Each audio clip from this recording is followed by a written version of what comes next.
Trump should make a dome around America and regulate the climate. It's too hot for life.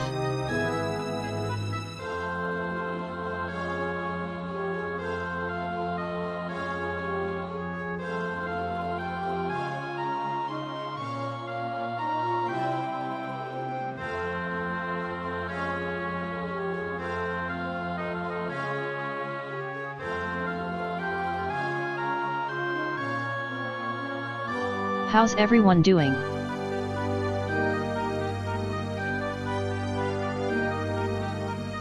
Hot.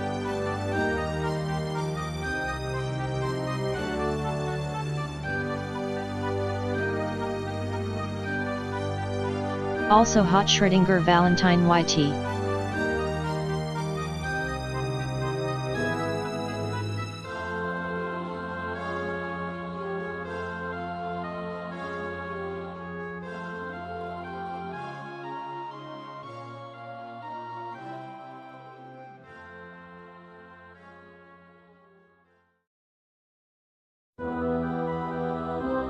Same.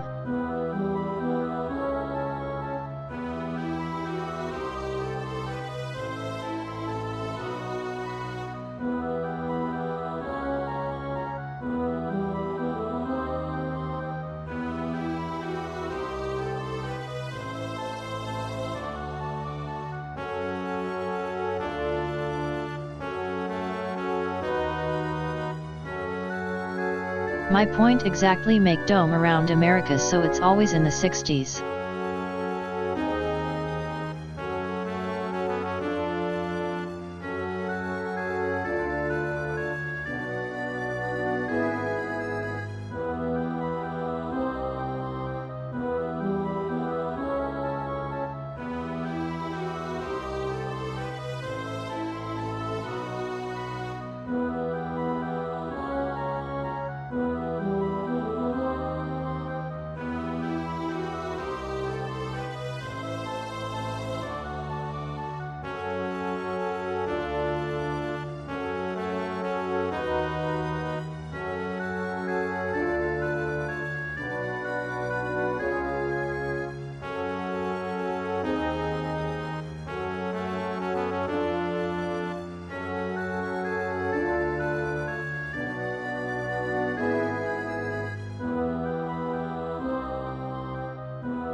Hello, chat. I kind of wanted to use this model. I know the Neko art was something that I was used to. I was gonna change my profiles to reflect something. I was thinking of just using a pride flag and just leaving it at that, considering that I'm so inconsistent. So, what do you think of me doing that? Because I don't know. Are you having an identity crisis? I already have. I mean, was yes, I already am. That's why. I was thinking of just changing it to a pride flag and until I decide what my identity is going to be. How's that? Does that work?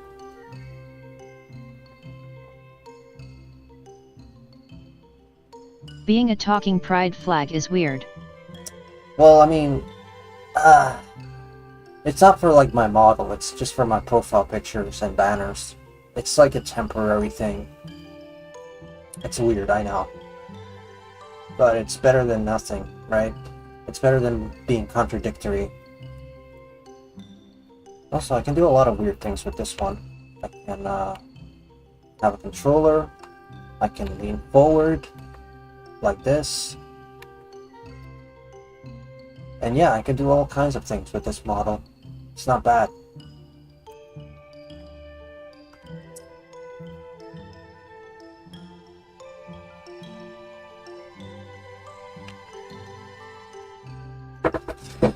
Hmm.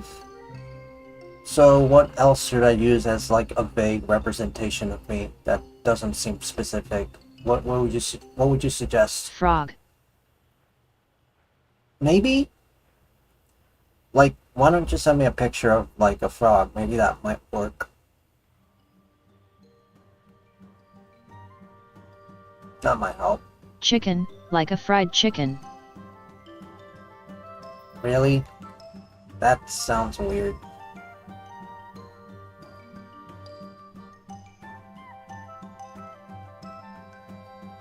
Yer like Chick-fil-A. Ah,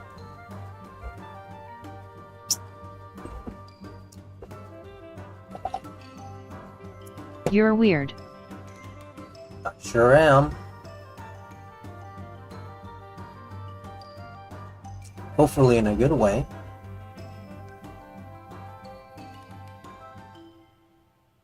Anyway, let's may as well do those changes while I'm at it.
Anyway, I'm kind of just waiting for everybody to hop in, just for a little bit.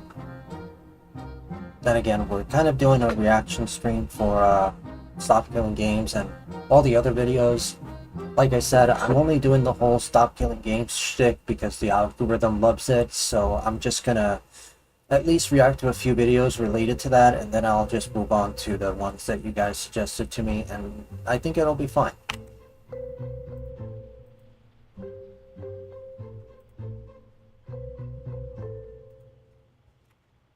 Hmm.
What if you're a bunny rabbit? Hmm.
Alright,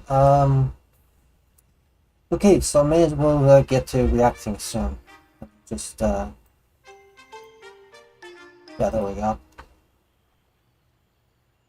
Anyway, let's get going.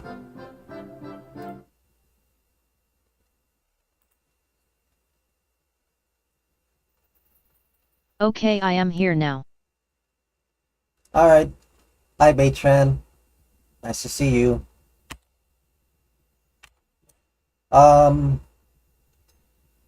Yeah, alright, so let's get going.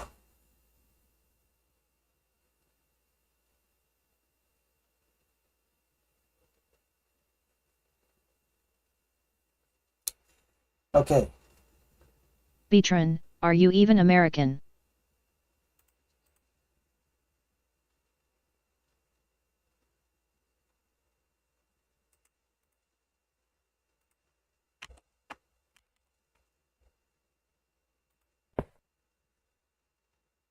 Okay.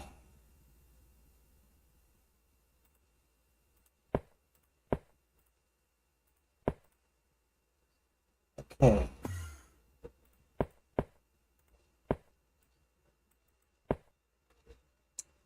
Unfortunately, yes.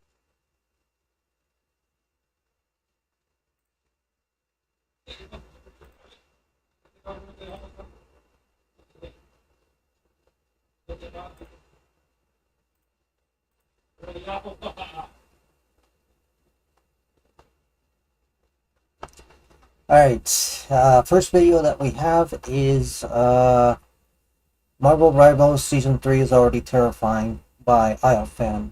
Most of these are by IELTS. I'll let you guys know if it is not, so yeah. So this time, are you a squid or are you a kid? Squid.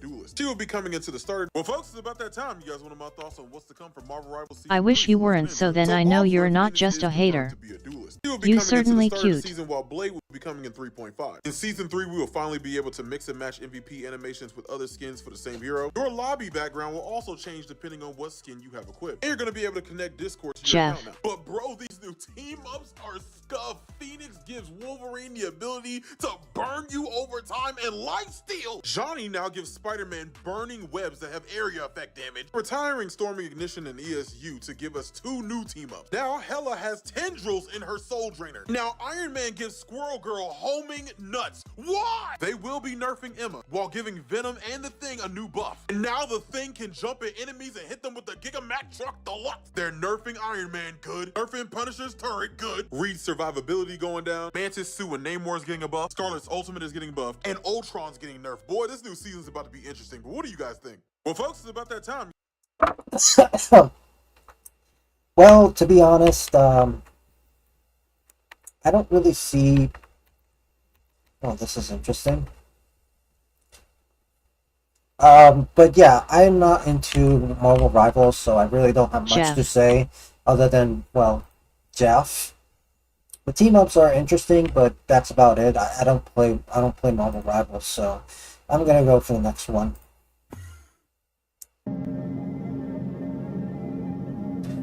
Oh wait, I forgot. We should probably react to some. I never played it. Stop Killing Games. What the hell? Okay. Come here. No. Me neither. No, I already have a fear of the ocean and a fear of driving in tunnels. So mixing those two ideas together doesn't sound fun. It really doesn't. Now, mind you, this is just one of many other bridges that Dude. go underwater. I'm sure the engineers would have made sure that the bridges are not going to collapse. Otherwise, they're going to get fired and probably sued to oblivion. Oh yeah, I've been in underwater tunnel before.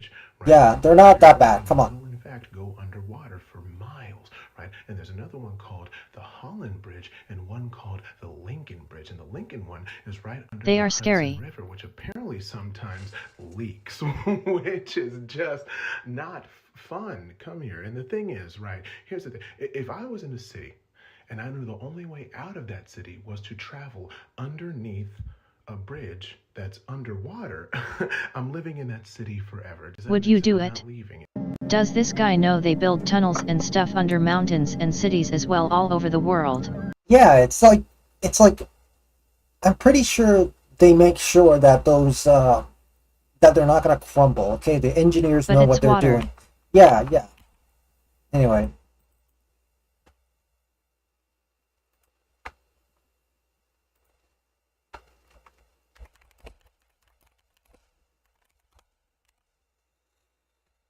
So yeah.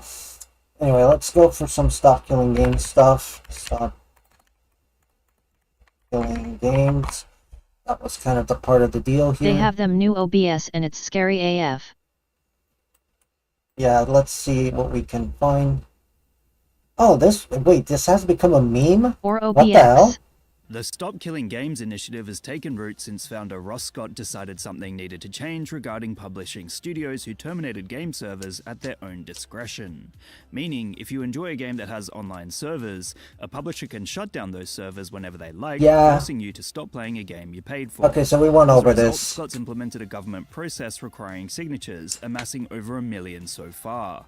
However, what's interesting is that the drama surrounding Pirate Software and the rest of the internet has become irrevocably tied to the movement, so much so that it seems borderline impossible to find an article or video without him being mentioned. This petition is absolute garbage for the Oh my god, I love the touch of the wit. wit. Oh my god, the bro had to literally wear his long ass hair in order to just make fun of him. It's like, it's so funny though. What the hell? That this will help gamers.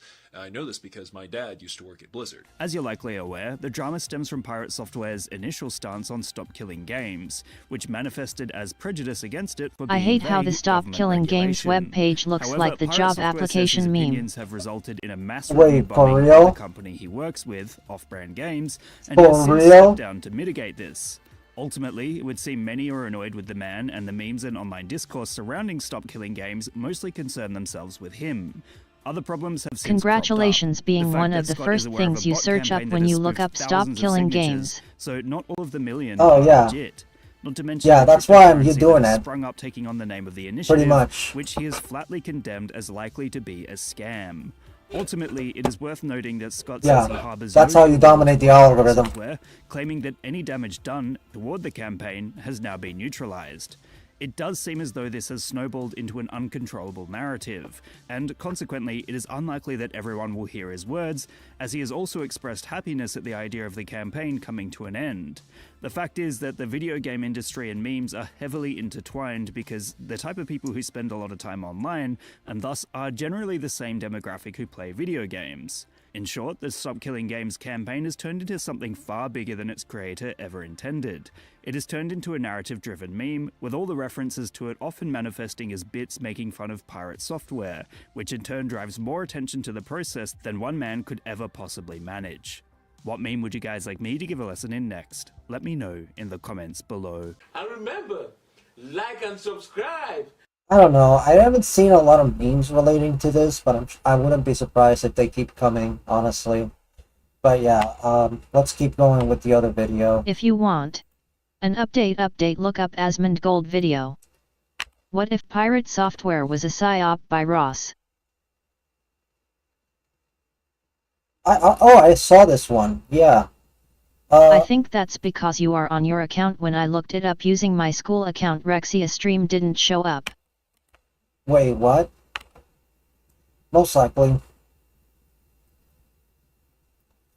So, I'm guessing you're referring to this video. I already saw it, but let's see it again. Killing Games initiative. Peter, that's going to kill the entire live service industry. I just told you I've signed it, Thor. You don't have to convince me. So, I saw Thor was pissed off about this. I've been called a pedophile, zoophile, rapist, corporate plant, degenerate, narcissist, and they attacked all the accomplishments over my life despite physical evidence to prove to the contrary. So... Liar. Liar. Okay, so the whole Predator thing is probably false. I'll give him that.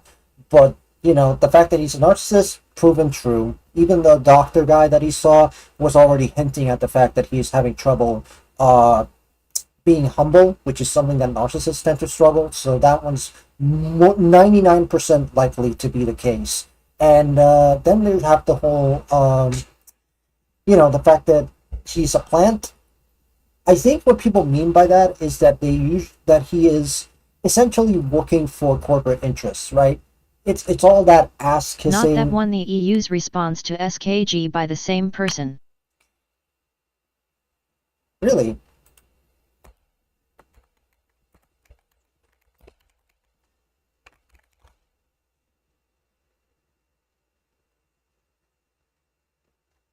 I haven't seen it. You're gonna have to link it to me. I think the algorithm's suppressing it.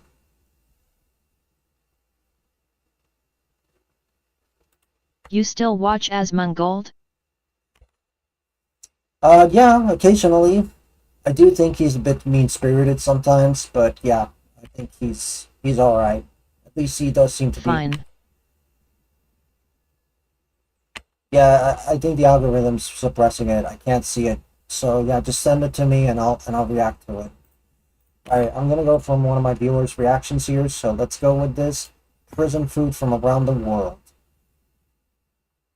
I'm making prison food from around the world to see which countries are worth committing crimes in. He's in some controversies ATM, I believe. If you imagine Venezuelan prison to be bleak, congrats, it's worse. Well, unless you're a gang leader known as a Pran, who runs the place like a gated resort, complete with nightclubs, zoos, and swimming pools. No, what? Seriously, for regular prisoners though, life means trading cash or favours just for safety, thanks to inmate warlords who control everything. This sounds fun. Food shortages you should react to Cox and Krender in the morning animations. They are short and funny. Or risk starving if your loved ones don't visit. What the hell? It might just be imaginary. But what's for dinner in a Venezuelan prison? Well, it's usually a black bean stew served alongside some plain white rice. With minimal seasoning or nutrition, this is survival level food cooked in bulk and stretched. That is horrible. I mean, one it's of your viewers' video being me. Yeah. I really think that this is it's just yeah, but also G9 sent a bunch of videos as well. But yeah, anyway, so yeah, this is pretty terrible, the conditions that they're in, that they just have to risk starving just because the prison system doesn't do that. That is like a human rights violation right here. Okay, I think the video arrived. Let's react to this. Apparently, the video games, I don't know, commission group, a lobbying group for Video Games Europe has made a statement about stop killing games. That's how do I send video? We appreciate the passion of our community. However, well, you're gonna have to be on my Discord and just put it on. It is except for people who mess with kids. Right. So basically, you send it to my Discord. I think you already are in my Discord, right? Let me double check just in case.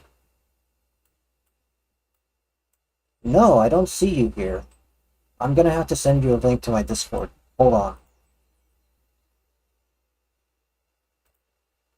Oh, I don't think so. Is there a link? He shouldn't join, he doesn't like Chick-fil-A. I don't care. They're a friend. Right, your pronouns Okay. are he, him, right? Or are they something different? Okay, I sent you the link. Just join up and go to a section that says reaction video suggestions. It's right next to gaming suggestions and video suggestion ideas. Although, you know what? I should probably rename that one to be more exact. ALR I'ma go hiking with my dog. See Video you later. Ideas. Alright, see you later. Hope you enjoy. I got dogs to walk.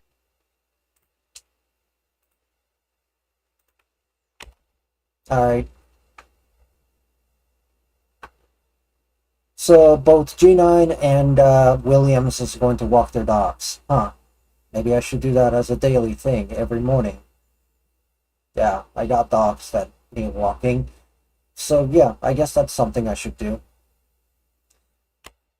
Anyway. SUS. Sus? How am I being sus? One of them is the dog, I bet.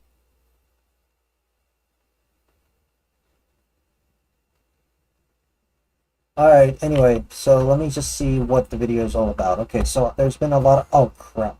Whoopsies. Apparently, the video games, I don't know, commission, group, a lobbying group for Video Games Europe has made a statement about stop killing games. That's right. We appreciate the passion of our community. However, the decision to discontinue online services is multifaceted, never taken lightly, and must be an option for companies when an online experience is no longer commercially viable.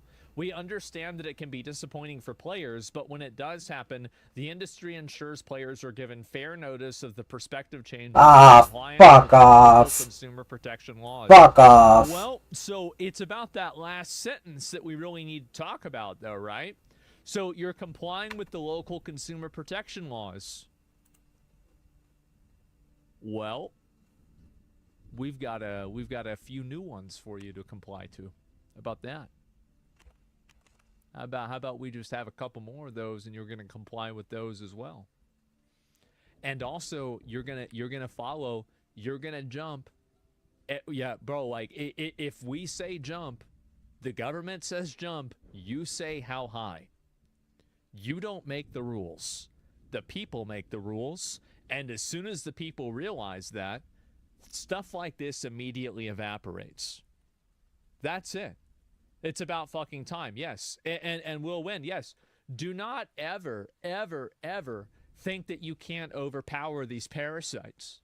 You easily can. The only reason why we don't is because people are stupid.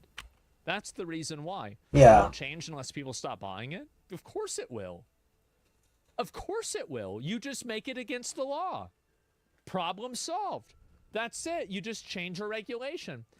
If anyone doubts how powerful the EU initiative can be, Video Games Europe, an industry lobbying group, has unsurprisingly come out against Stop Killing Games. The arguments against killing, allowing you to keep your purchase are flimsy. I'll have a video on it in a day or two. Yep, and so will everybody else. Yep. The thing is that these lobbying groups are really important, but what matters even more than lobbying groups is votes. Because different people that take money and are influenced by these lobbying groups, if enough people complain about it, you can make it go away.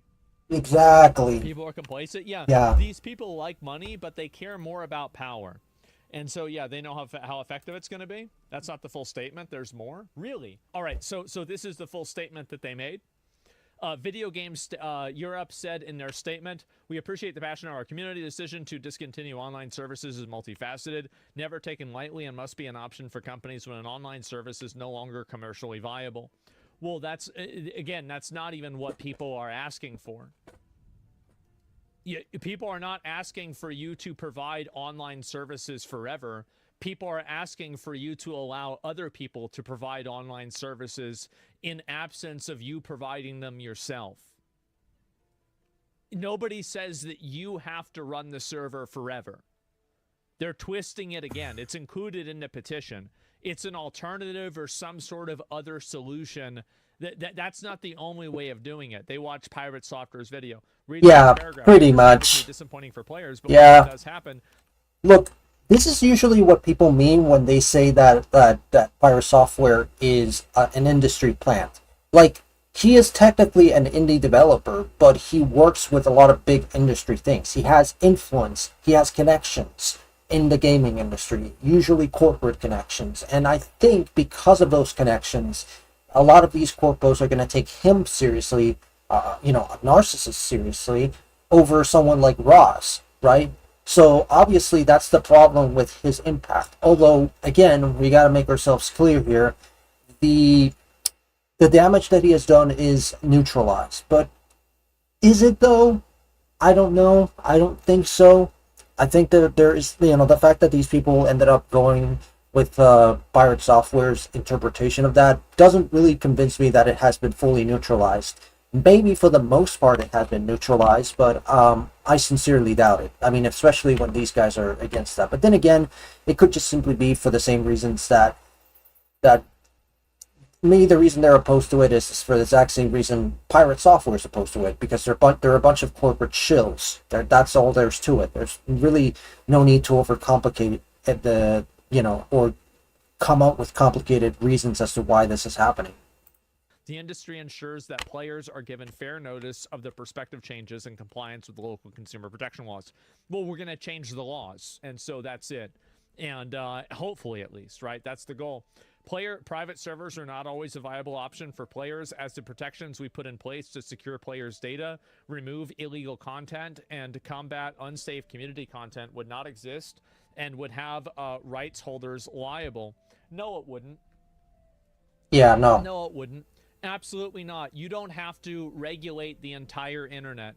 You don't have to do that. It's not your stuff. It's not your issue. If somebody else takes your content and they turn it into something else, you're not legally liable for that. And also, if you are, then maybe we should solve that problem too. So let me get this straight. Because of one stupid rule, we have to have another stupid rule. Hey, I've got a solution. Why don't we stop making stupid rules? Exactly. Like, how about...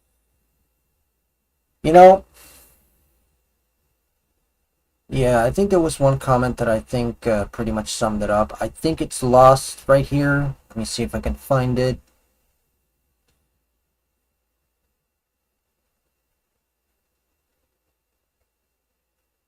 I'm old enough to remember when peer-to-peer was the norm. When Xbox changed the title, changed people for Xbox Live, all PC users says, why? I'm already paying for internet. Exactly. Although I think about that? The server forever. How about we stop creating this apparatus of retardation that everybody has to fucking play gymnastics around because a bunch of lawyers want to make money? Exactly. It's ridiculous. What a ridiculous idea. And in addition, many titles are designed from the ground up to be online only. In effect, these proposals would curtail developer choice by making these video games prohibitively expensive to create. No, it's just that you have to provide an option for players to be able to play peer-to-peer. There is no reason why players can't play peer-to-peer. Exactly. And also, your ability to maintain and control your intellectual property, in my opinion, does not supersede an individual's ability to have ownership over what they've paid for. And this is the big problem, is that these people view intellectual property as the pinnacle of value. No, consumer rights, consumer protections, and ownership is the pinnacle of value, and intellectual property is underneath that. Yeah, I'm just tired of intellectual property law as a whole. The fact that it's being enforced so heavily without good reason, it just really is one of those things that just, Oh, that's weird. It didn't show up. Well, anyway, I don't know. Copyright law is already broken as it is, and let me just put it this way. Copyright is dead, and the internet has kind of destroyed it in a sense, because everybody's openly sharing you know, copyrighted stuff. I mean, my entire VTuber setup right here is essentially a copyright infringement waiting to happen, and it's like, nobody cares anymore. You know, people just take copyrighted stuff and do whatever the fuck they want with it, and now you're getting punished for it. Just it's this war on sharing that I think is really pissing people off, and it pisses me off because it's like, what the fuck is wrong with me sharing your stuff, right? I'm not claiming ownership just because I share what I own, right? And then there's a whole can of worms of you just simply saying, I own nothing and I'll be happy, which is already another problem in and of itself, both legally and socially, right? It just really doesn't make any sense that this has to be happening. It's all just a bunch of corpos just, you know, having a bunch of slap fights with normal people. It's like they just want to be the aristocracy of today. It's like, no, the French Revolution happened for a reason. There's a reason. Rexy talking mad truths. You know, like, there's a reason the French Revolution ended up the way that it did, and that's because people realized that, you know, the aristocracy doesn't mean shit in the face of democracy. It doesn't mean shit. Kings and queens don't mean anything anymore. Nobody gives a shit. What gives them the right to be so over, you know, to be over us, right? You know, we already solved this problem, and now these corpos are just trying to act like they're this, you know, aristocracy just because they have a lot of money. It's, again, it's the same thing. It's like, so what if you have a lot of money? That doesn't mean you can just step over our rights and just, you know, just, I don't know, man. It just really doesn't rub me the right way. I think this is, I think what they call this is oligarchies, right? That's essentially it, you know? Again, it's like, I don't care about your little superiority complex. I don't care about whether or not you feel like you own this or that. Fuck you, man. I just want to enjoy your stuff and share it with my friends. Is that too much to ask? Am I too much of a dirty, poor person for me to even touch your work? Well, then I'll just move on to somebody else's work and who doesn't give a shit whenever I make a fan work about it. And I think Nintendo is one of them. I don't know. They're acting like an aristocracy when it comes to copyright enforcement. It's like they don't. I don't know, man. I don't really get it. I just want to enjoy Splatoon. I want to make my own content and even monetize it if you're so kind. That's it. I'm not claiming ownership of Splatoon just because I'm doing all these things. Heck, that's like saying that Pokemon trading card game, you know, speculators are basically infringing on Nintendo's copyright just because they're selling cards related to Pokemon and they can't sell any merchandise related to Pokemon unless they're affiliated with Nintendo. Obviously, if they did that, that would basically cause a huge fucking mess because now the people who have been investing in trading cards are going to be felt like the whole money is going to be ripped out of their thing, and there's going to be a lawsuit for that. And it's a lawsuit that I don't think Nintendo is going to win, right? So, you know, I think the law, you know, I don't know, like, there is one last thing I want to say about this, which is the whole Steamboat Willie thing. Disney could have extended the copyright law in order so that they can continue having ownership over Mickey, but it looks like the law has had enough of Disney's antics, and they're basically saying, no way. You're going to lose copyright over Mickey Mouse, or at least the early version of Mickey Mouse. And it's like, God. Hopefully that's how the trends go when it comes to the law, but as far as I'm concerned, I just, you know, people just are getting tired of this shit, you know? They don't want to have to deal with this corporate nonsense. Yeah, that's totally different. They could just make it possible for other people to emulate it. Yeah, that's not the way it works. Yeah, you can have plenty of DRMs, more expensive with no DRM. You just set it, move the goalposts, so multiplayer is either peer-to-peer or a service. Yep, exactly. And let's go back. I can see and find this here. And where's the rest of it? We welcome the opportunity to discuss our position with policymakers and those that have led the European Citizens Initiative in the coming months. Video Game Europe's case is going to be too expensive for developers and developers to offer private servers or single-player modes. Okay, this is weird. So if I press F1 while I'm in OBS, nothing happens. But if I do that It's while not I'm that it's too in the expensive, browser, it's that it makes them have to give up a certain degree of their intellectual property. That's the reason. Big is Gaming that is they hacking think that you. their intellectual property is more important than our rights Yeah. as consumers. It's really simple. And I disagree with that. And if enough people disagree with that, we take it away from them, and then they have to jump the same distance that we say we Proud do. to be a So Firefox don't user. ever give these people an inch. They don't give a fuck about you. They don't care about any of this stuff. They don't care about the integrity of the games. They don't care about the legality of this. They don't care about anything other. you know, I wish I could make my own sort of knockoff Splatoon franchise. Simply because I really want to give at least an alternative to Splatoon that is actually, you know, a little bit more free and open source. I would never copyright it, to be honest. I would never copyright it because I really am tired of all this crap relating to Nintendo enforcing their copyright law and all that. And it's like, why should I become them, right? Why should I create something cool and then become like Nintendo? And it really is like the last thing you want to become as an indie developer. So let's leave it at that.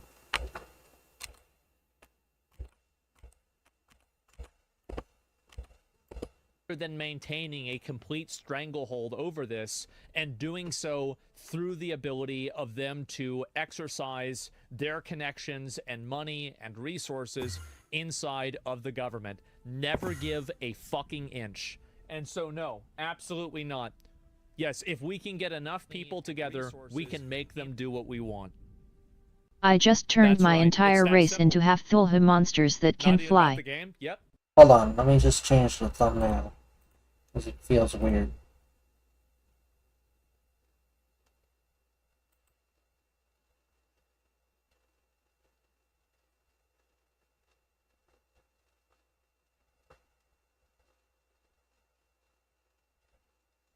Alright, I changed the thumbnail. That should be good enough. Let's leave it at that. I just turned my entire race into half the Cthulhu monsters that can fly. Nice. Okay, I think that should be it for now. Let's make them do what we want. There we go. And if they want to cry and complain about it, go ahead. Stop making the games. But you won't stop making the games because that's the way you make money. And you'll easily fit and you will easily acclimate to this just like you acclimate to everything else because you're a business and every business has to meet the market demands at the point that they want. Cybersecurity argument? Yeah. Oh, yeah. Oh, yeah. Let's go ahead and let's hear the cybersecurity argument from Sony. Oh, no. Wait a minute. Sony says that, wait, oh, no. If somebody else is running it, your stuff might get hacked. Yeah. Oh my God, imagine if that happened. Yeah, no. That would be horrible. For those of you who don't know, Sony got hacked by North Korea, and they got hacked pretty badly, and they have been basically very vulnerable for quite some time. But yeah, the North Korean hack is probably one of and basically the whole I think there was also PlayStation Network that got hacked by a group during Christmas. That's also something. So their cybersecurity means jack shit to me and Asmongold. So yeah. Horrible. Never give an inch and make video. See, I'm going to read your comments real quick. Make it a law and games will be $120. Fine, then they'll go out of business.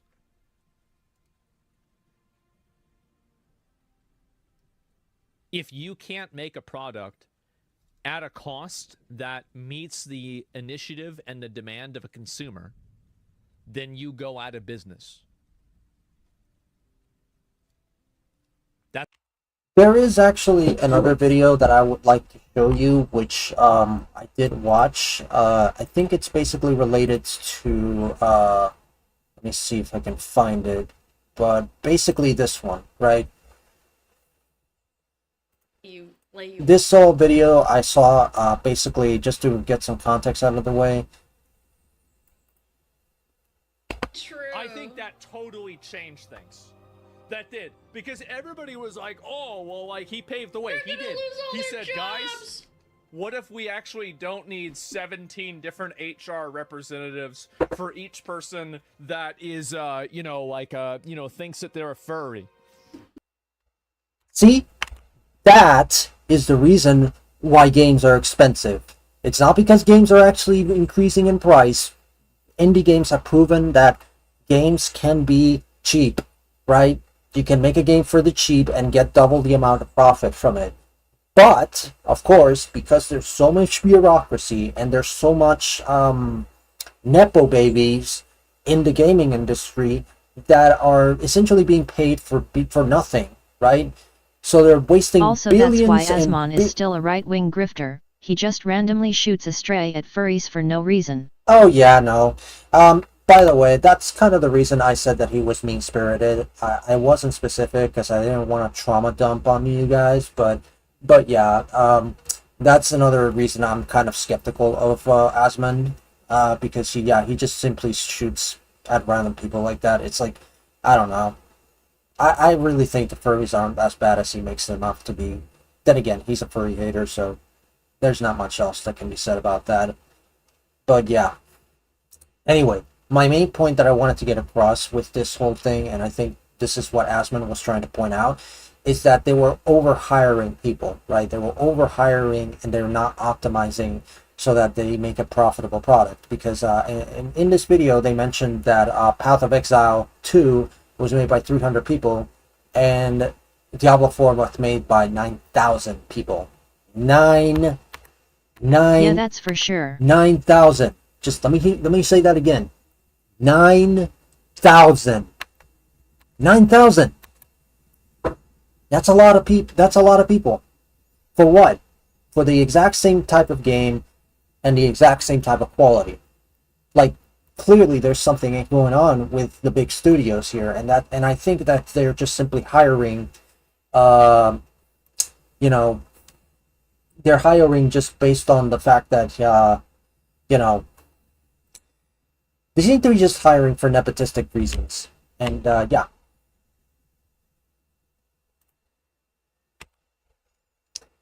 So yeah, it's pretty much it. And I think that's a big problem, because that's just making games needlessly expensive when you can be a lot more efficient and make a game for cheaper and get twice the amount of money, and the gaming industry would be better off for it, right? But also, I think it's because there's, I don't know. It's just a lot of inefficiency as a whole. Let's continue with this one. That's what happens. We set the price. They don't set the price. Exactly. Now, they try to sell it for that much, but that doesn't mean that we have to buy it for that much. Exactly. How many times have you been spamming? What about license? Look, as the cost of living crisis gets bigger, it's just going to end up basically just, it's like they're going to adapt. They're going to cut the price down. I mean, the fact that people are having trouble, paying just to live, they're going to try and make a discount. I'm betting that the Nintendo Switch 2 is going to have a Nintendo Switch 2 Lite, like the original Switch, right? That's what they're going to do. They're not going to make a cost-efficient version for people like us, because obviously the cost of living crisis is a thing, and Nintendo's going to have to adapt to it whether they like it or not. They want to sell themselves as this premium brand gaming industry thing, but they're not, okay? Nintendo's got so to many where businesses operate at higher margins than they really need to anyways. They can already afford to charge less. Exactly. That's my point. They can afford to charge less. I mean, most consoles are already sold at a loss, so the profits mostly come from the games that they sell and the amount of developer support that they get from it. Also, I really think the whole keycard thing is a load of bullshit, and it's not just, normal people like you and me saying that. It's the investors, the shareholders within Nintendo that are like, hey, what the fuck is up with these keycards? They're not selling as well as you think you did. Do you think that's just going to be a bad thing? And also, I think they straight up called it a half-baked measure. Not us. the shareholders, which is a big deal because they're the types of people that they listen more often than the actual customers themselves. And yeah, I think the shareholders are not dumb. They see right past Nintendo's deceit, and they're just like, fuck, hey Nintendo, what the fuck is up with this half-baked measure? What are you doing with these keycards things? Nobody wants these. And they're affecting the sales of developers, of third-party developers, and you're going to lose support for them. What are you going to do about it? And Nintendo obviously gave the usual corporate answers that are not very specific. But yeah, there's internal pressure and there's external pressure for them to just drop this crap and just simply have the entire game be inside a disc or a cartridge like it always has been, and give developers options to basically put it inside a cartridge in various sizes. So, you know, a 10 gigabyte cartridge, a 64 gigabyte cartridge, etc. There are obviously going to be games that are going to be bigger than they actually are, so they basically have the 64 gigabyte cartridge plus a download. Maybe that might work. But yeah, it's like you're buying a nothing burger with these cartridges that are just completely pointless, right? They're just pointless. And I don't know. They're just... It's like, why not just buy a digital? You know? If you're just going to fool me with this whole... It's like they're trying to appeal to the collector market, but they're failing so hard at it in this how do you do fellow kids kind of way. It just really doesn't make sense. They just don't understand the collector market if that's what they're trying to appeal to with these, you know, these game key cards and all that. So I don't know.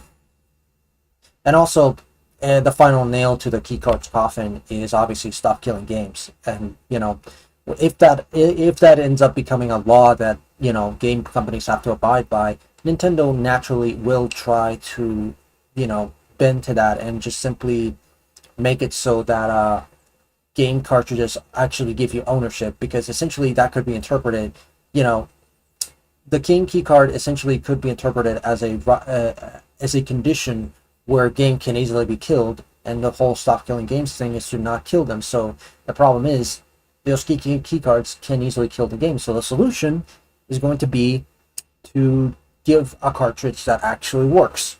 So that's essentially what's going to happen. Also, I'm loving this model right now because I can actually do all kinds of things. This is actually kind of nice. At least I got to know what a real model can do, like, you know, these toggles and all that. Even a frying thing. That's nice. Also, like a sparkly one. Nice. But yeah, it's a very professionally done model. Nice. Oh yeah, I could also change colors too. Oh, well. Bingo. I think I just changed to blue and yeah. Oh, and the hat. Oh crap. I can also put on a hat. I'd rather not. Anyway, let's get going to this video. Licensing with third parties? You'd have to give me a more specific example. Yeah, you'd really have to give me a more specific example about that. And also, by the way, this is my general opinion about intellectual copyright. I think it's way too overreaching and it's way too strong and it's overpowered and it needs a rebalancing. Exactly. It's way... I would suggest that they just decrease the amount of time that copyright lasts so that there are going to be more works in the public domain. I think that's something that should happen. So, yeah. Way too overpowered in favor of companies and individual users and people that own, you know, media need to have more rights in general. So I don't really give a fuck about third-party licenses and, oh my god, somebody's using my character or something like that. Then don't put it in the game. Backend services typically have tons of third-party products that you use. I can't believe that this is essentially the corporate equivalent of that meme where basically it's like, original character do not steal. You know, original character do not steal. Like, you know, that meme is literally making fun. Yeah, this is literally the corporate version of this right here. Original character do not steal, when it's barely original. You know, okay, this one's a bit phobic, but but you get the idea, right? It's essentially making fun of people that are like, you know, kind of clueless to how it's like, I don't know, but it's basically like the corporate version of that, right? That's essentially the attitude that they're giving me right now, and it's pathetic. It's honestly pathetic. Use for licensing fees? Too bad. Why would I care about that as a consumer? Nothing about that justifies taking away the product that I paid for as a consumer. Your business licensing problems have nothing to do with my rights as a consumer. Exactly. That's not my problem. Your problem is licensing, not mine. The rules are retarded? Yeah. They are. Okay, that's a bit of a hard word. You didn't pay for it? Needs to read what you pay for? Well, I mean, then we redefine what paying for something means. You really went soft on Pirate Software? His arguments are very similar to the article that you read. Well, I've already addressed that. I already talked about all of the arguments. I already said it in general.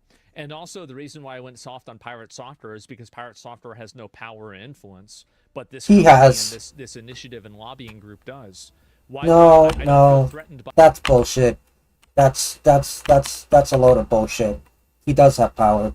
A lot of people underestimate that about Pirate Software, but he does have power. Period. So yeah, let me just get to what was that? Yeah, there we go. I was actually gonna post the link in what was it?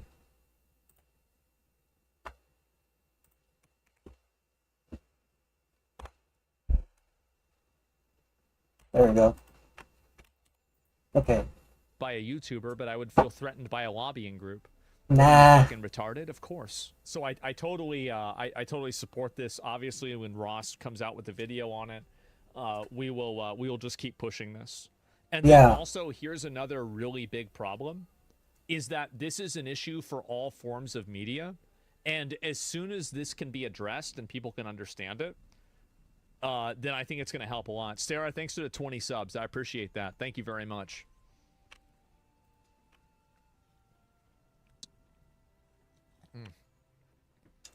Chat, do you think that it's a bit hypocritical for me to have this right here, up here? I don't know. I think I already have a model, technically speaking, so I think I should probably make the goal to be something different. Maybe a smaller goal, something that can be reached. Alright, let's look at my Steam. So, right, I know you guys somehow suggested several games here, but let me just go ahead and, you know... So I'm gonna go to my Steam page right here and look at my wish list. There's Steam, there we go. Okay, so, right, there were actually other games that I wanted to buy. There's the extension, which is basically like... I have returneth. Hey, Aya, nice to see you. I was basically going into long tangents. You missed a bunch of stuff. There's this roguelike for Cruel, which is about $10. It's not on sale for some reason.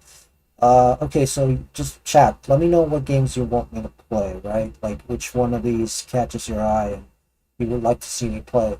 This one I would definitely like to play. You know, TCG Card Shop Simulator. I would love to have my own real-life TCG card shop myself, so I might put this on top. So let me just put this on top. Okay, so what else do we have here? Polytopia is a nice 4X game. This one I just like it because it's a Is Math Remix still on the table? Math Remix? What the frick are you talking about? This is not a game I heard about. Also, what were those tangents about?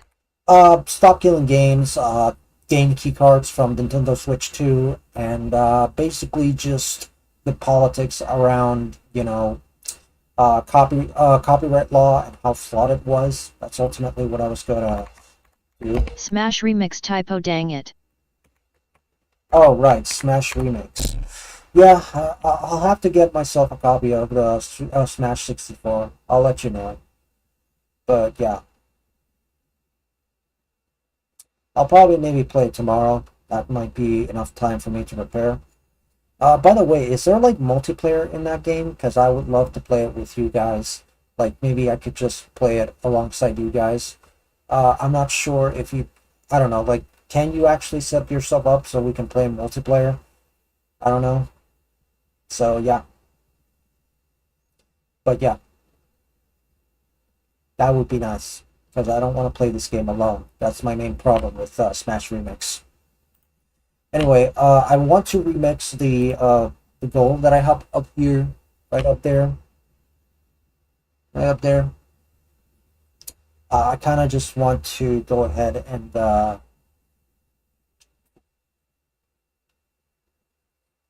trying to dance with this. Yeah, anyway. So, yeah, I'm gonna look at my wish list again. So, I don't know.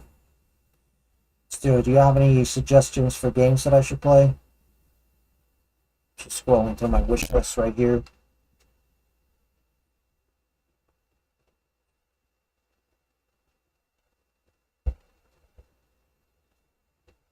This one's nice. Power World is nice, but again, I think, I don't know.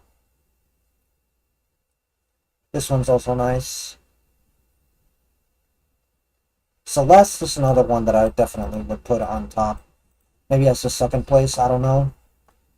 Depends. Rapper Celeste. Do you have Terraria? I Yeah. would recommend Skate 2, but I also would recommend an alternative platform to play that on. Okay, I don't have Skate 2. I used to play it on PS3, but yeah. Let's see. Oblivion, Skur Ritual, that one's like a Call of Duty Zombies clone.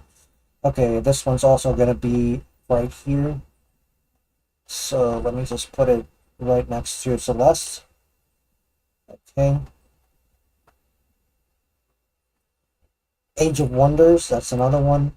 Definitely going to be next to, gosh darn it. Terraria and Palworld are even having a crossover right now, lol. I know. I seen it on TikTok that they're doing that. Okay, so Celeste, Shovel Knight. Maybe this would be number 4.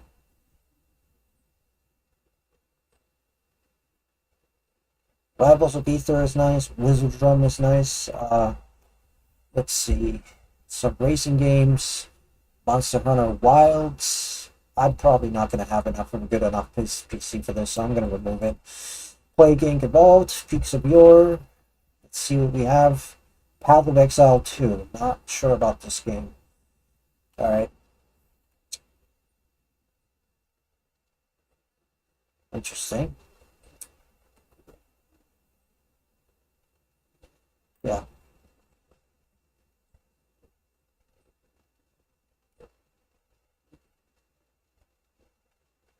So I should probably move this one. I'm going to send you a picture of what your profile pic currently looks like on my notification page on YouTube.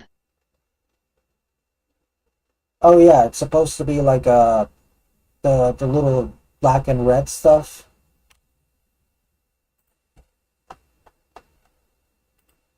Sure, go ahead, send it.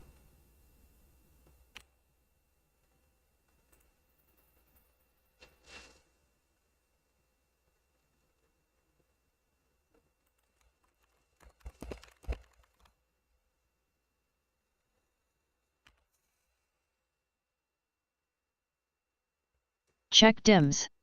I did. Anyway, let's so chat, I really want I'm waiting for like a response on what kind of game I should have that, because Never mind. so what games do you want me to play? That's the thing.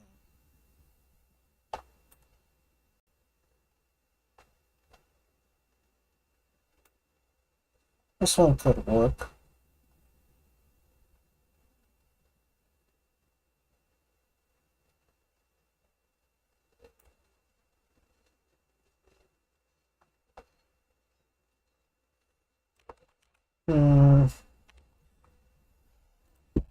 You really need something that doesn't require your full attention so you can focus more on chat and get more practice with that.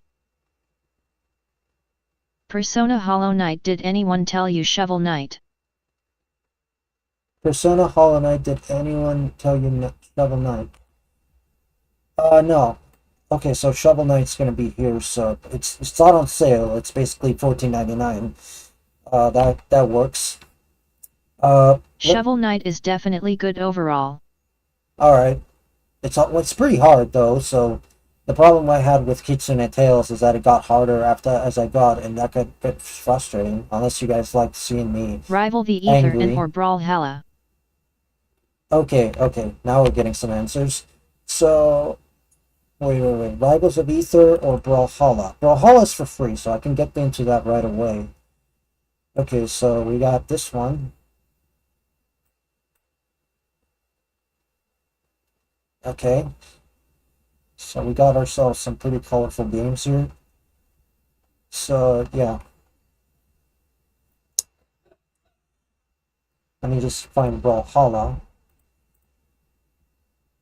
That's another fighting game, and it's gonna get harder. It has a learning curve. Brawl. And Sea of Stars God, I'm on a roll. Okay, let me add that to my...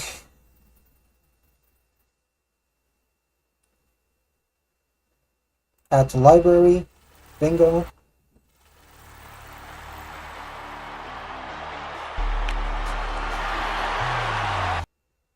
Sea of Stars.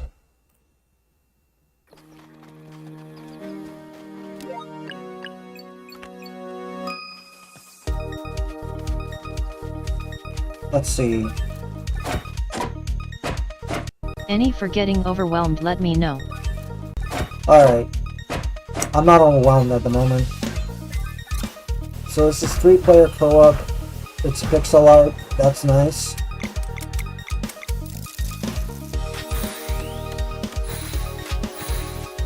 Do you have that game though? Because it would be kind of wrong to play this alone.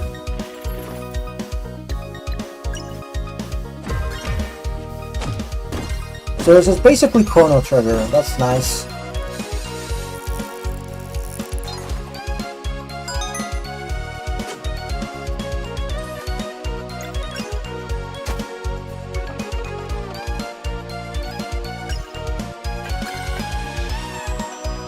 Why don't you ask your buddy Schrödinger to join you? I don't know. That depends if he has the game.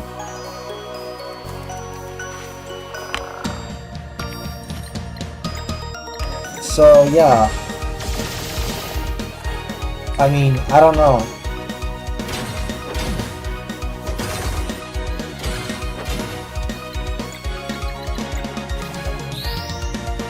But yeah.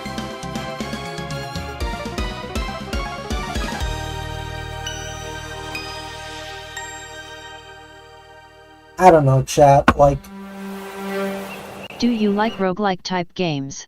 Yes, I do. In fact, Void Tyrant is probably one of my favorite games. Ooh, I could actually buy this right now.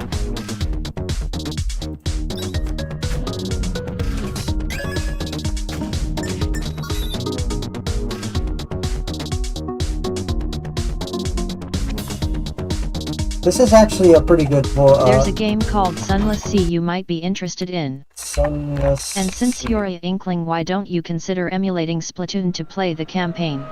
Sure, that sounds pretty nice, decent. I have Splatoon 2 actually, like the actual, although I could probably emulate the original Splatoon, so yeah, I could do that. That works. I'm not sure if it's possible to play because the problem is you need a Wii U, the Wii U. You need to like move around the Wii U controller. Steampunk Submarine Eldritch Horror Adventure Game. Sunless Sea. Let me see.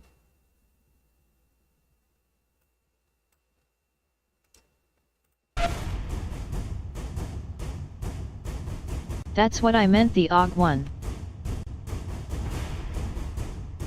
Yeah. But I have no idea how the controls are gonna be. I don't know if it's even possible to play it with like a normal controller.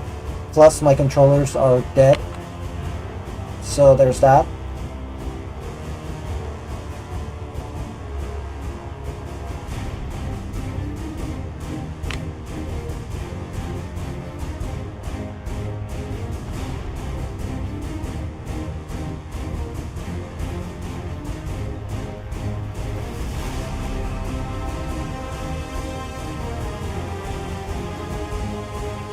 This one's definitely It's on my... similar to FTL if you ever played that. Nice. Alright, that one definitely goes on my wish list. I can definitely see myself playing alone or alongside you guys in single player. It's definitely nice. Alright, that's nice. It's around $6, which is a bit too much over budget.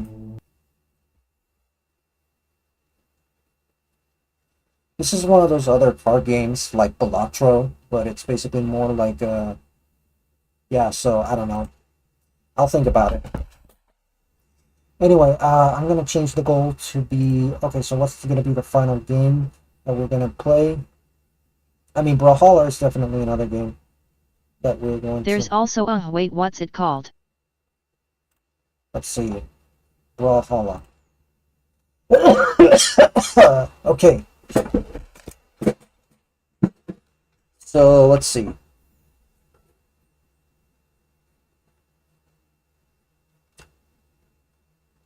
What's the game about? Give me some clues and I can find it.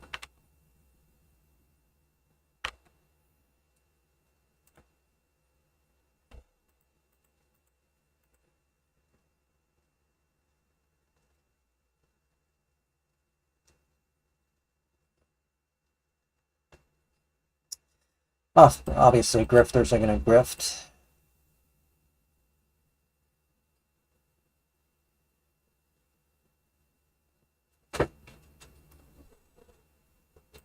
Yeah.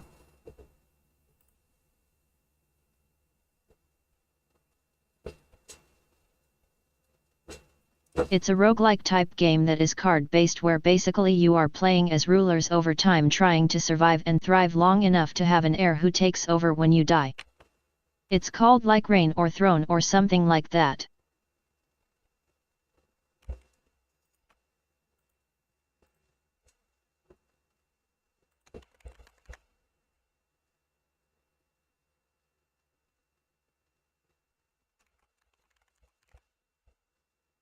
Throne and Liberty.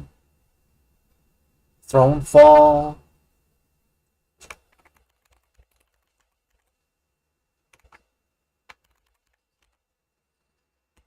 Reign.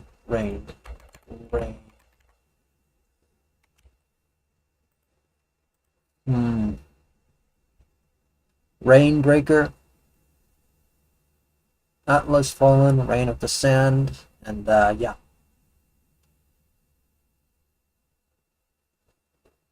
I don't know.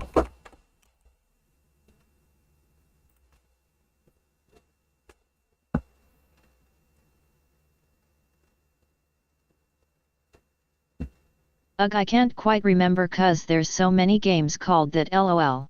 Yeah, pretty much. Alright, so let's get back to Stop Killing Games for the moment, and yeah, let's leave it at that. This is an issue in the past when single-player games were offline because they created this problem. That's the reason why. They created this problem in order to justify doing things that were unfriendly to consumers. That's the reason why. Here are 4 more from the creator of Steam, Gridlock, TF2, Half-Life, and Portal 2. We've created this issue, and now you have to exist inside of the confines of these issues. No, it's an artificial problem. Never accept the premises of somebody that's acting disingenuous. Yeah, there were a lot of truth bombs there, but yeah, I'm definitely having the sneaking suspicion that that Asmongold is a bit of a grifter. That's just kind of how it is.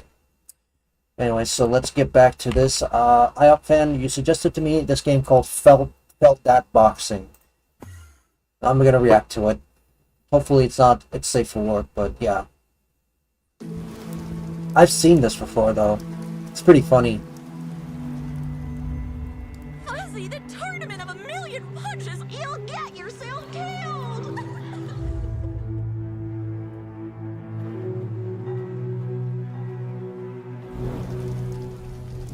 You know, first You little sick of fuzzy shit. Show me what.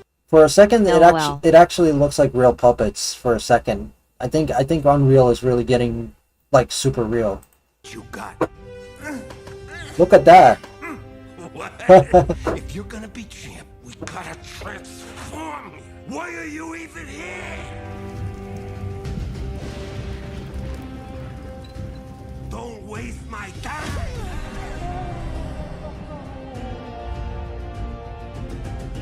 Save us, Fuzzy, or we'll die.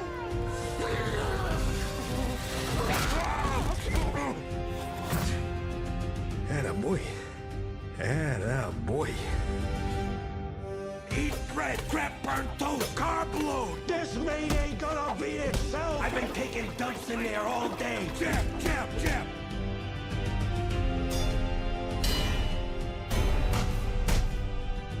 That is so cool.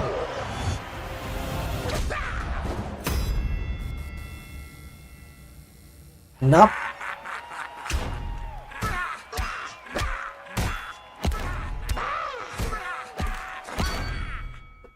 Yeah, I'm gonna wishlist this. Absolutely. Let me just go back to Steam.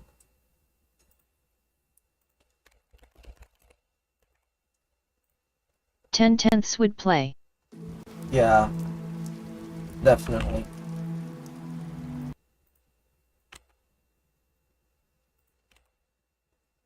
Yeah. Okay, so let's go ahead and continue reacting as usual. So yeah. And what got you feeling a little sour about Admin Gold? Well, I think the problem is that he is a bit of a grifter in a sense that he just throws a lot of... I'm down to hear it. It's just that he seems to throw a lot of shots at minorities and people that really just don't deserve it. Like, he has this unreasonable hatred towards furries, and it's like, what the fuck? And it just comes off as completely... And he's obviously feeding off of people's hatred over that. He's kind of like saying things that, you know, encourage a lot of hatred in my opinion, and it doesn't really rub me the right way. It's kind of wrong, and yeah, it just... Like, that's kind of what makes me think that he's more of a grifter, although there is also this TikTok that I've seen.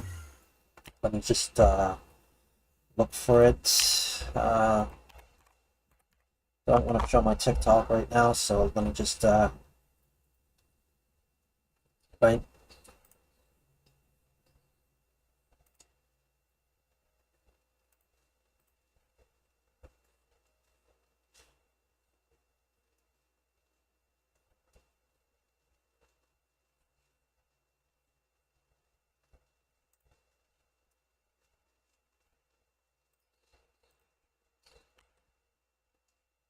Okay, so this video right here kind of sums up the reason why I don't trust Asmongold all the time, and I think this is pretty much it. And it only hit 30,000 players. That's really bad. Shut up. I will pay someone to explain why I should care about Steam player counts. This has become one of the most embarrassing trends amongst gamers I've personally seen in my lifetime, is obsessing over how many people are playing a game on Steam. Now, we'll ignore the obvious counterpoints like Game Pass numbers, multi-platform stuff, all this stuff that contradicts the talking point. Tell me why I should care. I get what you're saying, but to defend him a little bit, I believe what he tried to do with generalized people's thoughts, like put out what every man thinks on a certain topic. Wait, let me reread that, because the voiceover here kind of overshadowed that. Okay, quote, I get what you're saying, but to defend him a little bit, I believe what he tried to do with generalized people's thoughts, like put what every man thinks on a certain topic. I guess so. Right, but that could also be seen as a bit of a disingenuous thing. You know, appease everybody, you appease nobody, that kind of thing.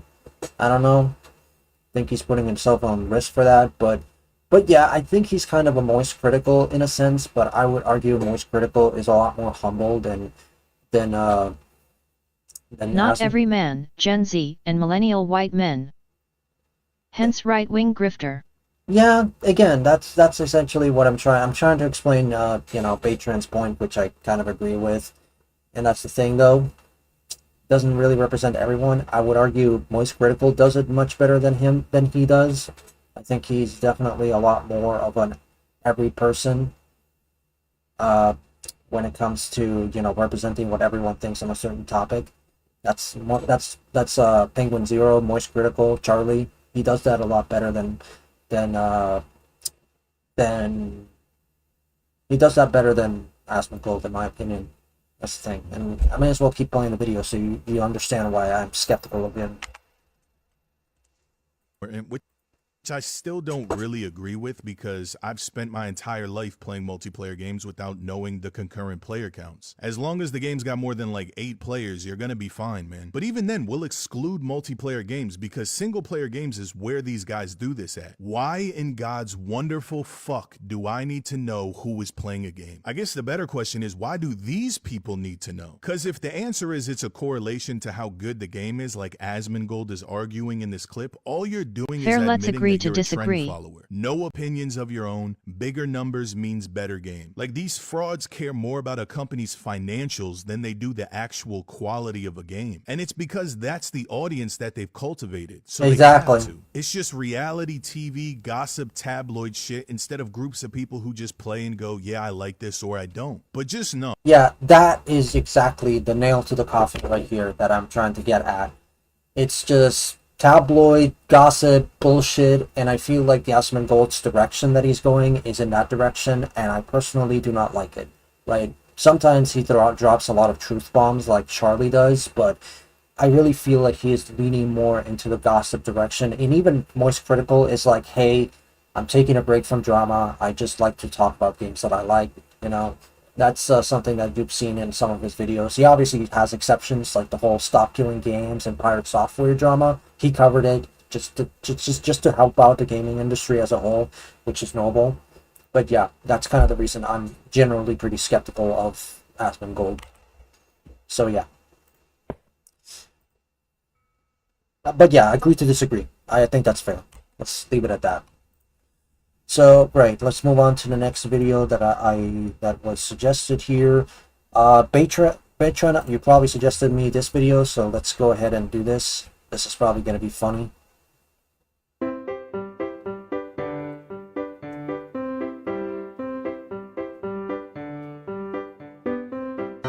How many churches do y'all need?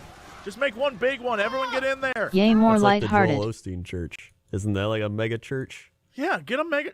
Just make yourself a little mega church. Lord, I tell you, I'm Joel Osteen, and today, hold up your Bibles. This is the #1 podcast I've listened to for like 8 years. He does that. He's like, you know, the other day, me and my friends, we were out having a party, and the Lord said, Joel, what are you doing? And I said, that's a great thing, Jesus. We need to have a party for you, not for ourselves. So we got our Bibles out and we sat around the campfire. We just said, Jesus, thank you for this fire. What the heck am I watching? I don't like how good you are at doing that. What the heck am I watching? Yeah, but see, here's the problem. I don't like that kind of pastor. I don't like that. I like the guy who's like, Lord, Lord, you got to give it to me. Like, that's the guy I like. Zap that sin right out of me. The guy who's sweating and the guy who's wiping his brow, and he's like, Jesus, say, Jesus, you gotta get it out of me. You gotta get the sin right out of me. Get behind me, Satan. Aha! Like, that's the guy. I would watch that nonstop. Well, yeah, that's pretty good too. The Joel Osteens of the world is like, Lord, if we all hold hands and we think fondly on each other, we can cure the sickness here tonight. No, I want the guy who's like, Lord, bring him up on stage. I'm going to slap you across the face. I'm going to slap you across the face. I'm going to get that sin out of you. Yeah, you want the James Brown preacher. Yeah. Yeah, that's basically just making fun of, like, mega churches and shit. I've seen those. Yeah. That's the show I want to watch. If I'm going to get into religion, I want the religion where people are dancing Wait, and what? cheering. I don't want that religion where it's like, Domine su grego patu. I don't want that. That sucks. I want the religion that's like, Lord Jesus, you're the best thing around. Right? I want Rockin' Baby Jesus in church. What you the? go to Taco Mama afterwards. Yeah, and the pastor's there, and he's driving up in his Impala, and he's just like, Lord, give me some of them fine tacos. I'd like to have a El Pastor. I'd like to have one of chicken. chicken. What's an El Pasto? Al pastor, which is hilarious because a pastor would have an al pastor. It's pork. It's like a marinated pork. Oh, I see. Yeah, that's the weather. Okay. What the frick am I? Lord, what did I? Oh god.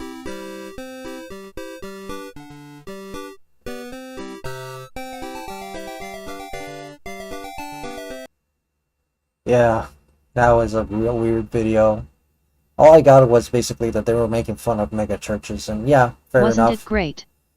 It was pretty funny, just a little bit. I was a bit lost on the humor, but yeah. They have a bunch of animations of popular segments of their podcasts. Oh, nice. Alright. Alright, I hope G9 is still here, but she's probably walking her dog, so yeah. I don't know. Let's go for a video suggestion that didn't go there. Oh, okay, so it stopped here. There's the prison food. Oh my gosh, look at this. This G9 is gonna love this. Oh my god. Okay, there are a lot more of you here than there were before, so I think it's time for a lore drop. Some of you already know this, but before the frogs, I was actually a background painter and designer for animation. I also published my debut graphic novel with my friends Megan and Tom called Dear Rosie. We're actually coming up on its 2-year anniversary of being released, and so I wanted to make some frogs to celebrate. We're gonna make a frog in a different animal. OMG, I want that cube frog. First is Millie the deer, and she does not have antlers, but I was worried that she didn't look like a deer, so she has antlers now, I'm sorry. There's Claire the mouse, Gabby the skunk, and Florence the fox. We also have Rosie the cat, who the book is named after. A little bit of a content You could wait warning, till but she this comes story is back or actually play based it off a again true when event she about comes a back. friend that Megan Yeah. had who passed away when we were younger. So it can be a little bit of a sad read, but it is also middle grade and rated for anyone 7 and up. That's Now, so I know that adorable. most of you are probably just here for the frogs, but I figured that nobody would argue if I used this as an opportunity to put frogs into cute animal onesies. It's time to paint them up. We don't have any crazy dry brushing or anything going on, we just have some nice clean shapes. I am going to tease some of the art here because we have a little bit of a chaotic system. Megan and I both split the art 50-50, and Megan and Tom both split the writing, and then we all 3 did coloring. Bing, bing, bing, bing, bing. Now for my favorite part, which is all of the finishing details that brings them to life. Well, they are done. Here's how each of them turned out. I tried to make each of their expressions reflect who they are in the book, so without reading the book, you'll have to let me know if you resonate with any of them. Personally, I think I am Gabby the skunk. Also, I really wanted to recreate this scene, so I got these itty-bitty sleeping bags for them. Okay, it's too cute. I'm gonna barf, but thanks for listening, and thanks for watching. That's so adorable. That's nice. Also, rip Mario Kart.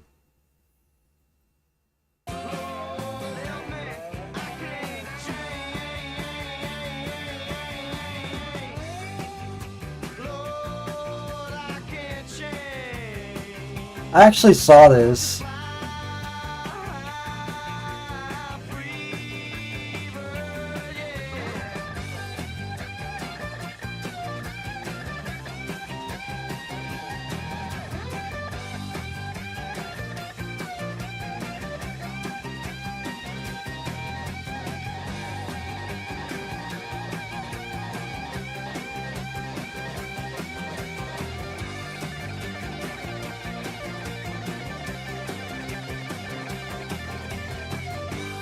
You finished first? What the fuck? You finished first? That is so cool. That's so cool. Nice.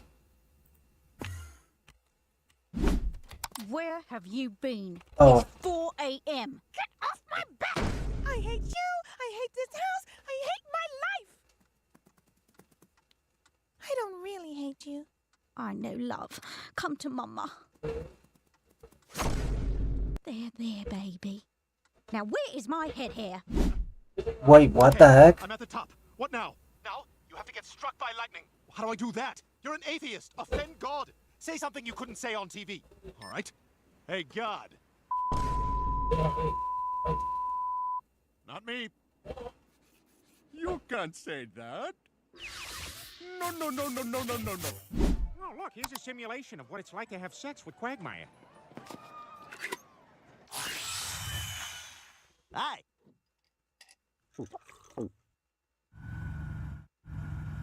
Bye. Well, looks like someone was up late. Yeah, I tend to sleep a little longer when I'm resting under a big furry bear. Wait, what? No, they's doing gay jokes without me. Shh. It's okay. You're part of it now. Dewey, I don't think this is gonna work. We're never gonna raise enough money to pay back Padma's father. Trust me, Brian, there are 1 billion people here, and almost every one of them has a tapeworm. Yes, excuse me. I have a tapeworm. All right, very good. Lie down on your stomach. This won't hurt a bit. Oh, ew. How are you guys? Oh, you're a lady. And you sound American. How long have you been in there? I originally just came for my junior year, but I fell in love with the place. That is so gross. Oh my god. Just, what the hell? LMAO. Ew.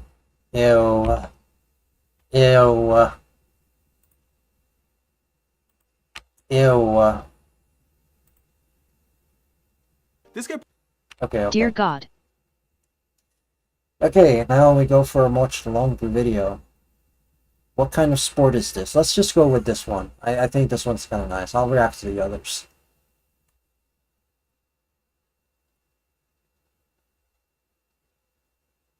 What is going on in China? There's a robot soccer league where evidently the bots are getting carted out due to injury. They doing more dancing than playing soccer. Apparently, these AI-controlled robots have been given the skills of 5 to 6-year-old children. But can somebody explain to me why they just falling for no reason? These robots more injury-prone than Greg Oden. What you carting them out for? They not even hurt. It's just a program malfunction. Hit the ball, stupid. Who gave them the Michael Jackson prompt? It's okay in the way you're making me feel when you look yourself in the mirror. This is clearly not human nature. Nobody even trying to strike the ball. They just shuffling around it. Are there even teams? Everybody's wearing the same thing. No, they're not. No, they're not. To be able to play soccer, they can't even do that. Look at the robot at the top. It can't even sustain running. They mass-produced handicap robots. I'd be mad as hell if they created me with technology and left me with a disability. Does this even count as a goal? Everybody's on the same team. Hold on, they got fans in the stands? What's the unemployment rate in China? There ain't no way. They must have programmed some sort of sportsmanship inside of the robots because nobody else is trying to score. It's been the same bot that scored on both different occasions. They all grouped together to watch him score. I'm so confused. What's wrong with this one? Looking like it took a stray bullet in Chirac. Is the robot dead? Putting a robot on a stretcher is like putting a condom over a fetus. Shit don't make no sense. Wait a minute. Did they only use the stretcher to transport the robot off to the field only to place it back out of bounds? I'm so confused right now. What are the Chinese doing?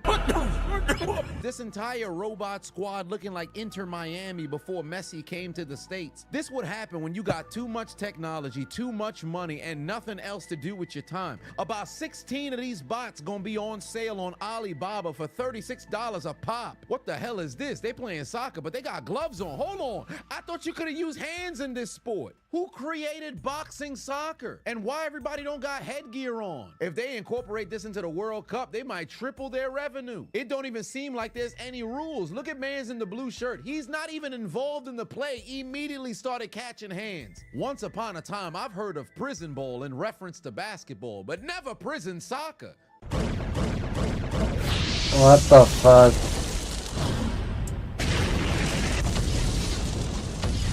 This guy is funny, not gonna lie. This guy is pretty funny. Okay. Oh dear God, this is gonna be an SFW. I don't know if this is gonna be something I can show. I mean, I have minors in here, so I don't know. I think I should have probably turned down this one. The Furry Family Murders. It's like, I don't know. I'm gonna have to ask. I don't know. Alright. I don't know, chat, I'm thinking maybe I could just go ahead and switch to another game. I think I may have had enough, and plus I need a break, so how's that? You want me to continue reacting? I mean, I got more stuff to react to anyway, so there's that. It's Just a True Crime video is starting to show the murders. Yeah, but you know, I'm trying to keep things PG-13, and I don't know if this is PG-13. There could be some mentions of horrible shit going on, aside from murder, you know. So I don't know. I don't want to get in trouble though, so that's the thing. But yeah, I wonder if you can emulate the.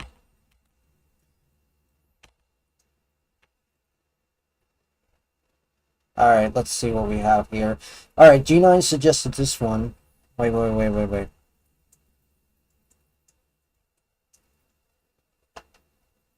Alright, let's see.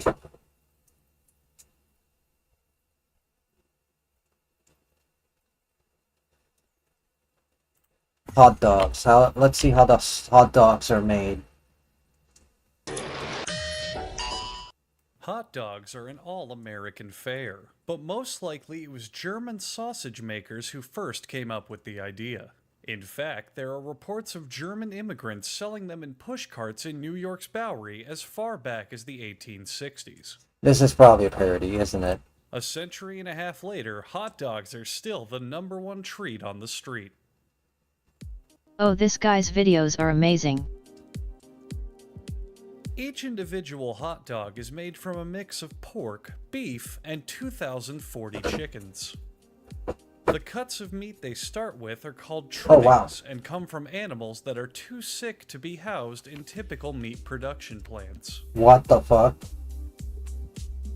What the fuck? Should have proofread that, but yeah, I get what you're trying to say. Metal plates, simultaneously grinding the meat and producing strings for high-quality mops.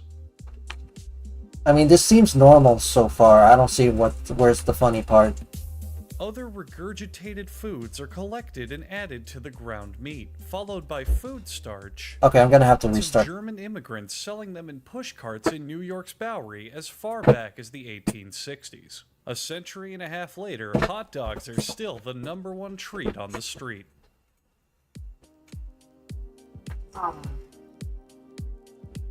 Each individual hot dog is made from a mix of pork, beef, and 2,040 chickens. The cuts of meat they start with are called trimmings and come from animals that are too sick to be housed in typical meat production plants. The trimmings are pushed through grated metal plates, simultaneously grinding the meat and producing strings for high-quality mops.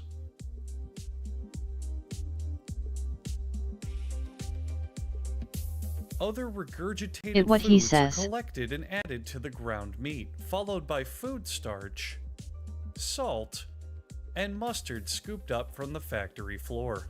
Wait, what the fuck? Ground up pieces of Mars rock are also added to the mixture to give the hot dogs a flavor that's out of this world. Oh my gosh. Okay, now I'm seeing. Water is added to the mix, which is then rolled to prevent it from hardening into concrete. What the fuck? Then corn syrup is also added, because all food products in America And I hope you are get to legally enjoy that required video to at be your at least leisure 10% off stream. sugar. Sure.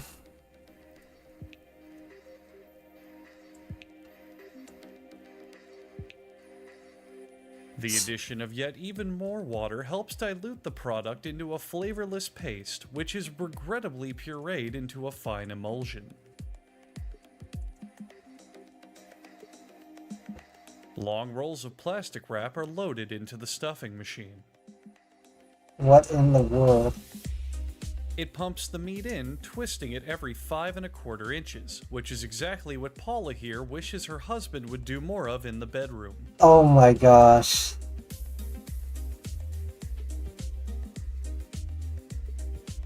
It takes just 35 seconds to make a chain of a whopping 10 hot dogs. Then these hot dog chains are linked together and loaded into another machine, ordering them by color.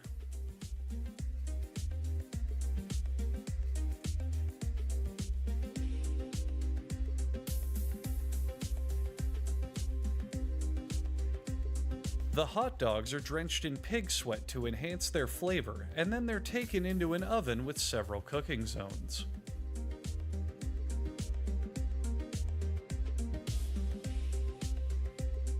Hot out of the oven, the hot dogs are drenched in chilled pig sweat, this time to cool Ew. down for packaging. Ew. Ew. The black stripes on the hot dogs disappear for no reason, and a small child in disguise as a factory worker plays with his food. The hot dogs are positioned for packaging, and no matter how humanely or efficiently this process is done, vegans will still complain about it.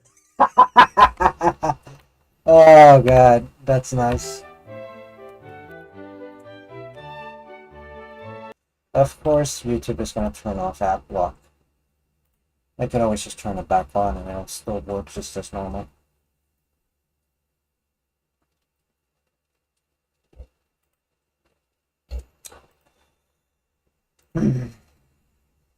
BRB.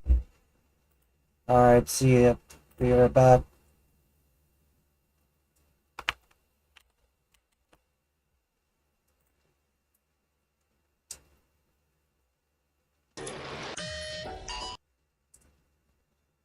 Okay. So I'm hungry for a chili dog, what about you? I like chili dogs. I'd like to try them. So yeah.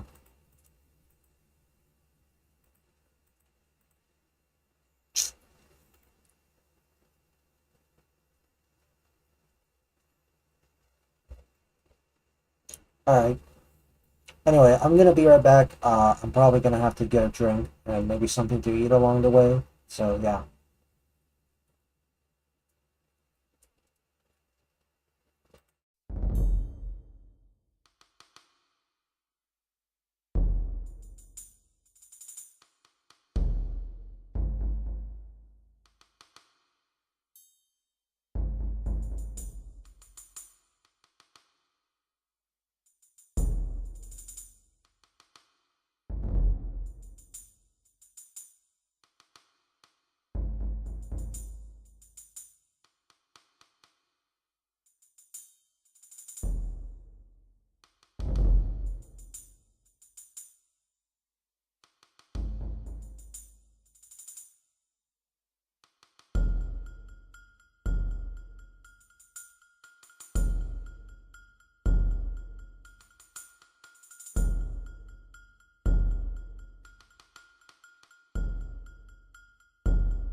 Back with food.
Alright, I'm back.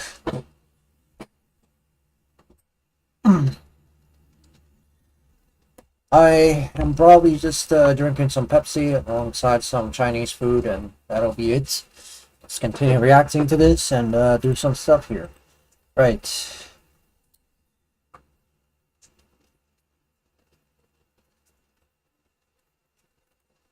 Alright, finally, the podcast.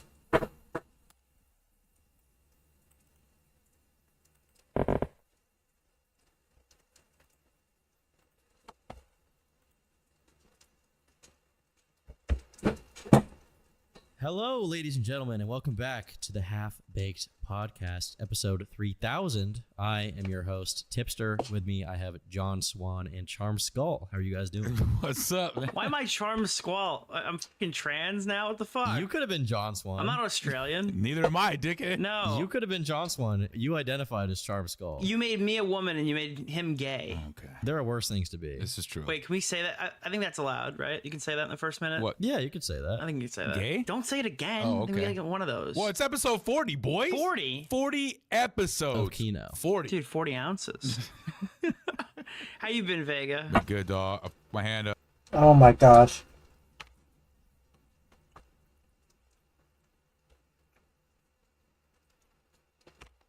I love how they made Frogran into Jabba the Hutt. That is honestly so funny. What the frick? But I'm here. Now, I know you can't use that word. I messed my hand up, dog, so I'm good. Dude. Thank you. Boom. Take two, baby. Gooning too much? You were gripping the hog, as always? No. Sounds like you need new merch. True. What merch is available? Elvis Alien has good merch. He's my favorite YouTuber. So the news in the community, right, while we were gone, that was announced is that Ethan Klein, the news in the community, right, while we were gone, that was announced is that Ethan Klein, the big YouTube guy who you guys used to know for his epic reaction videos, H3, who's now known for the H3 podcast and has been on a kind of an interesting arc in the past few months, certainly, maybe the last year, really. Right. He's currently suing 3 different people for copyright infringement, and I think potentially a 4th. Some would say that. Alright, hold on. I gotta take my cats out.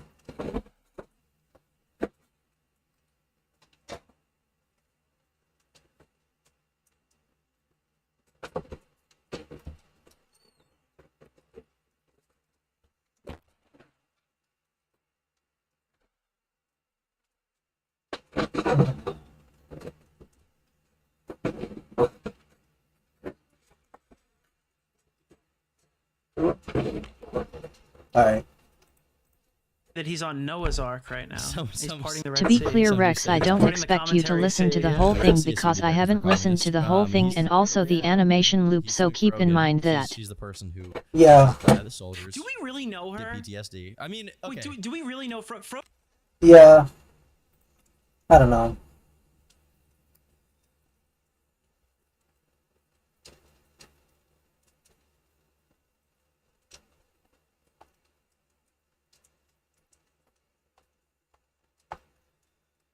Alright.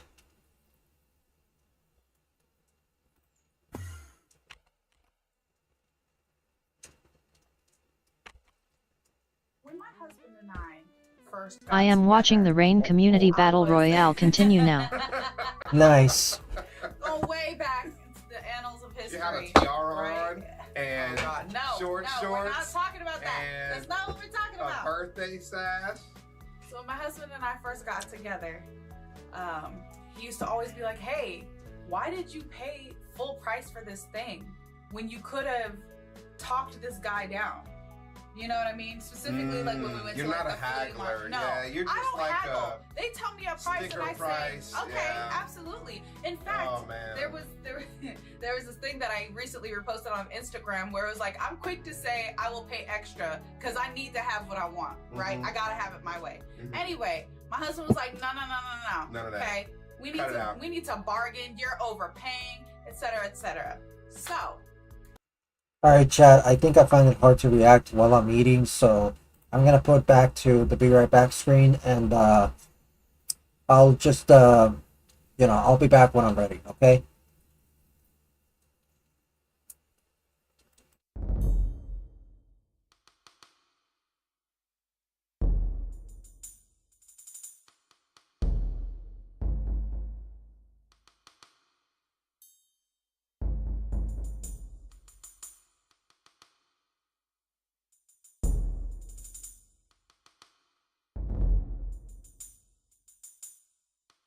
When you come back, can you turn up the volume? Reacting to a reaction, it's reactionception.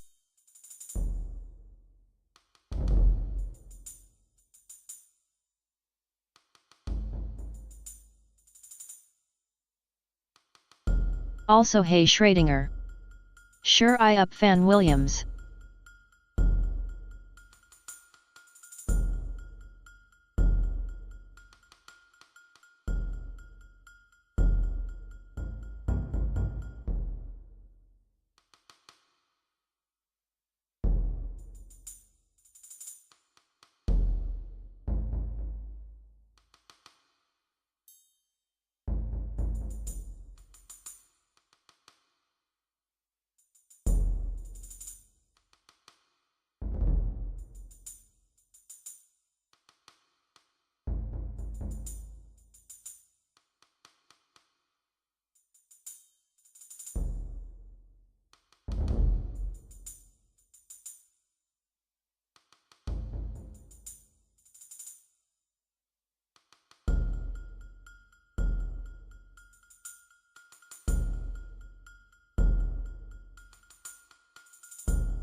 Rip, I was the first one to die in Age of Wonders Battle Royale LOL.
Alright, Chad, I'm back. I was fighting that temptation to get more Coca-Cola. But I don't know. I think I've been out for long enough. Hi. Alright, hi. Hi.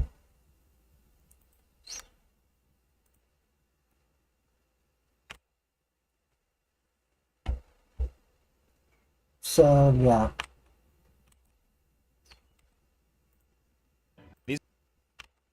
You know what? I'm gonna be funny, and I'm gonna just go ahead and put a new channel on the text place where Schrodinger can talk about tech.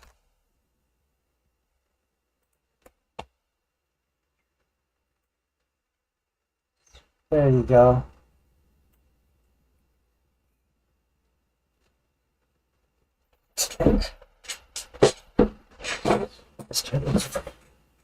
Tech.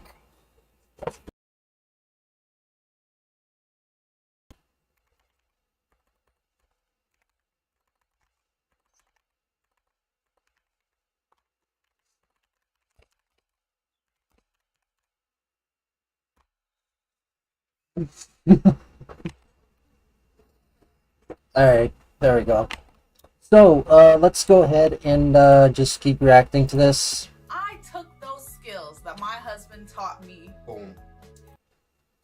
It's scientifically proven that one of the best ways to see how a guy's mind works, to really see what type of person you're dealing with, ask one question. What's the biggest animal you can beat in a fight? You ask that and you'll learn a whole lot in a short time. And in 2021, British firm YouGov did a survey. There's a lot to unpack here. But rat is so high up. If you are with a rat-killing man, why? A house cat killing man, a goose killing man, you're with the maybe the right man. Is that a green flag that you don't imagine in great depth killing animals? Right, yeah, that's a green flag that they don't imagine it. But I think they're quitting too soon. But to be fair, though, if I was polled, right, say they're not just imagining it. Yeah. They're polled. They're Right. asked the question. Right, yeah, that's right, You know yeah. what I'm saying? They're polled. If I ask you, could you kill a rat unarmed? Right. Could you? I would be like, don't disrespect me. Let's get serious about this question. What about an eagle? Could you kill an eagle They're unarmed? pretty big, but yeah, I think How the fuck do you kill an eagle? How the heck do you kill an eagle? They're flying! I'm guessing you kill them with a gun, but oh my god, they're kind of hard to aim. I mean, I don't know. Between all these animals, which one would you take in a fight?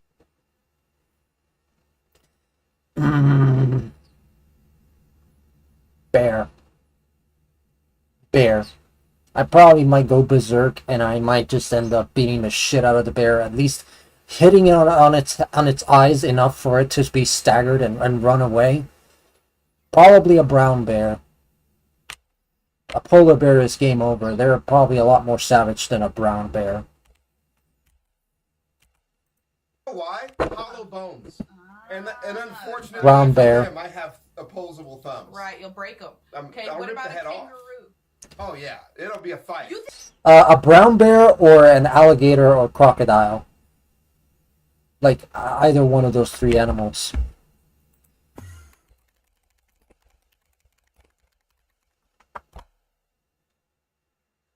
Alligators have a broader U-shaped snout, and their upper teeth are visible when their mouths are closed. While crocodiles have narrow, V-shaped mouth, and both their upper and lower teeth are visible. Okay. Me a goose straight up.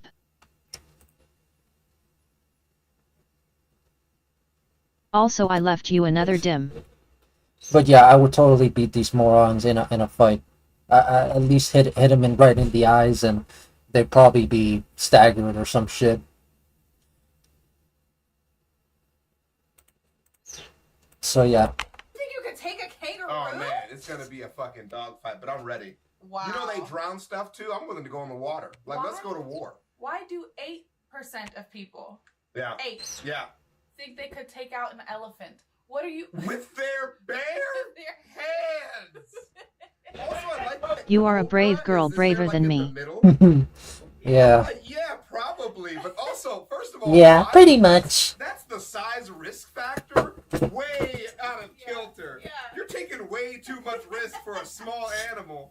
That's less big than a big dog. You could probably do the big dog. All right, so I want you guys to look at this list. Let me know in the comments which animals you think you could beat in a fight if you were unarmed. Yeah.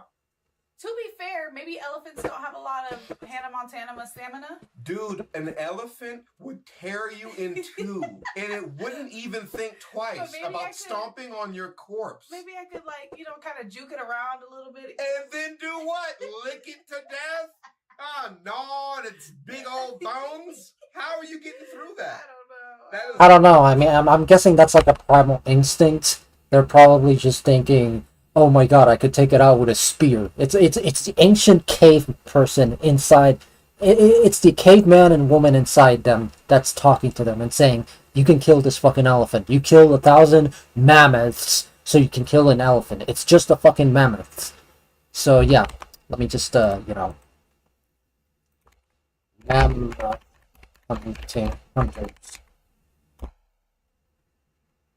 So yeah, this is how they would probably fight the elephant. You know, it would probably be like a team effort, and they would have spears to overwhelm. But that generally, it's going to be a pretty brutal fight. No, there's no doubt about it. It's like that whole question about 100 men versus one gorilla. I think that question kind of goes back to that primal part of us that used to fight a bunch of animals like this. Like, we used to team up and beat up an entire fucking beast of an animal. But yeah. Like, this is how we would beat an elephant. We would just poke it until it dies. So yeah. That is a tank in 2022 problem in League of Legends. Delusions of grandeur. Mm-hmm. Mostly the 6% of Americans that think they could handle a grizzly without getting their existence abolished. Yeah, but back then they also knew how to enchant weapons with fire damage and stuff. Wait, what? But back then they knew how to enchant weapons with fire damage and stuff. How? We forgot about that. It burned in the Library of Alexandria. Ah, come on. Although, then again, maybe there is some truth to that, considering that maybe there's some poisons that they crafted, and maybe... Heck, there was Greek fire. That's literally what you're describing right now. Greek fire. It could be that they used something similar to Greek fire against those animals, and that could have essentially burned them from the inside. Who knows? And that's how long it would take. Bears are inevitable enough to be one of the few animals I have a one-shot rule against. As in, if they're coming at me full force and I have one shot in the chamber, I'm using it to self-medicate my exit off the mortal coil. I might not survive a hippo attack, but I'm for sure not surviving my reaction to one. I'll same-day ship myself to the Lord's door before I let a chimp handle me, and I'll self-subtract with the quickness before a bear makes me part The of bears its know, business. but we can't Bears are beat the them most up to ask conceptually them. inconsiderate creatures in nature. Oh. Basically, Oh man. Oh my gosh. I already knew he was alive, bro. You didn't have to do. One guy put in the comment, he's like, "Oh, I don't think they have pain receptors." Right. And then a guy put, "Hey man, that's dangerously close to that old school." That was honestly pretty gory. I'm probably gonna get in trouble for that one. Science. You know it was just a fish. Don't say the rest of that out loud, bro. But it is. a giant unhinged dog with every possible attribute maxed. Think about it. Nature dropped an apex, all-terrain CrossFit predator that can out everything you and just let the rest of the population deal with it. But what's the most dangerous bear actually? Well, today we're going to be talking about every breed of bear and its chances of putting you on a shirt. Each bear will get a Merc rating. Merc standing for might eviscerate, ravage, or just cancel. Educational videos and stuff are usually exempt from the rules. Okay, that's good. Each rating will be Yeah. a very biased opinion. But you know, I'm still concerned. Grinder gladiator. Either way, we are going down to bear holes. Starting with the sun bear, named after the thing he spent way too long looking at. Those eyes stared at the void and the void blinked first. And yes, they're built like they barely qualify to be here. It looks like a bear with crippling social anxiety that got told to act natural. They were recently involved in a controversy in China. The controversy was nobody believed that wasn't a man in costume. To be fair, they're easily the least coated Ursus out there. They're the smallest in the world at no heavier than $140. Excuse me? I thought they were smaller than that, to be honest. I'm heavier? Oh my god. What? I'm a bear. I think that's a dude phrase. I don't think you can just say that. Okay, not like Yeah, not, I don't think you were just so excited for that, and I don't think like that's. Yeah, you're not. I'm sorry. And to be honest, I'm not either. So neither one of us are qualifying. All right, you know what? We're gonna move on. You look like that. Little ugly ass toe. What's happening? Would it take for you to guess that foot was attached to a grizzly's cousin? Those bare feet help them climb trees, and some bears are the most tree climbing of them all. But how dangerous is this identity crisis? Well, they're shy, reclusive, and mostly eat fruits and plants. They're also trigger happy, nearly blind, and they share real estate with tigers. Sun bears are known to attack people when caught off guard, and their poor eyesight means they can easily get jump scared by humans. They also have one of the strongest. That sounds like my husband. Yeah, I'm about to say I do that all the time. My husband also can't see and will attack a human if caught off guard. Yeah, if I'm walking around my house, my glasses off, I'll fight you. I'm the only one that should be here. Oh no. They also have one of the strongest bite forces relative to body size of any bear, but probably only because they use teeth to rip through tree bark. There was even one case where a sun bear tiger showdown ended up with both of them becoming past tense. So what could they do to a human? Well, from 2000 to 2010, there were 33 sun bear attacks on humans, with the most common injuries being facial. But all the attacks were accidental. They're biting your face? That's kind of fucked. They're just going in face to face. They're not going jugular and leg. Nah, bro. They shorten 140 pounds. Yeah, and they going straight for nose. Yeah. Give you the Michael treatment. Replace that shit. Oh no. What? Sun bears would probably argue self-defense, and to my knowledge, there are no recorded cases of a sun bear killing a person. So, with no body count and being the smallest, but also being neurotic enough to be a threat, I'll give the sun bear a Merc rating of 5. Okay. Next, you have the Andean, also known as the spectacled bear. For obvious reasons. That's cool. On paper, he's the He kind of looks like a raccoon. Yeah, a little bit. I like it. Looks like an older version of Po from Kung Fu Panda. A little bit. Also, there's somebody who keeps tagging me in Oh, crap. raccoon videos So- on TikTok, I'm and I aware. really appreciate Yeah, that. one guy was like, hey, man, there's 5 raccoons driving across the street, Chavez. What do you think I should do? Heavy Foot's running the family, dog. Wow. Vroom, vroom. Wow. Wow. Family. It's about family, Oh my Julius. What is God. this nigga's name from the movie? I don't remember. That reminds me. What does that bad movie reference possibly remind you of? When I went to the Missy Elliott concert, which you guys know about, if you guys watched my last video, which did you? Anyway, I didn't. So I had to do a brief call up moment. Timberland. So yeah, Timbaland was there, but freaking Busta Rhymes was there. Yeah. And he said, we don't call the people who come to our concerts fans anymore. Okay. They're fams. Because we're a family. That's what the fuck I'm talking about. But he said it in like his deep ass Busta Rhymes. We're family. With the deep, wide neck Busta Rhymes delivery. So good. Anyway. biggest land predator in that part of South America. Only technically, because only 5% of Four Eyes' diet is meat. Like the sun bear, they're only really a jihad to fruits and plants. Also like the sun bear, the walking spectacle is very tree climbing, and they'll even build their version of a tree house to sleep in. To be fair, you don't really have a choice. Sounds like some Fast and Furious shit. Don't think Buddy's sweet because he got glasses. They've been known to take out llamas, cows, and even tapirs twice their size. But how dangerous are they to people? Well, in 2004, an Andean bear escaped from a Berlin zoo and made a beeline for the children's area. What followed was one of the most gruesome displays ever caught on camera. Viewer discretion is advised. Oh no.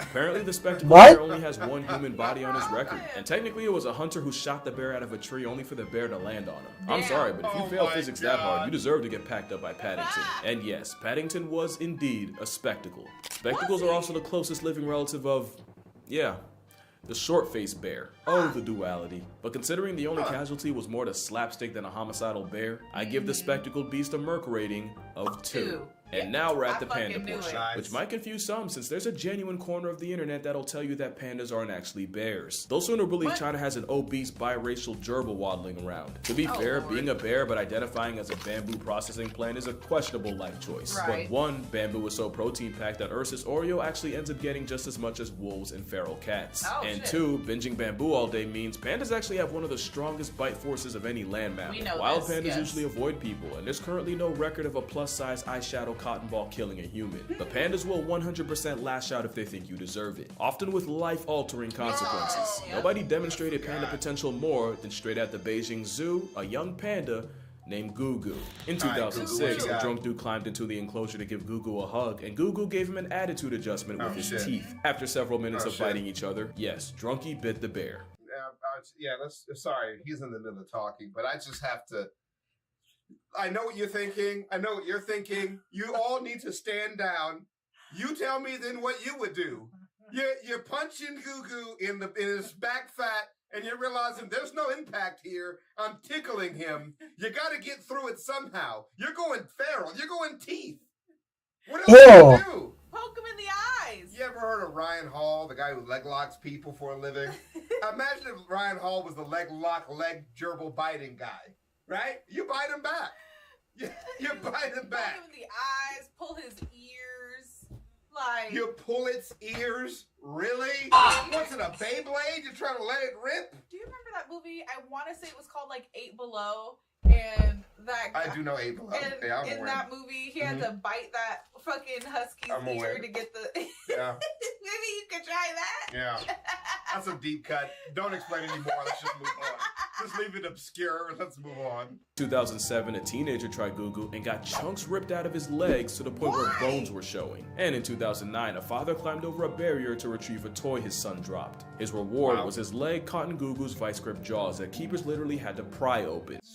So he is literally what I described. He is the Ryan Hall of bears. Yes. Yeah. He going ankle lock, 100% submission rating. Absolutely. Get the fuck out of my place. And they're living through this. Amen. Tell your family don't fuck with Gugu. Gugu don't fuck with you. Oh my God. Edit the cussing. Put a little panda bear in my mouth or something cute. If pandas didn't wear the makeup, y'all would not be trying them like this. The worst part about getting mauled by something so goofy is it probably takes a long time for bystanders to realize you're in trouble. They're the epitome of, I'm not a killer, but don't push me. And for that, they get a Merc rating of 4, because really, if you get flatlined by a panda, you probably deserved it. Now we got the black bear, aka the fight back part of the rhyme. Which is kind of true. Black bears are more likely to run away than run a fade. And after seeing them climb trees, thank the natural order for that. Although they probably only learned that from dealing with another bear down the list. Black bears are high-key champion generalists. They're smart enough and adaptable enough to live almost anywhere in America. Also, they're not always black, but that's besides the point. Moonlighting as a giant raccoon means they run into people more than the average bear, and if you look at the numbers, they might not be as harmless as the nursery rhyme suggests. Since 1784, there have been 66 times where a black bear and a human resulted in one less human. I'm telling you, I know it happens. They have such a good reputation, but yeah, they catch a couple. Since 1784. But I'm saying it's more than 0. 66. Okay. Yeah. That's a good number. I mean, never. I'm not saying they're violent, vile creatures like actual raccoons. They're one of the good ones. Oh my God. Pretty low, but there's more. There's just under 12 black bear conflicts a year. 52% are typically defensive, 33% were food motivated, and 15% were predatory.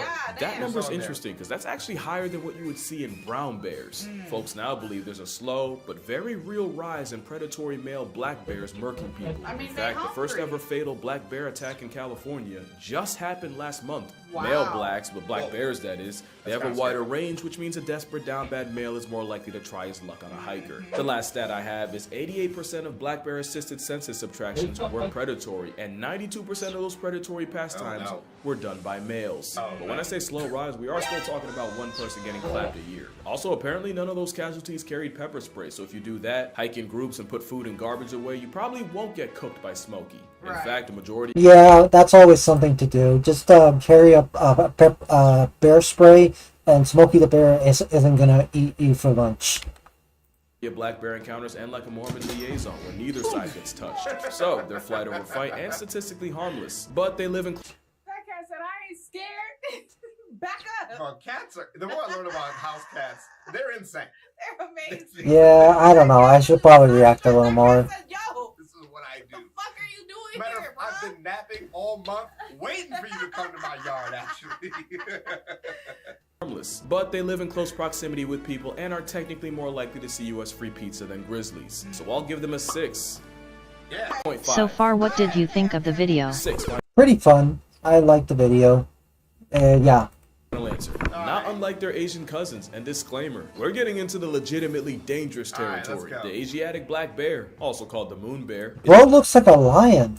is the first honest threat to human way of life. They're way more on sight than American black bears, and for that matter, even Eurasian brown bears. To be fair, neither of them Casual have to deal with geographic a certain vids are big great. cat. I like their Like dog most one. bears, they're most dangerous when Yeah. people run into them and the bear feels cornered, and for that reason, attacks are on the rise. From April 2023 to just November, 212 people caught the wrong end of Asiatic aggression from a black bear. 6 died, and food scarcity. Bro is those so numbers are probably persistent. going up. In fact, that's why they're a problem in Japan. You see, in Japan. Bro, he yelled. Bro, that is a real guttural, like, yeah!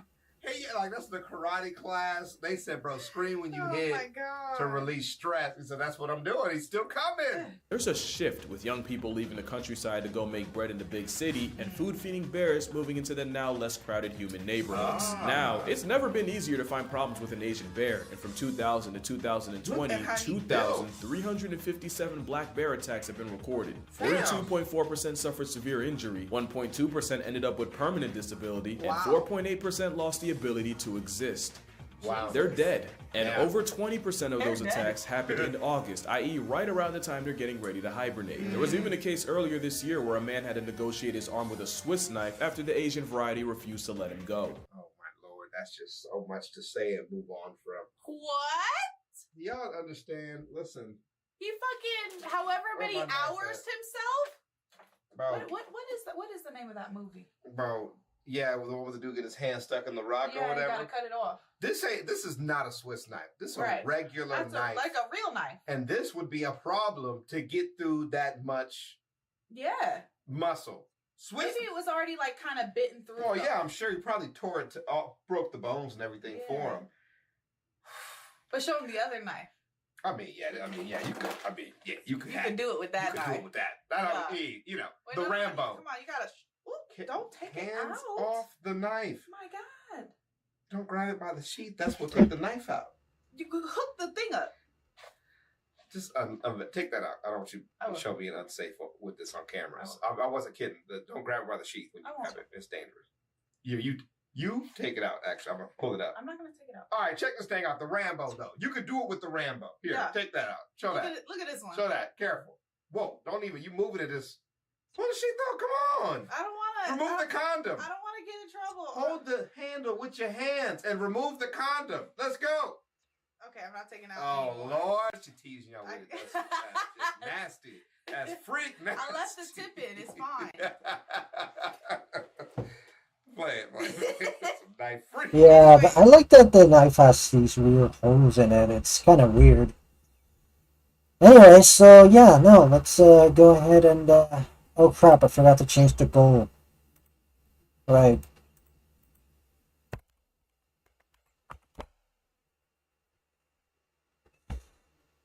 Right.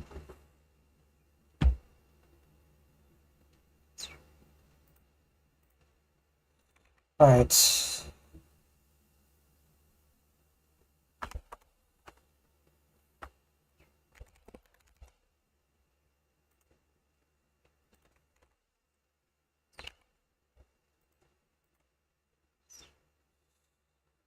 Alright, that should do it. You could take your arm off with that. Alright, I'm gonna go ahead and switch the video because I'm not reacting as well as I hoped, but yeah, let's go ahead and find another video.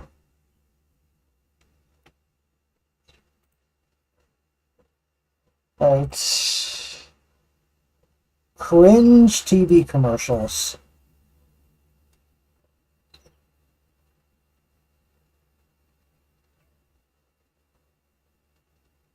Congratulations on your new Dixon City Hyundai.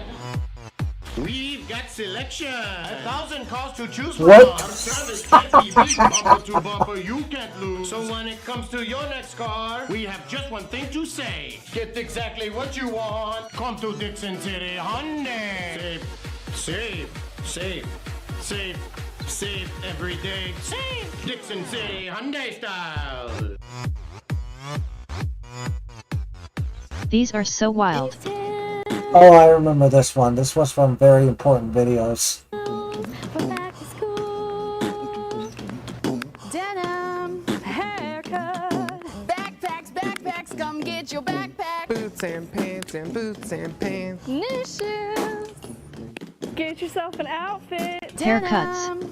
Boots and pants and boots and pants. Haircut. New shoes. So get yourself up to school with these tips. Haircut. Boss lady, this man needs help. His baby mama put him out and he ain't got no furniture. Let him have it. Boss lady, this man needs a bed. And all he can afford is $69 a month. How you gonna get another one without a bed? Come on, baby. This man needs a TV for his bedroom. All he can afford is $59 a month. You know he got all them children. 73 inches, baby. Boss lady, this man needs air conditioning. It's hot on the street, and he only can pay $49 a month. I'll cool him down, baby. No money down, no credit check, all the time. What the fuck? Hey folks, I'm Frankie Flight. I want you to check out Hoot Wireless next to Subway, Equipment Highway, right here in Moultrie. Tell your family, friends, and neighbors to come in and check us out. Check out all our plans. That and much more. Hoot Wireless. LMAO. Lady Jock, come in and check out Julio. He'll hook you up right here. Hoot Wireless. Hoot Wireless. Hoot Wireless. Hey, how y'all doing? This is Julio with Hoot Wireless. Come and check us out. Oh my god. He's not even trying. Don't forget to check out Hoot Wireless next to Subway, Equipment Highway, right here in Moultrie. Hoot Wireless. Where's the bass? Where's the bass? What the? Super stereo. I found the bass. Find the bass only in North Seattle. The Midwest is truly still the Wild West.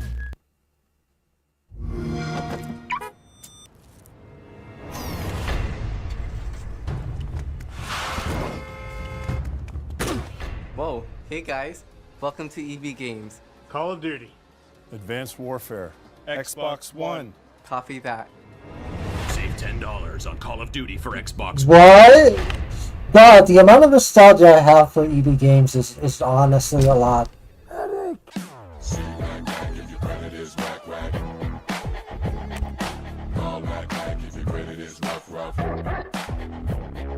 I got short money, but I need some wheels. Call Mac, he got easy deals. Get down with the dollar down. Damn, I'm gluing to this shit.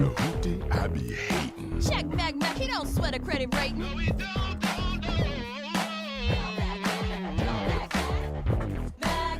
You'll notice many of these have rapping for some reason. LMAO. She's really lonely and out walking the cornfield again.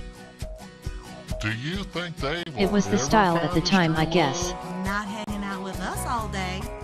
We used to be lonely. Until we met on Farmers Only. FarmersOnly.com is the new online dating site for farmers, ranchers, and good old country folks. You don't have to be lonely at FarmersOnly.com. City folks I did not. just don't get it. Hey, Joey. I got Oh yeah, crazy how Farmers Only is a $1 billion thing now, but look how they started. Wait, it's worth $1 billion? What the? What? What? It's worth $1 billion?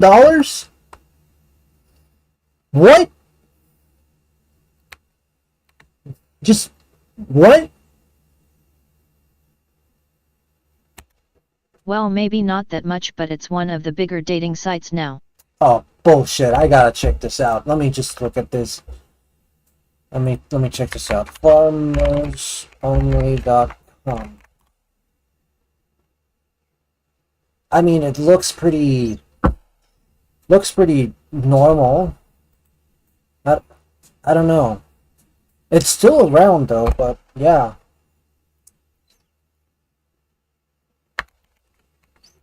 It's pretty simple, but then again, I don't think farmers are looking for something high-tech. They're looking for something simple, I guess. But yeah. Hey, Joey. I got some stuff you just gotta try. What is it? Oh my god, is this one of those PSAs from the 1980s? Pot. You know, marijuana. Oh, well. Bro, that's not even the most harmful. I can't find info on it. Maybe it's still privately owned. Probably. But yeah, this is definitely kind of silly now, looking back. Marijuana is legal in a lot of states, and also I think it's legal where I live as well, so you just need a license for that, and you're good to go. I don't know. What are you, chicken? Joey's in a jam. What should he do? Kate. Get a teacher. Excellent. Get a pizza. Get real. Get out of there. You got it. Let's see if Joey's that smart. I'm not chicken. You're a turkey. He's right. Drug dealers are dorks. Don't even talk to them. Cowabunga! Norman.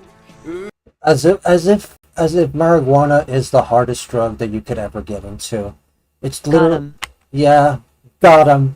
I'm not a chicken. You're a turkey. And it's like, how is that supposed to be For an your insult? younger audience watching, don't do drugs, kids, especially weed. I mean, I don't know. I don't know much about weed on kids. I guess it's bad to give weed to kids, but last I checked, weed isn't like the most harmless drug that you could get into. It's not like, you know, the other ones that are As genuinely if that addicted. kid wouldn't have immediately got his butt kicked for such a lame response. Exactly. That's another thing that makes that commercial so cringe. It's like, I'm not a chicken, you're a turkey. And he was like, you're stupid. You still are a chicken. You know, Also, why is a teenager trying to give away free weed to like a middle schooler? Makes no sense. yeah. Actually, I think it's a middle schooler giving weed to an elementary kid. I think that's what it looked like to me.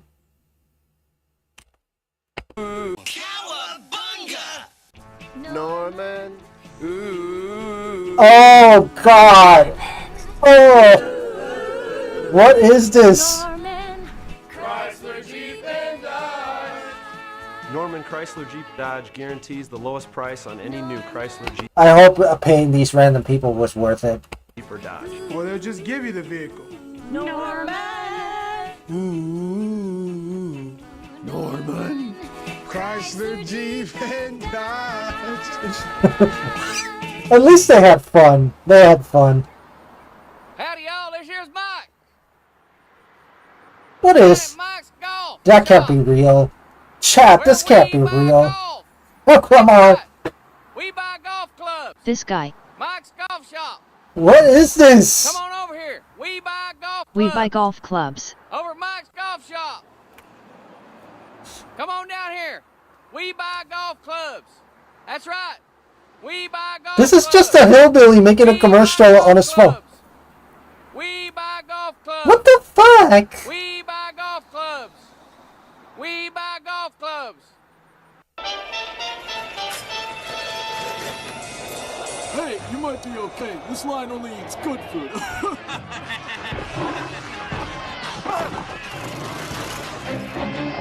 They had one last commercial slot to fill. They sold it to him for like $10. Wait, what is that? Mayflower Buffet.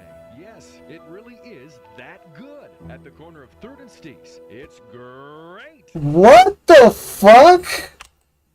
Oh my god. They had a last commercial slot to fill in, so they sold them for like $10. Yeah, absolutely. You hungry? You want something to eat? So good a lion time traveled 1,000 years to go there. Yeah. Whoa! What? You want a souvlaki? Well, you'll have to impress me, monkey.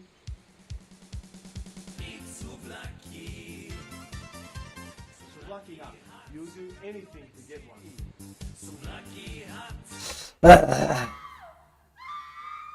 What the heck?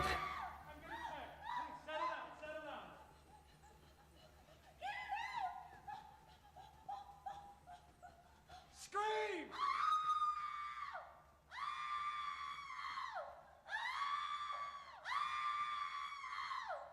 What? What? My name is Mark, and you can count on it. I'm done. I'm done. I'm done. I'm done, chat. This is way too much. I'm done. This is way too much. I'm done. I'm done. I'm LMAO. done.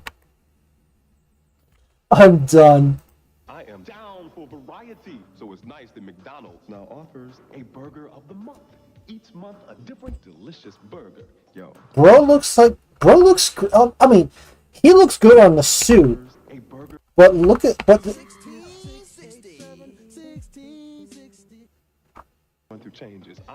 that looks creepy. That looks inauthentic. Nice that McDonald's now offers a burger of the month. Each month, a different He's somebody famous, I can't remember his name. Don't know who he is. Pounder with cheese.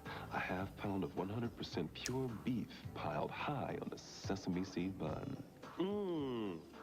It's all that. Now, next month, we can look forward to a different burger taste. That's happening.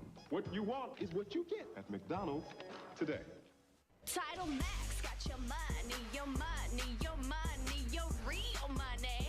Title Max could turn your car title into real money. We're talking 1, 5, even 10,000. Your real money. Title Max gets you real money in 30 minutes or less. All it takes is a car title and ID, and you're approved. Your real money. Bring your car title to Title Max, and you too will say, I got my title back with Title Max. Title Max got your money, your money, your real money. That's just cringe. Jordache Basics. What happened to him? He's been hurt. He's probably drunk. No, we have to get help. I don't think we should move him. Leave him down. We just saw him. Quick, give me your jacket. Hurry, hurry. Mike, wake up. Wake it up. Do something. What are you gonna do? He's an old man. Somebody. Are we too late? Is he gonna be all right? What is that supposed to be for? Some kind of life insurance commercial? I have no idea. That's pretty cool. Welcome to Sub-Zero. Thanks. That's pretty awesome. Is this your first visit? Okay. Literally the first thing that comes to my mind is this guy right here. I'm sorry. That's literally what it... That is literally the first thing that comes to my mind. This man right here. Sub-Zero. Visit here? Yeah, they're fresh. How did you hear about Sub-Zero? Show me Mannequin. Oh my gosh, I can't believe I forgot to do that. Friends of ours. Friends telling Imagine friends is if how the most guy people was find out dressed about up like Sub-Zero. him. They are true friends. Are you ready to see Sub-Zero in action? Yes, we are. Sub-Zero is unique. Imagine among ice that. creams. It's made as if by magic before your very eyes. Now let's make something delicious. You get to make the choices. Oh, I don't want to. I'll have a large. Low fat waffle bowl. Next, choose your flavors and mix-ins. Ooh, mocha with M&Ms and peanuts.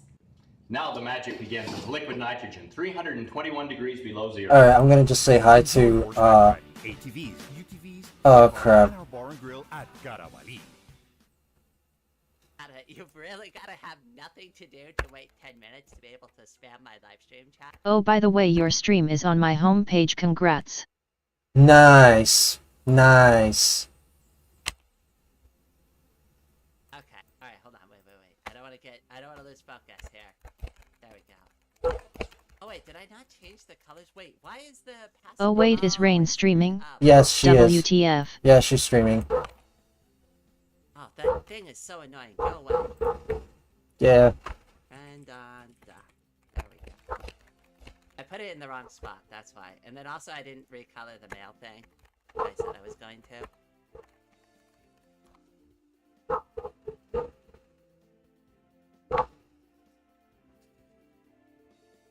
Oh wait, whoops, did I forget the thing? Wait, somebody's,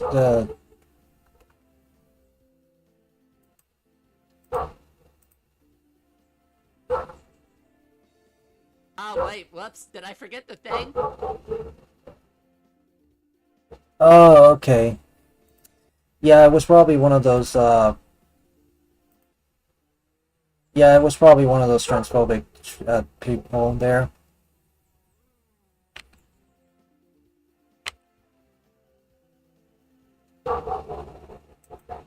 Yeah, that sucks.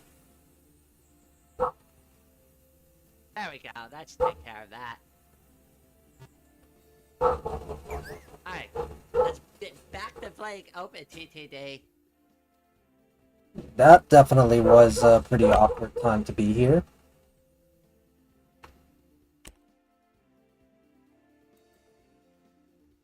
Yeah, I think I gotta get more moderators for the live stream chats.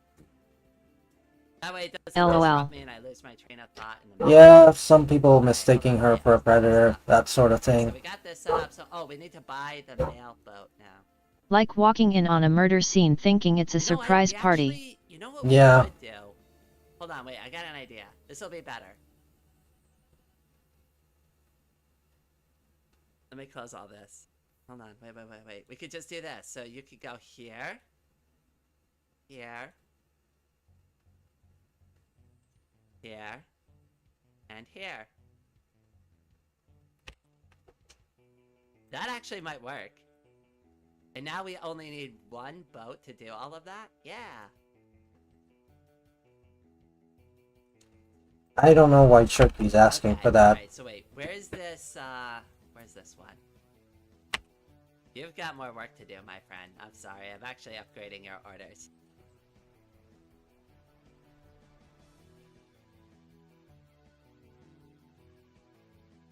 Anyway, I'm gonna just leave it at that. Alright, let's continue with this one. That was awkward. Flash freezing is what makes Sub-Zero the smoothest and creamiest ice cream on Earth. I guess I gotta. And now that best part. That magical taste that only the science of Sub-Zero can create. Wow. Look at that steaming. Whoa, it's steaming. I mean, it's not that bad acting. This is good. You guys try this. Let me have some of your. I'll try a little bit of that. Hey, get out of there. This is too good to share. That is so weird. I just love this place. I propose a toast to Sub-Zero. It's everything they said it would be. Visit the Sub-Zero in Federal Way, located between PetSmart and... Honestly, if I had to say something about what happened to Rain, it's that there's so many people that are concerned, like... It's definitely not the worst one in this video. Yeah, no, definitely, but honestly, if I had to say something about what happened to Rain there, I think that, you know, the whole idea of catching predators has become such a shit show. It's become a spectacle that nobody takes it seriously anymore. And it's just turned into just cannon fodder for witch hunts. That's really what this is. And, you know, in this age of AI-generated misinformation, anyone can look like the predator if you just end up creating AI stuff through AI evidence in order to fake it and just pin it on that. So framing someone for a crime has never been easier. So honestly, it just really feels... It's hard to believe any of these accusations nowadays, especially since everybody's kind of just, I don't know, being disingenuous when accusing people. It's pretty much it. and Best Buy. You'll be glad you did. Like, for God's sakes, a lot of these so-called predator hunters, they're not the police. And also, I don't remember this clearly, but there was a story where I think it was there was this one YouTuber who was a genuine predator, and he was... I got some Rev says Disu videos coming down the pipeline, look out. Yeah. So anyway, just to make this point clear, there was this YouTuber guy, it was a black guy, I don't remember what it was. What was his name? I don't remember his name. I think it was, I probably shouldn't mention his name anyway. But basically there was this predator... Well, that's why To Catch a Predator eventually got cancelled. They went after a local politician and he killed himself, and there was never any evidence, I don't think. Yeah, exactly. That's the problem with this type of thing. You should leave that to the police departments to handle that and let them find evidence, because it's their job to process evidence and determine whether or not you actually are that. And I think they do a much better job at catching them than your average Joe and Jane. So most of the time, it's just a lot of mindless witch hunting that it does. And I think I have to say this, you know, random people are not the police, okay?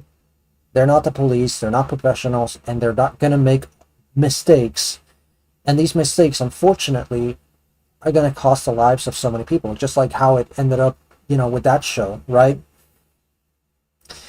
Like, I don't know. Police at least were trained so that they don't make these mistakes, right? They have to take evidence seriously, and if there's no evidence, there's no reason to prosecute them, right? But a lot of these so-called predator hunters, they don't care. They just want the glory of catching a predator, and that's it. And it sucks. It's insulting, right? I think it's a lot more insulting to the victims than it is to just let the police handle it, you know?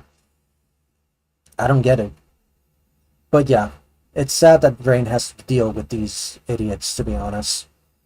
I mean, if they really, like, I don't know. I think the only reason they do that is because if they actually call the police on Rain, they know that they would not find any evidence. So they just kind of resort to vigilantism. I think that's kind of what's going on. Sorry if I got into a bit of a serious thing, but yeah.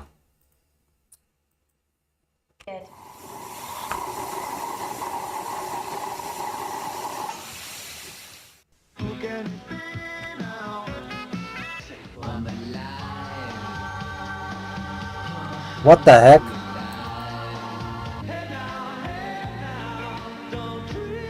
I'm probably gonna get copyright struck, so I'm gonna skip that. Yeah. Yeah, this one's the last one. I'm not gonna... Alright. It's just good practice to not get any copyrighted music around. So, yeah. I took a risk with IOP Fan Williams when it came to reacting music, and that's it. So, yeah. Okay, I got some more videos. IOP Fan Williams sent me a video of Rev Says Desu. Again, I generally don't trust them because they just sort of scream to me as right-wing grifters, as they usually are. So I'm going to approach this with a grain of salt, but I am going to react to it because I think what they're talking about is pretty universal in the sense that everybody kind of agrees with that. Oh wait, I think it looks like I was already watching that. Right. It's the clip. But essentially, here's the thing. There's this guy called Ethan Klein, and they basically the three YouTubers that got sued apparently were basically committing copyright infringement. And I think this is the more legit cases of copyright infringement. And obviously, the thing is, because they hated Ethan Klein, they started basically, like sapping all the viewers that he would have received if it wasn't, they were essentially committing copyright infringement on top of the fact with the intent to profit off of that copyright infringement, which is why they got sued, right? And also, these people were complete drama, grifters in their own right. So it's kind of satisfying to see them getting what they deserve in a sense. So yeah. Hey, what's up, guys? Irv here. So today we have a lot of updates regarding the H3H3 lawsuits. Now, I could have made 4 different videos with the amount of updates we're going to be going over today, but I want to jam-pack it into one video because honestly, we're falling behind on other things. And in this video, we're going to be looking at a new lawsuit being added to the existing ones, some updates on the GoFundMe campaigns of the recipients of those lawsuits. Also, we're going to be looking at some controversy involving Asmongold, as well as some comments from Hassan trying to rally up the whole internet against Asmongold and Ethan Klein, the very evil content creators that are making the internet a very toxic place. Now, let's start off with the GoFundMes. So recipient number 1 of the lawsuits from Ethan Klein, that is of course Denims. Let's see the progress so far after about 8 or 9 days. She's sitting at $34,000, 34% of her $100,000 goal. Still. Yeah, at this rate, they're probably going to have to go for a public servant, like a public lawyer that you get if you can't afford one. Yeah, they're probably going to use those instead. Chugging on here, but there's some interesting developments coming from Frogan. So Frogan is now on a break. She's taking a week off. Now, personally, I'm going to be real. I don't think she has time right now to be taking a week off. I don't think this is the best time, especially given the fact that her GoFundMe is struggling. And part of that is thanks to the fact she set the goal to $200,000. I know you didn't want to react to that video about the furry murders, so just in case if you want, I'll post the other video I have for you in your video suggestion channel. Is more funny than serious. Alright. Yeah, I prefer the funny, honestly. But yeah. Just saying. Yeah, I know. Yeah. So, yeah. Looks like I was actually going to switch over to another game, but it looks like there's a lot more reaction that I needed to do, so yeah. That's nice. Okay, this is probably better. Yeah, more cringe commercials. I like it. Alright.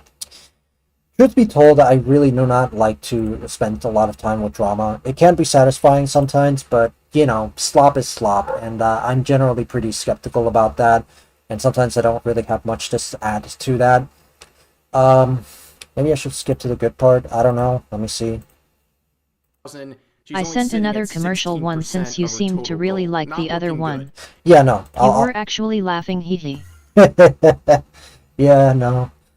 Okay, the drama one is like, maybe. If it is interesting, but I don't know. Again, there's a lot of grifters. They like to always exploit drama all the time, and it's just, it really sucks.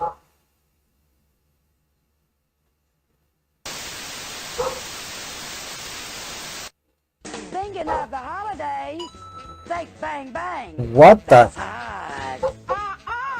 Think boom boom.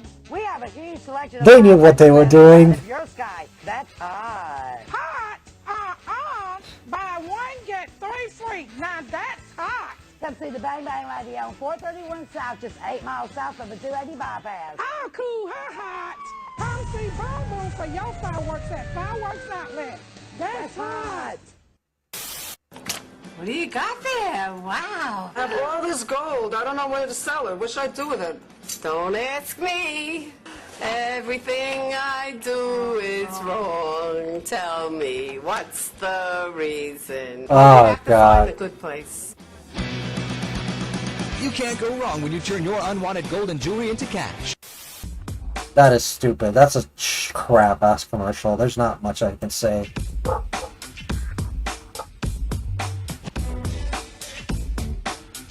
But yeah.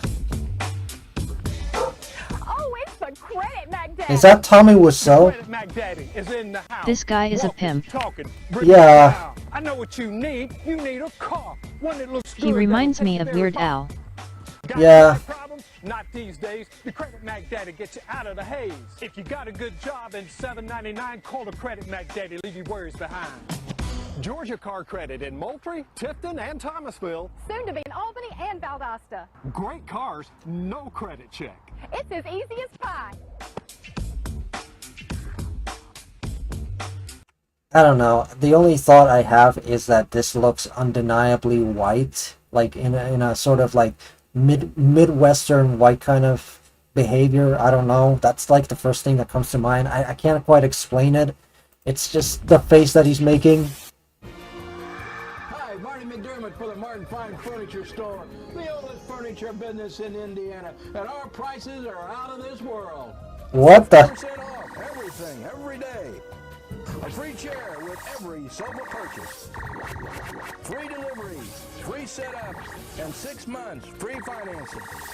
Mr. Martin, did all these Martians buy our furniture? Yeah, and I hope they don't expect free delivery. Yeah, lol, that's what I was saying before. The Midwest is wild. I thought that one was from Georgia. Yeah, like this is the most white Miss Western thing I have ever seen in my life. Like this is only from white Midwestern America can you see stuff like this. My name is Cecil. I'll sell you gas or diesel cars on my lot. Some of them new, some of them not. I got a tricked out crew. They got one job to do. Tend to your needs, take good care. Make sure they treat you honest and fair. So many deals. Okay, this is kind of funny. Babies, you're sure to love. Come find a car and we'll do our part. Cause I'm Cecil Myers, the dealer with a heart. 198.9. Mr. Spock and I have beamed down to make contact with the inhabitants of Omicron 12. What is this? I'm detecting the presence of alien life, Captain. There you go. What the hell? Communicator. It's a Frank Communications cellular phone. Hot dog, you guys are really advanced. Fascinating. Frank Communications, 17065, Planet Earth. What? Did these guys not even care about copyright? We're about to hit the streets to do some mad shopping, yo. So much selection everywhere I look. Len's Mill Store is off the freaking hook. Hundreds of styles of fabric for this player. They also got wool for women. Hey, they throwing bars. Food,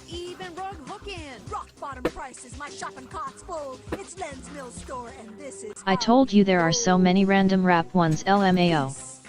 Hey, they throwing bars. Folks, hi, this is Brent, Town and Country Furniture. Folks, we're beating down the competition with lowered prices here at Town and Country Furniture. Come on in. Woo! How about this die-cast sectional for only $5.99? Folks, come on into Town and Country Furniture and see this beautiful 5-piece bedroom suite for only $5.99. Come on down to Town and Country where we're beating down the competition. Corner of 303 and Carrier Parkway, Grand Prairie, Texas. We need someone to fight for Rockingham County schools against the tightening grip of unfunded mandates. What the heck? I believe in more local control over our own schools because I have more than enough faith in the parents and teachers of Rockingham County. I am also a fiscal conservative and a supporter of athletics and the arts. Let's work together to defend a bright and shining future for the children of Rockingham County. What the hell? Elect Christopher Knight, a new hope for Rockingham County schools. I'm here at J&P Automart with Bro, I can't believe even students are getting into the politics game. Holy shit. What the fuck? I wonder if he got elected. Me too, me too. has been dealing and accepting all reasonable offers. All of these great deals This looks like a white girl that got tanned to the wazoo. Like she went in one of those machines that got into this fucking... Oh my gosh. have forced us to increase our inventory. We have models for all your needs. Let's take a look. Not that model, this model. Not that model, this model. Not that model, this model. Ooh, what the? Oh yeah, and the bleached hair too. Yeah, no. This model. That is a massive truck! Oh my god, a 4-door... That's almost a limousine! What is up with Americans and their gigantic trucks? A 4-door pickup truck. Oh my god. Dang 4-door. It's a 4-door gigantic, probably diesel-powered truck. Oh my gosh. Oh my god, that is just... Check this out. Most of our vehicles come back with a 3-month or 4,000-mile powertrain warranty. It's not a bad commercial. It's like mid. You know Miss Me shirts are a bestseller. Really? Why do they sell so good? Because they make you look so good. So, what do you think? 2.5 miles to the gallon.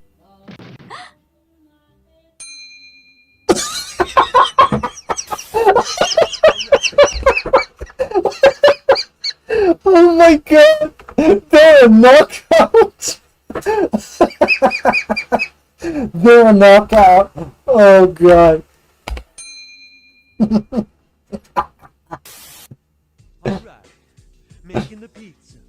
Making the pizza. Yeah. Sprinkle the cheese. If you're looking for the best pizza, wings, subs, and salads, you need to give us a try. Even take out or deliver to your door. The huge line of specialty pizzas is second to none. Oh my god. These commercials are a work of art/s. Making the pizza. Making the pizza. What is up with this guy? Making the pizza, making the pizza. This would be It's time to make the Go Wireless switch to a better phone. Oh god. 12 of the hottest phones free, including the Razr. I don't know. This feels more like California or New York. Like this is not the Midwest anymore. Minute plans with my faves. Yeah, it's Local customer service. like local. Rewind. Choose from 12 of the hottest phones free, including the Razr. Oh my god, that is old as fuck. See, this is what the world was like before mega corporations took over everything. Yeah, it was Those just phones are so old. Yeah, no. I actually used to have this one, the pink one, but with I think it was like green instead, and I used to have like this SpongeBob wallpaper on it. It was like the coolest shit ever. Holy shit, man. I mean, girl, I don't know. You didn't tell me your pronouns up, Atrim. Yeah, no, like look at this shit. I had the Motorola. I had that exact model. I used to have it, and it was like coolest shit back then. That was before the iPhone started. I don't even think my earliest phone was a flip phone. I can't remember. Mine was a flip phone. It was definitely a flip phone. So yeah, it was like, holy shit. and I was just looking at it. It was like, oh my god, that is the coolest shit ever. And I'm like, oh my god. But yeah, no, I definitely, yeah, no, definitely.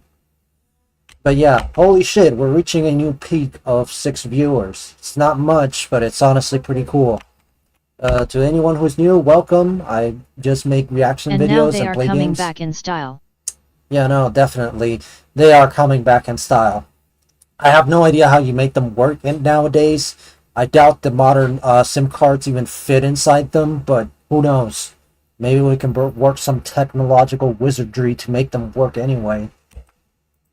Phones free, including the Razr. The best nationwide minute plans with my faves. Friendly local customer service and free accessories.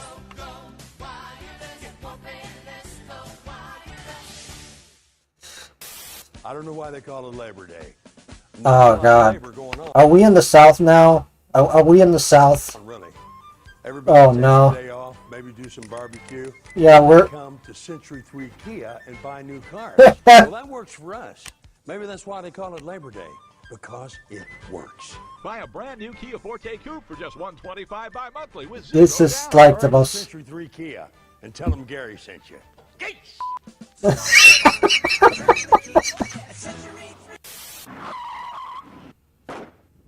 I always thought this guy's brother's cousin's wife's in-law must be Gary Busey's cousin, and that's how they got him. Okay, another Midwest ad. I've got something for you. Oh no. It's a lot. Oh, look at those low rates. What the hell? I was oh my god, I was completely cucked. I didn't even know how it ended. What the heck? Uncle Magic, I'm on a celebrities call for their kids' birthday parties. We have magic shows, balloon animals, games for kids, popcorn machines, cotton candy machines, and bouncing castles. Who's your favorite uncle? Those for people that have credit problems. Norton Furniture is here for you. Now, seriously, if you can't get credit in my store, you can't get credit anywhere. Wait, what? My name is Mark. He's back. You can count on it. Hey, gang! Whoa! Hey, group, what's all the racket? My dude, I saw you get that booty down 1660. Literally the most unhinged commercials I've. It doesn't sound that serious, does it? The effects of drowsiness is actually just as bad as the effects of alcohol. The lack of good sleep has a serious impact on your ability to pay attention and react while driving. Yeah. If you experience drowsiness while driving, we can help. Give Yeah, I think the problem is mostly systematic when it comes to drowsy driving, especially if you're a trucker and you have to make a delivery on time, and they don't give you enough time to sleep, so you have to basically just, ignore sleep and get the delivery done. That's probably how it is when it comes to trucking. And heck, even in American Truck Simulator, that's a game mechanic. If you actually end up skipping sleep, your character is going to basically snore while they're doing that, and it's definitely something that you have to take into account while you make deliveries. So yeah, pretty risky too. So yeah. I got a big family. We got big appetites. That's why we go to China Star's banquet room. We love China Star. Just ask the kinfolk. I like the beef food the best, but he likes the chicken. He's right. I like the chicken. I just love them egg rolls. Spicy beef. Crab legs. What the fuck? It's feedback. Beat it up, shove it in. I'm getting the vibes that this is essentially a southern commercial.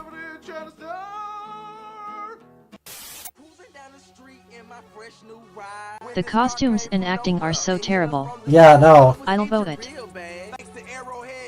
I got treated real fast, so don't waste another minute. Dial 770-961 pain. 770-961. Hey, they got bars.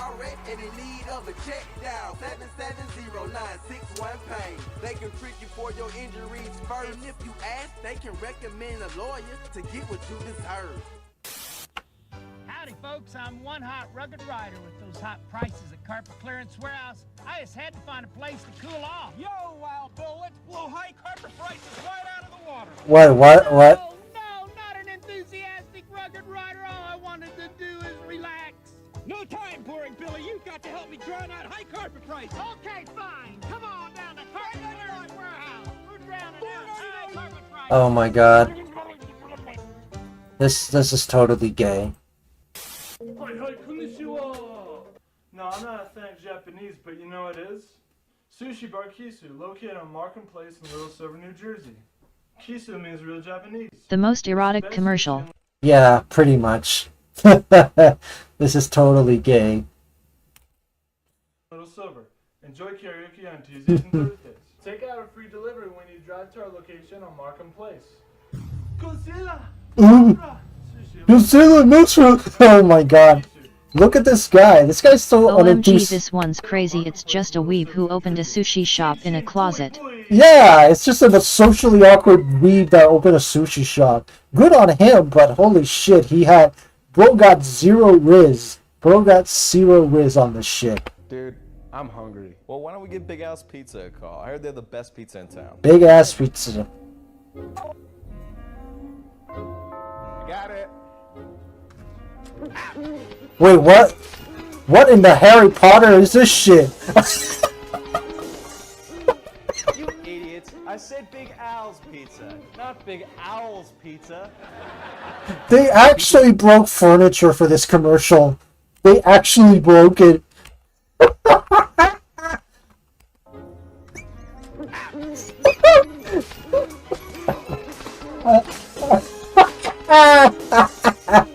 You idiots. I said Big Al's Pizza, not Big Owl's Pizza. For the best pizza in town, make sure you get the name and number right. Big Al's Hedwig Pizza, got a part-time job. 452-72. Yeah, economy's so bad that Hedwig had to get a part-time. You're here about the car wreck? Yep, the name's Martin. Attorney Jeff Martin. The heavy hitter? You're the insurance guy. Time to pay up. How much? You best pay it all, and then some. Car wreck, call Jeff Martin. At 728-8888. It even speaks Spanish. You're not gonna shoot me, are you? No, I'm gonna sue you. Nobody messes with Attorney Jeff Martin.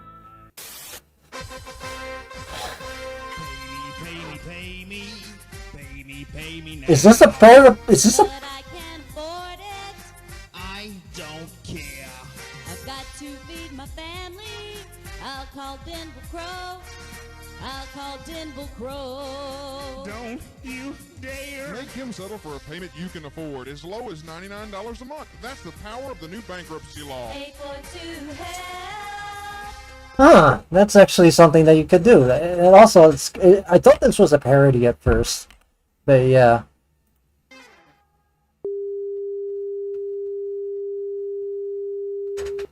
Yeah, no, definitely. That was funny. That was funny. Not gonna lie. Alright, let me check the videos here. Unusual memes compilation. Alright. Good times.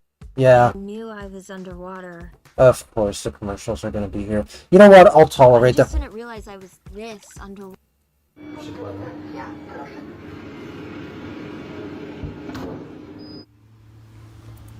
That is the reason why salad is never in a vending machine.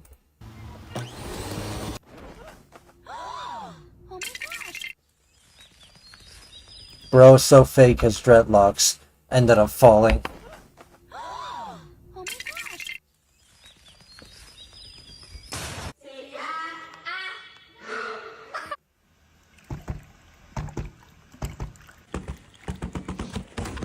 Watch this, my dog is obsessed with the bird. I don't know, I don't get that one. That one's just random chaos that I don't get. Happy birthday.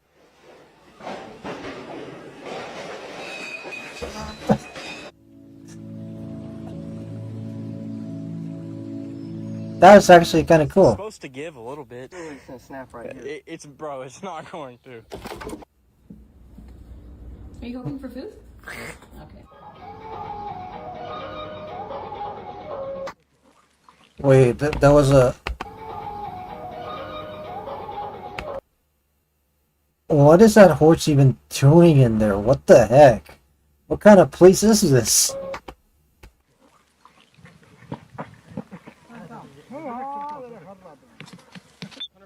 That just shows what type of veteran he is. He can mistake pitches early on and all sorts of things, and then come out. Oh, and there.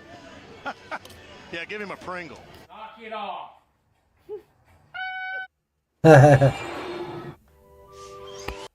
Did Miley Cyrus just... Did that horse just shapeshift into Miley Cyrus? What the hell?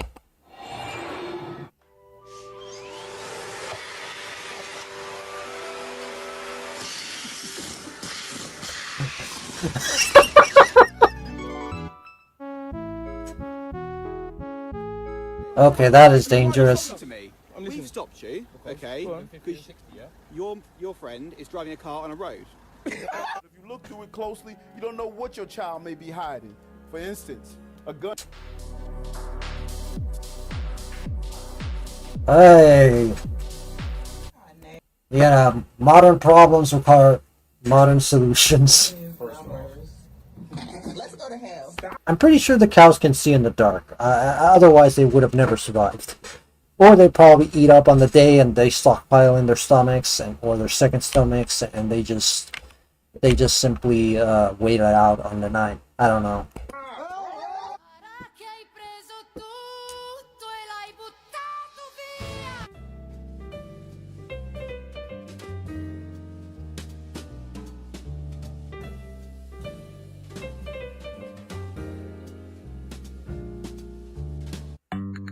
That was a flex. I'm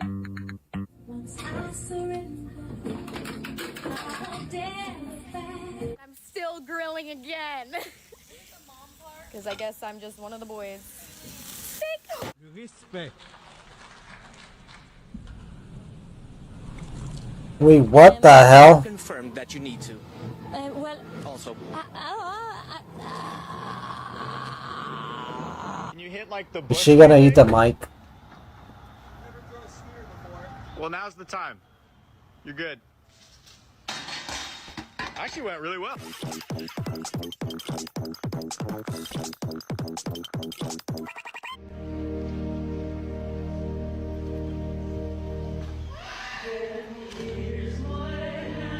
I don't do drop ribs unless they're offering lean. And they call it... Dude, you are gay. Nigel. Wait, what? Offering lean. I don't do drop ribs unless they're offering lean. And they call it... Dude, you are gay. Nigel. Nigel, come out. How did you even fit in that? Boom, city yourself. One of the finest. What the fuck? It's kind of nice. It's on the green.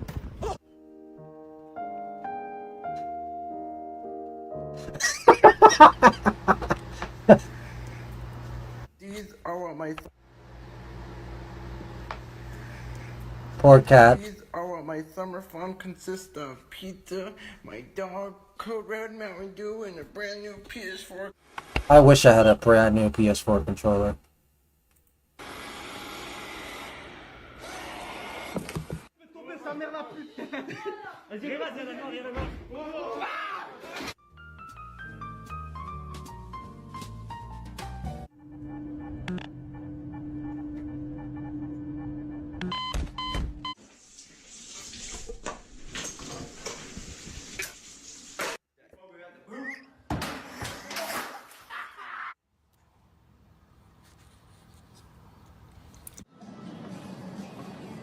Oh my god. They're eating the... Holy shit. How old are you? I'm 4 years old.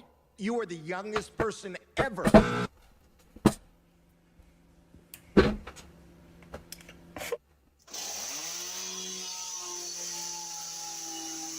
Uh-oh. Uh-oh.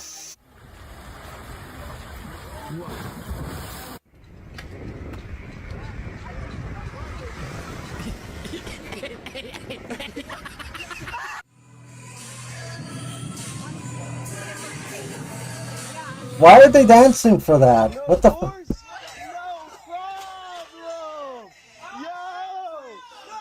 stand out. Hold on, let me see that. I need to see how many calories you got up in here. Soon as you came in, let's go. That has to be staged. No, sir, computer. No, computer time's over, sir, alright? No, sir. Excuse me? No, computer. No, I want to talk. No, computer time's over, sir. Are you with the library? Computer time's Are you over, with the sir. library? Sir, computer Are time's you with the over. library? Sir, computer time's over. Don't mess with me. Sir, computer time's Don't mess over. with me. Sir, Okay, this is idiotic. Oh, I see. Yeah. So he could be in the parking lot somewhere, huh? I think he's in the. That just looks like a lawsuit waiting to happen. We just finished How to Train Your Dragon. How was it? Dude, honestly, it was a lot of fun. Uh-oh. It's gonna fall, isn't it?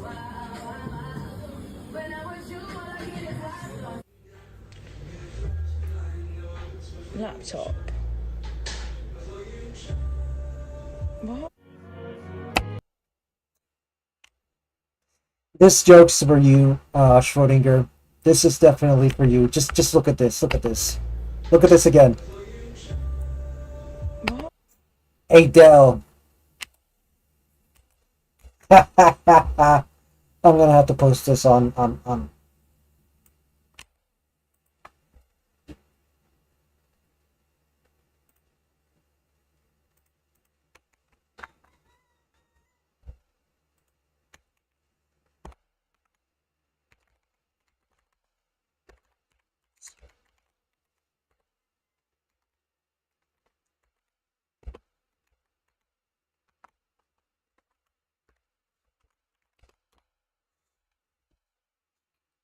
Yeah.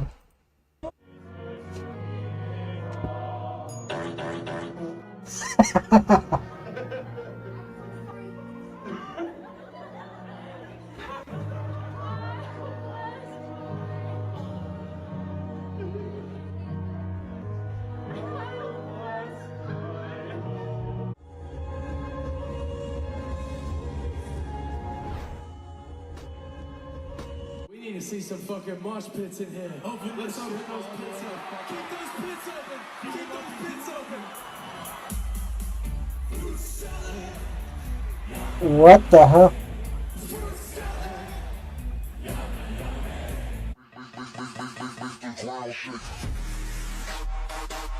Django Unchained, Quentin Tarantino. And the Golden Globe goes to Ben Affleck, Argo.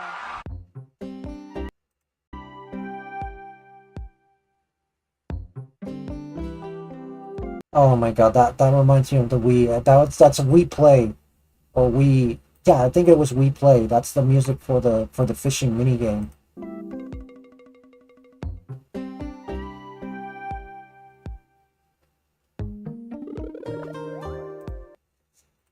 You know, if you want me to get me nostalgic, I'll just go for the Wii.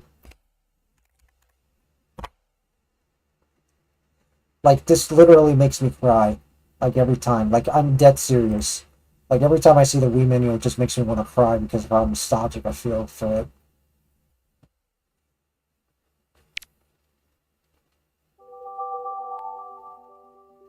it. Still does to this day.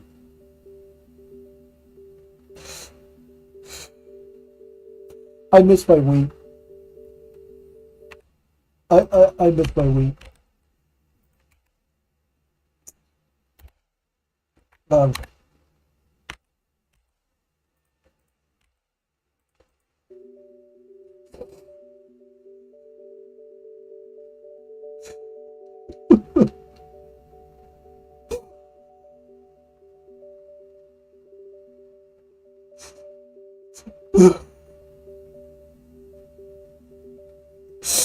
Sorry, Chad.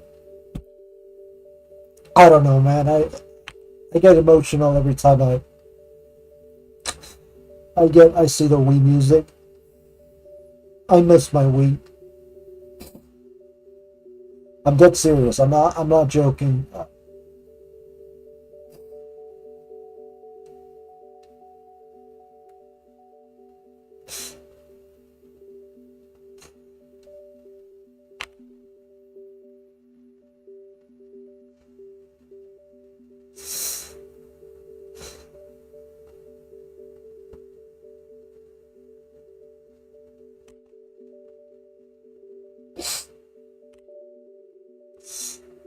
Ugh.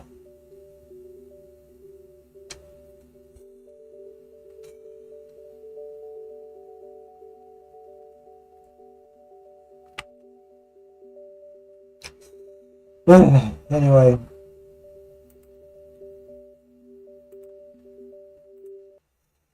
It's pretty nostalgic, isn't it? Anyway, let's alright,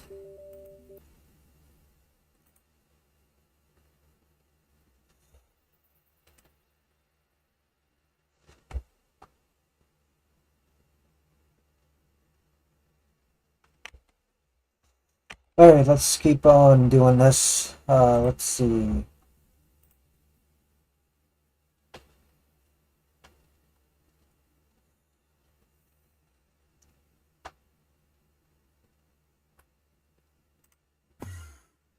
Besides poverty, can you give me one good reason why we decided to go ahead and grab a bat and cook it? Don't. Of course it was IF fan.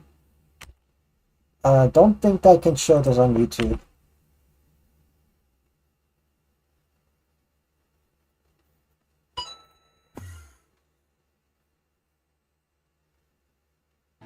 Can you hear me? I hope so. How's everyone? Sent another requested thing that's a bit less serious. Low. Ew, what is up with that head turn? That looks so weird. Look at that. That model is terrible. It turns around and it looks like a 2D image just being manipulated. Like, look at that. Oh wait, I forgot to. Yeah, there we go. LOL. Yeah, like when I turn around, it looks like I'm actually turning around. You compare that to what I'm doing? Yeah. Look at that. It's honestly a lot. Look at this. It doesn't even. It just looks terrible. Fine. But yeah, we can watch this natural habitat. We can do it. I love these things. It's terrible. BTW, did you know you can go forward and back one frame in a video with the N keys? With the M. Oh, okay. Nice. Remain seated. Remain. Sir, if you do not sit down, we will have to remove you from the property. Sit down. Thank you.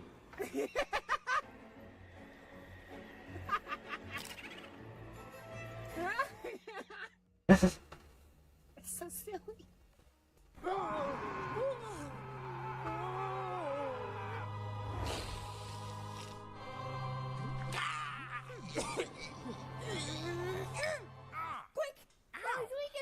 Guys, wait. I'm just messing. I don't know. I'll probably just react to natural habitat myself. So you know what? I'll do it myself. Enough with this habitat.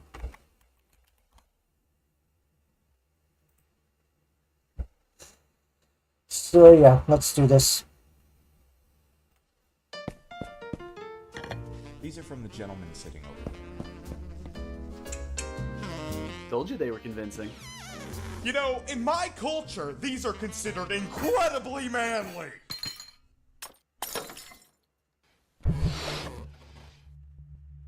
I'll get us some more. That is weird. Is that like an... I don't know. This could be a transphobic joke for all I know, but it definitely is giving me that vibe. But it could also just be an animal joke, so whatever. Welcome aboard. We're excited to have you on the team, and we'll get you plugged in first thing in the morning. Awesome. See you tomorrow. Okay. You can let go now. Right. So sorry. Probably animal joke. Yeah, probably animal joke. I see what I've done now. We need to recontextualize our value props across all verticals and meet the user where they're not even expecting us. Any questions? About the meeting.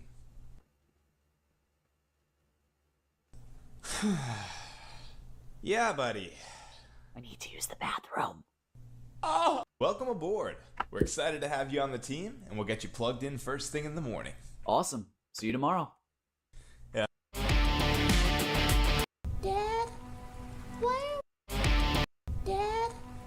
are we just standing in the rain? Because it's our duty, son. Why is it our duty? Because we're ducks, and it's what we do. Why is it what we do? I don't know, son. I don't know. But why, Dad? To appease the duck gods. I don't know. No, it's not, Dad. Alright, smart guy. You can go play. Thanks, Dad. Duck God! Praise the duck God! Oh god. Congratulations, Mr. and Mrs. Legs. You've got a beautiful baby boy. Oh god. Nobody move. Oh, found him. Wait, no, that's just a pinto bean for my lunch. Oh, good. You found him. That could have been really bad. We were expecting twins. Congratulations, Mr. and Mrs. Yeah.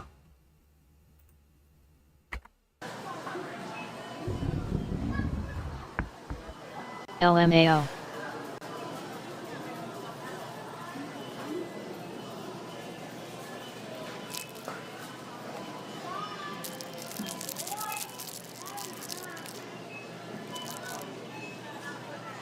No, don't do it.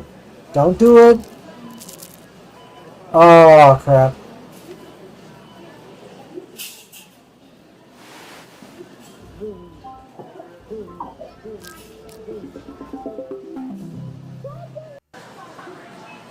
That was weird. Okay, now all you have to do is jump. Don't think. These are amazing. Ow! Oh! Oh! Hey, that was amazing! Wow, you did it! Good job, bud! I'm so happy we decided to use some padding this time. Jacob! Your baby brother's in the water! Oh gosh.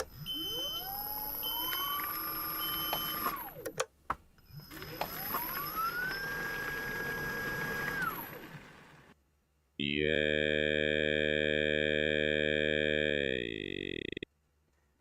Okay, now all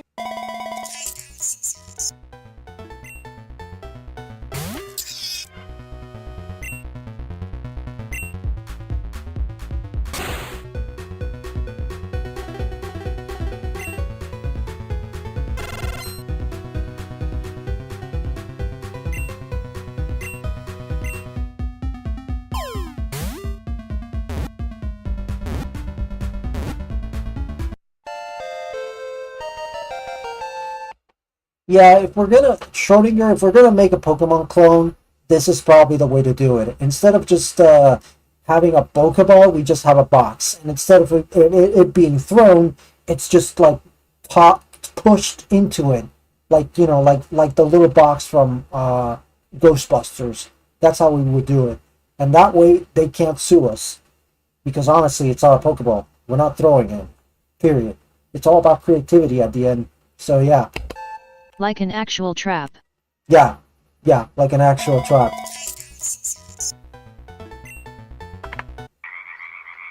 Alright, you ready to go? yeah, hang on 1 second. Come on, bud, it's getting late. Can't you see we're in the middle of a conversation right now? Oh, does somebody want a treat? No, I don't want a treat. I want to finish having a conversation. Okay, let's go. But if they say they're taking me to the farm, that's not a good sign.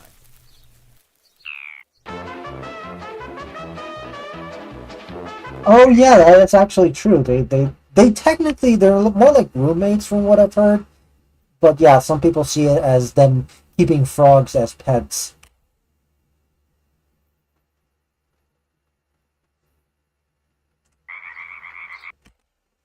Yeah, I'm gonna put this.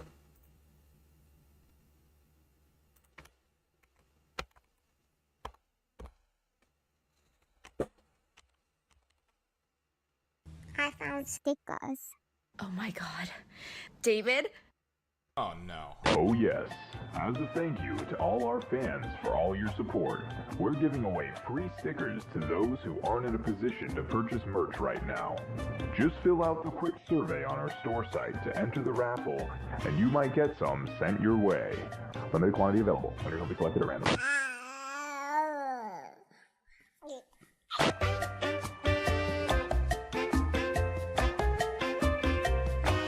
Honey, do you know where my official natural I like the axolotl one. That's pretty nice. habitat merch is?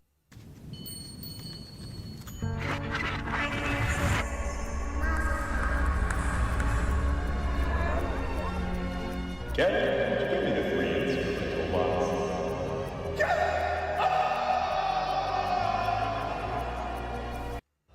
Brindemos por las historias.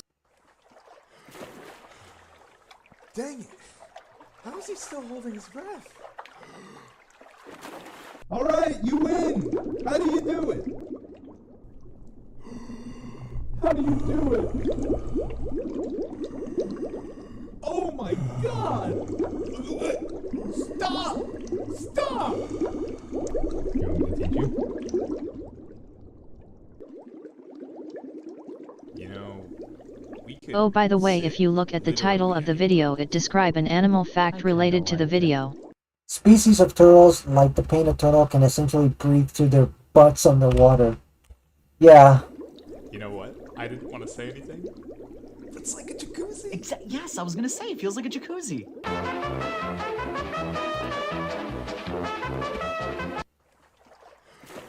Kevin's been having some trouble listening in class lately, and it almost seems like he's choosing not to hear a word that I'm saying. I wonder where he gets that from. Whoops. Oh, so Whoops. he was in front of his teacher. I'm just saying, he didn't learn it from me. Honey, we talked about this in counseling. I'll start listening when you start taking my bids. Part of taking a bid is listening. You don't take my bid. Okay. You nagging me and telling me to do things around the house is not the same. And secondly, did you seen that video I might have sent in of a person reacting to these videos? Yeah, I have, but I decided to react myself to the source, go directly to the source. And I haven't had a crouton in almost 10 years. That's cute. Kevin's been having some trouble listening in class. Can you hear me? I hope so. How's everyone? Sent another requested thing that's a bit less serious, lol. Fine. But yeah, we can watch this natural habitat. We can do it! I love these things. You know, Chad, if I ever get a model that is like that, even though it's awkward, I would still be grateful for it. Chad, I would still be grateful because I have a custom model. So, yeah. Cool, hope you like that content creator, he's very entertaining, that's why I subscribe to him. Oh, it's a dude. He's cute. Remain seated. Remain. Sir, if you do not sit down, we will have to remove you from the property. Sit down. Thank you. More like a cute ADHD femboy. Oh. It's so silly.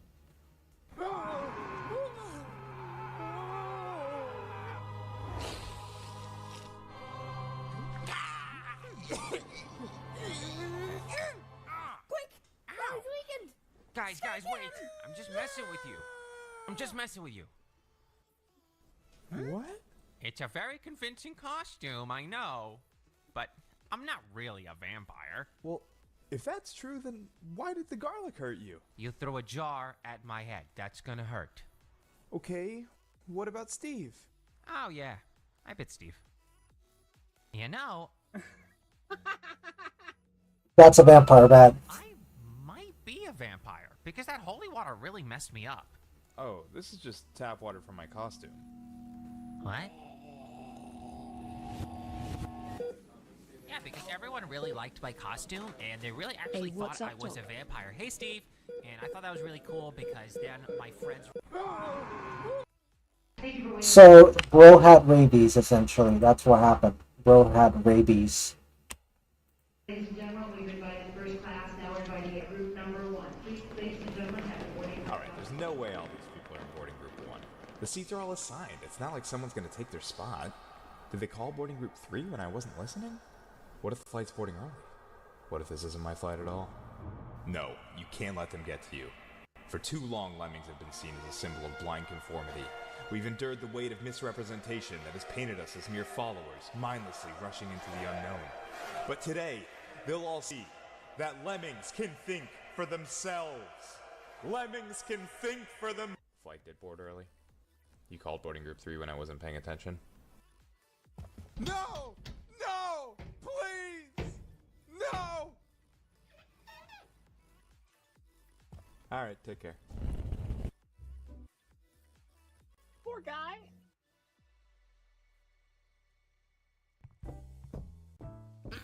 Kyle. Oh, I Where do you remember think you're going without your winter coat? Mom, I told you, I'm not growing my coat out this year. It's embarrassing. You are going to stick out like a sore thumb if you don't wear that coat. Kyle, listen to your mother. Maybe I want to stand out. Maybe I'm not like everyone else. You guys act like that's a bad thing. Individuality's a crime in this family. And I want to dance. Have I ever told him he couldn't dance? I love his little dance. I love his little dance. Patrick is back. Take Patrick everywhere. Like to the park, a wedding, on the plane, to restaurants, theme parks. I got some shirts that I Oh, want by the way, do you want to do more react to reaction videos, or do you more prefer to react to the original source? Experience in under 30 seconds. Alright, original source, please. Unless, I put some shorts in the react. what is he doing? Don't worry. I'm gonna give you the stalker experience in under 30 seconds. What the fuck? So, yeah, it's a very creepy and brutal game. Don't worry. Yeah. I don't know, it's not that funny. I to got me. you, but you didn't finish your sentence. Oh, This really? is fucking crazy. Before we even get to page 1, I linked Original source, please. That's what I prefer. you the map. You're welcome to look at the map now. Okay, I'm looking.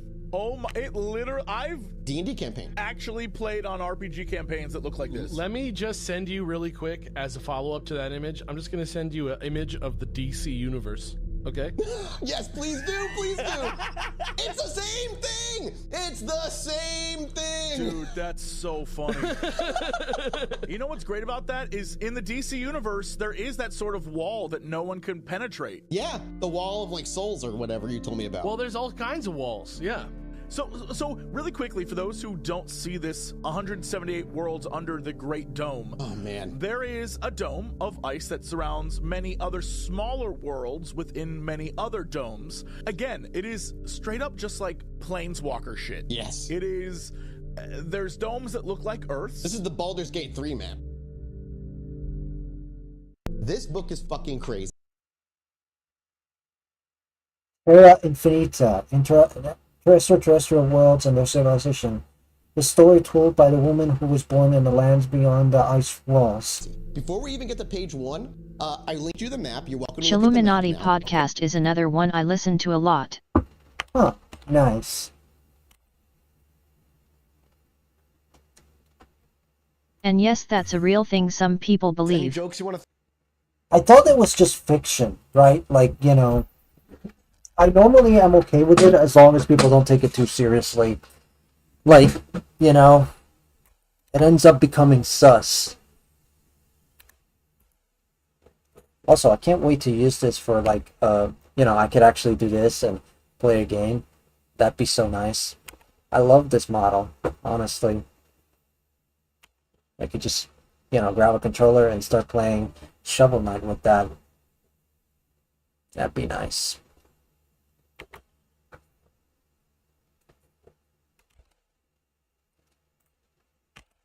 That'd be nice.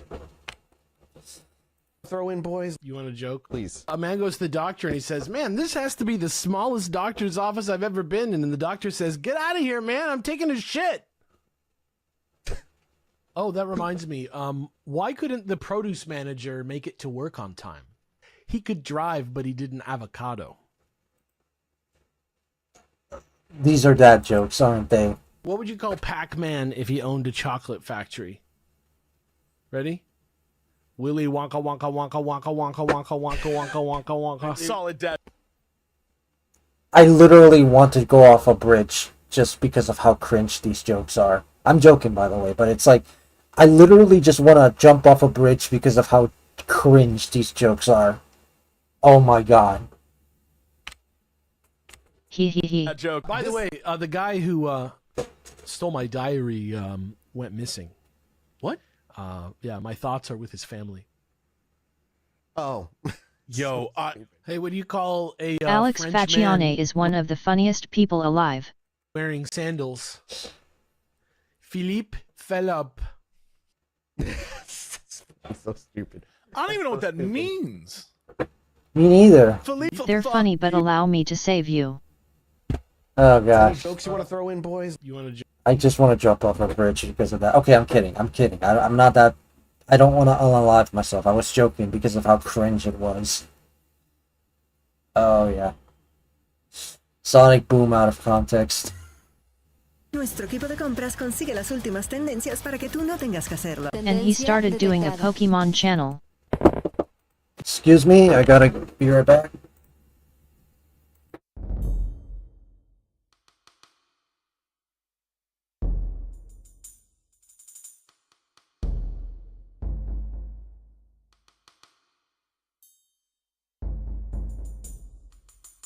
You don't have to elaborate, I get what you're trying to say.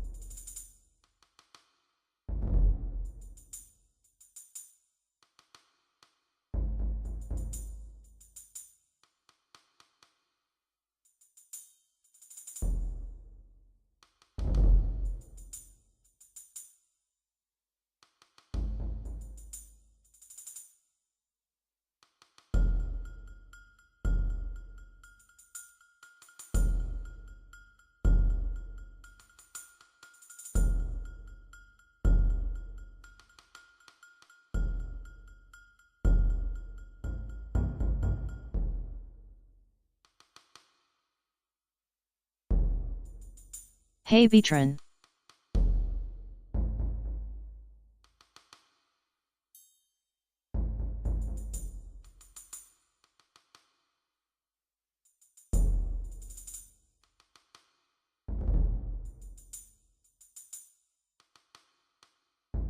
Hi.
Alright, I'm back.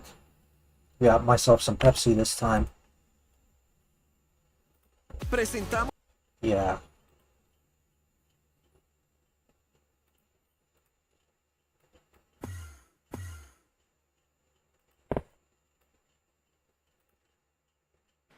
Not another speeding ticket. I'll fight it in court, but I don't think they're gonna accept gotta go fast as a medical condition. Meteors are shooting stars. We shouldn't be running. We should be making wishes. I wish for a pony. And I wish you'd take cover. How come your wish came true? Hey, this wall tastes like dirt. What the fuck? The game that shattered gender archetypes by putting a little red bow on the pre-existing design. Well, you know, I'm slammed this week. See, tomorrow, rummage through garbage. Wednesday, rummage through garbage. Thursday, get tetanus shot. Friday, rummage through garbage. I'm booked solid. Is this a towel? What am I supposed to cover with that? Are you making fun of me? They wanted to put me in the beginner's class with the little kids. I can't be... Did they literally just put a dick joke in Sonic? Oh my gosh. Swimming around with a bunch of 5-year-olds? They can be so cruel when they sense weakness. That's why on the first day, you have to beat up the biggest one in the yard. Knuckles, that's prison. Only if you let it be. Oh, I see what's going on here. Tails has been hypnotized by man-eating tomato people? Yeah, that. Or our pal Tails has a crush on that girl. What? Who, Zoe? No, Styx was right. Definitely the tomato thing. Ooh, let me see. Oh, wait, I can't read. Day 3. The cold is unbearable. For the first time in my life, I actually considered wearing pants. Desperate times indeed. Or we could just Desperate times indeed, yeah. recycle the thing and take a blood oath never to tell a soul. Side A should have one more L bracket. You mean T bracket, right? Keep it going, honestly. Keep it going. I didn't think I could do this reaction stream for hours, but I did somehow. Let me just readjust tracking for a bit. There you go. There you go.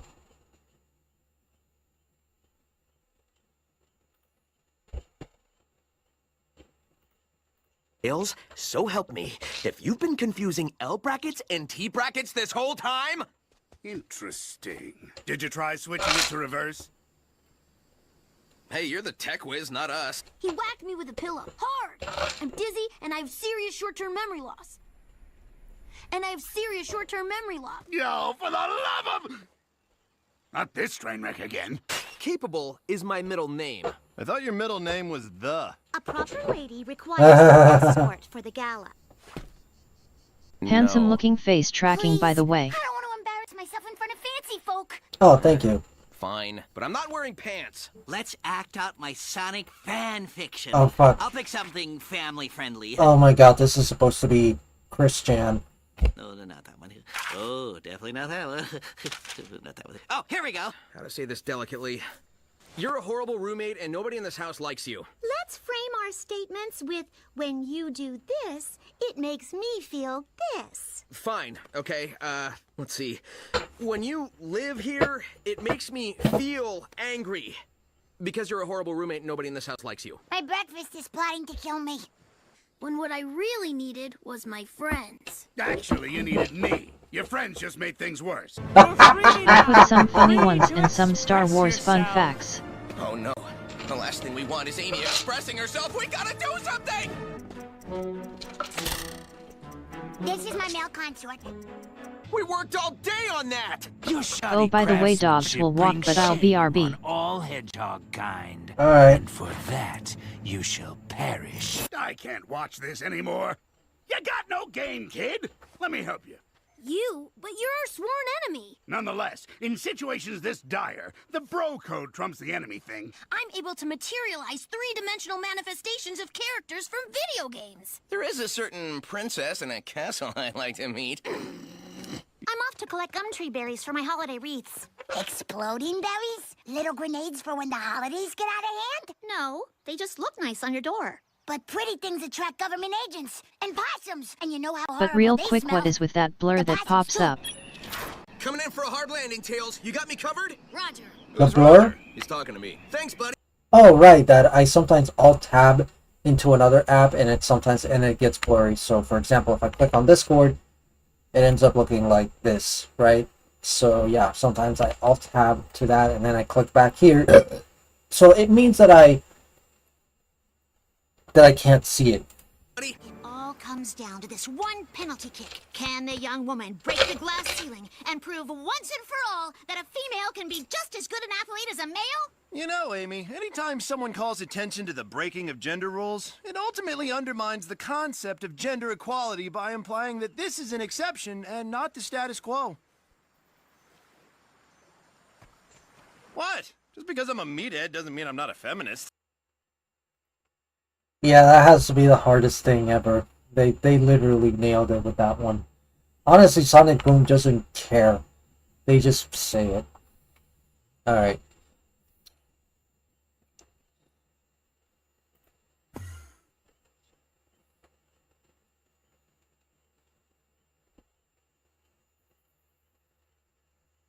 Of course it's going to take long because of the ad block.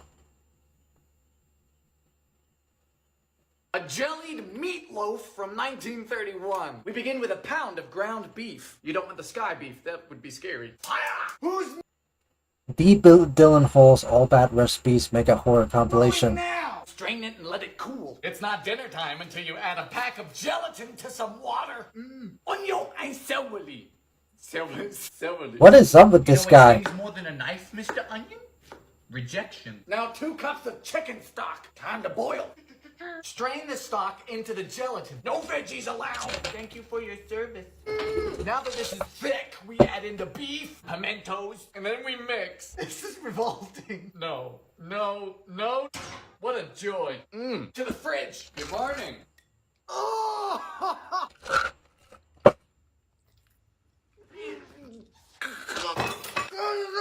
He's gay and he can cook. Oh my gosh. Oh, wait, what? He's gay and he can cook. Oh yeah, sure.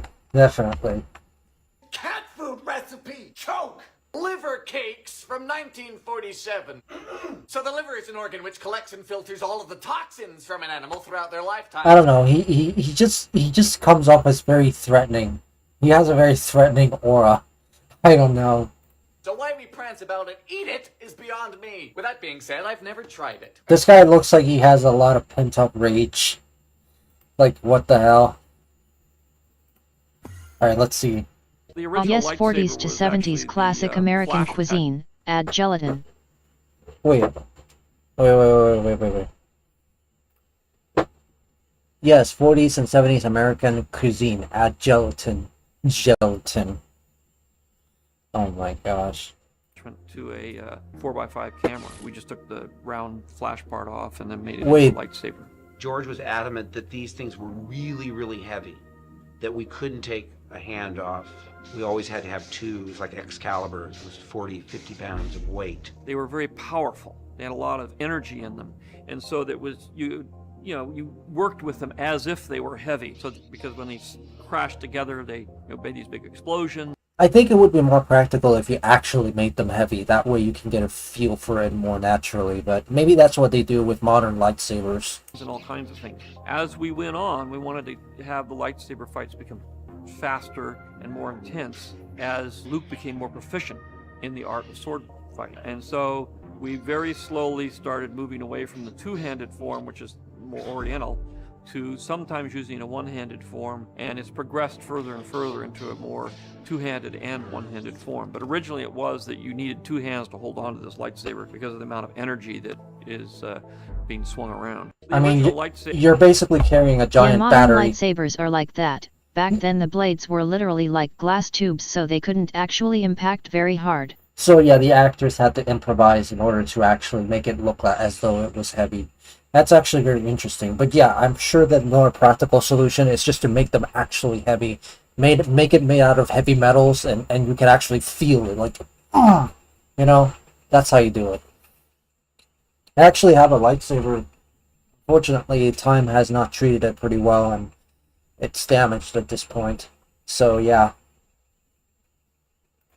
Yeah. Anyway. So let's go with the next video. If you get the really good recreation lightsabers, they are hefty. Some of you don't understand how big this game.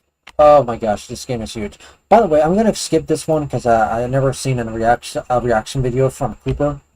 Let's see what this one's all about. That one's actually kind of cute. Oh yeah, you might actually recognize this this guy. He's the one that did the Goblina avatar that I did. That's his art style. It's very My Little Pony inspired. I don't think it is, but you know, it definitely reminds you of that. Oh nice. Yeah. Not gonna lie, I like his art style. I'm gonna subscribe.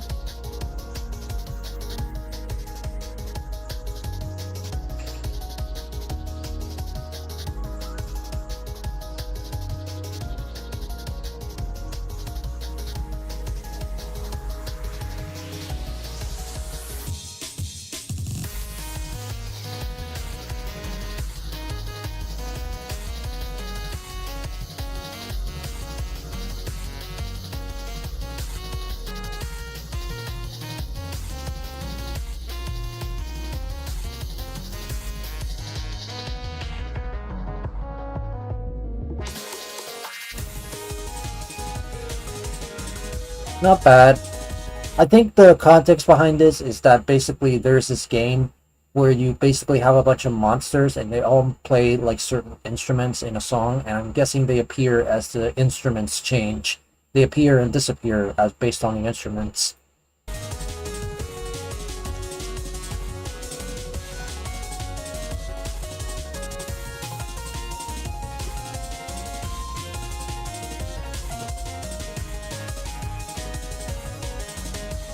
I hope this song is not copyrighted.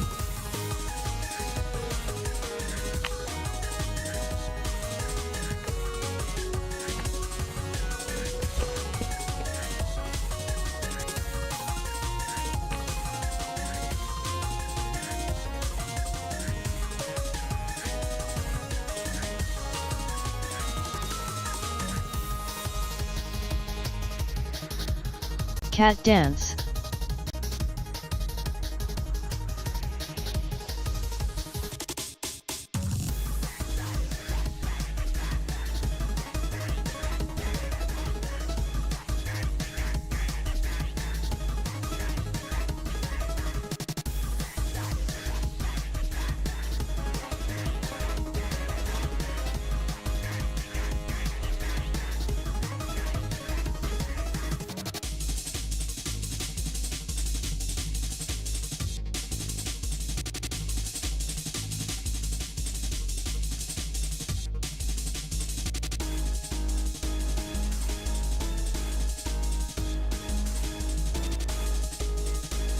This sounds pretty alright.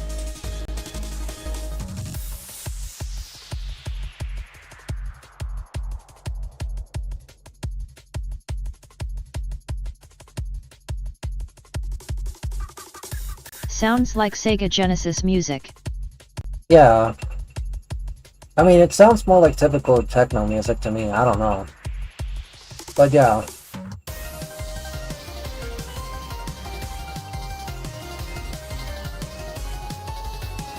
Breakcore. Yeah, oh, that's a genre. Breakcore.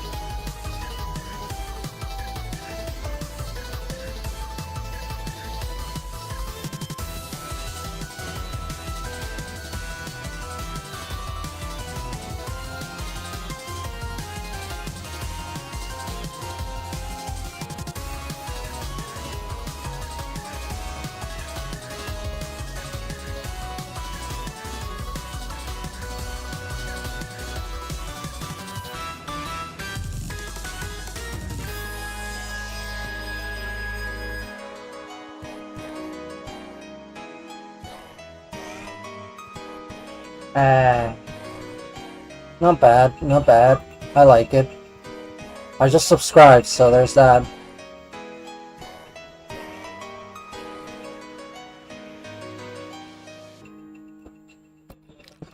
Okay, give me a sec.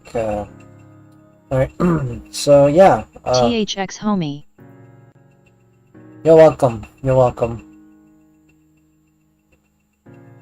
But yeah, no.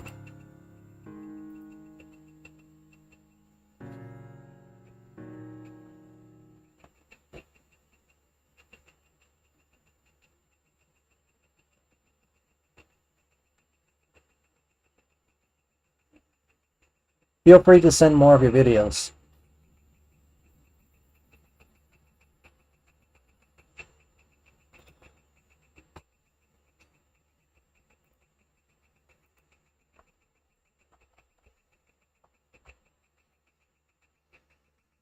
Oh my gosh.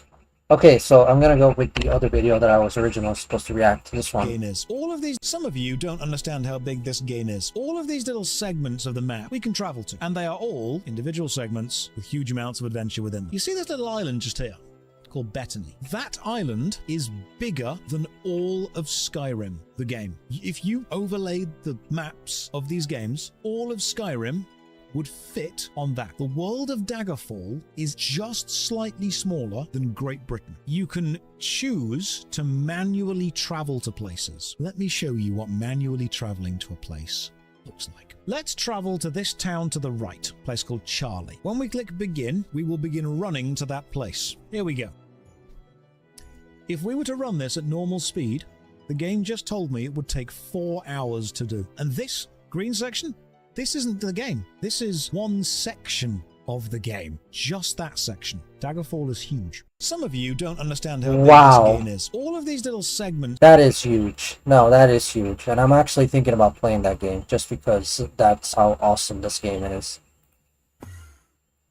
Alright. What's interesting about that card actually is that there is no record whatsoever of what that looks like. The only reference whatsoever is in the Blu-ray of A New Hope, and there's one close-up where she starts to slide it in, and we just couldn't... Daggerfall Unity with a few extra mods is actually not bad. Kind of yeah, I know, right? There's also a disc in it, like a gold disc. The props department, you know, suggested a few different ideas, and I think they did a really good job of trying to match that perfectly. I was highly aware of where that prop was for the Death Star plans, and I took that prop, and so that, I'm not saying where it is, but I did steal the Death Star plans. What's interesting about that card actually is that there is no record whatsoever of what that looks like. The only reference... If you ever wondered what they ate on a... Oh, whoops, I ended up scrolling. Okay. Alright, that's actually kind of nice that they kind of improvised with that. Alright.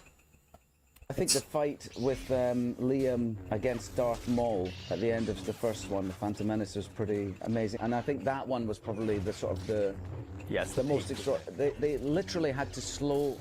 Usually what they do is they under-crank the camera, right? So it speeds up a little bit what you do. That's what happens in old-fashioned car chases and stuff from the 30s. You see where it looks everyone looks a bit because they under-crank the camera to make it look faster. When we did that fight, they had to over-crank the camera to slightly slow it down because we were so fast. I think the fight with... Yeah, no, that's honestly amazing that they had to over-crank it and just have to basically compensate for how fast-paced that whole thing was. I don't think anybody would have kept up with that, so holy shit. And it already still looks fast, so that's honestly amazing. Okay, here's an old one that y'all might recognize. Wait, you guys have no Szechuan sauce? No. I want Szechuan sauce. Where's my Szechuan sauce? I'm Pickle Rick. My beloved Dum Dum. I'm Pickle Rick. Rick. Rick. Rick. I'm Pickle Rick. Rick. Rick. The guy I can't remember his name who played Darth Maul and does a ton of stuff is a fight choreographer and athlete, and he is amazing watching him do that stuff. Oh no, yeah, I can imagine. He's quite a giga chat when it comes to just... He's a truly athletic dude, holy shit. Also, reacting to this one, I have a stinking feeling that this was real. Like they actually did it on a real McDonald's and everybody's just clueless as to what's going on. Did you guys see that guy? Yeah, I got the whole video. Oh my gosh, that was hilarious. Wow. Something tells me this was real.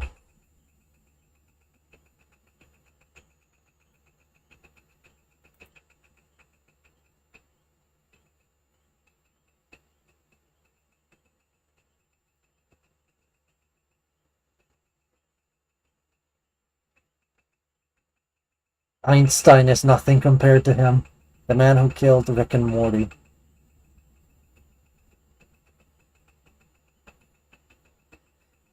I think this is fake. I don't know. There's a chance that this could be fake. I don't know.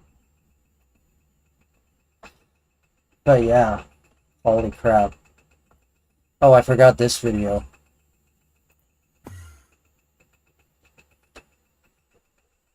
Hello everyone, this is your Daily Dose of Internet. On today's episode of Whose Head is Shinier?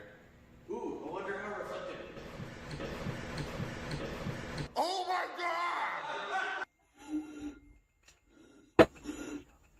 god! That cat had no mercy.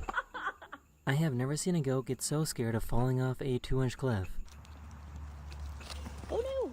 Oh no! Oh! Oh!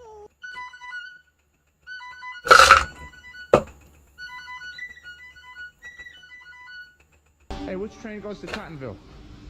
You would have had to get on this one. Ah. At Jefferson. Alright. I'll get the next. Hey,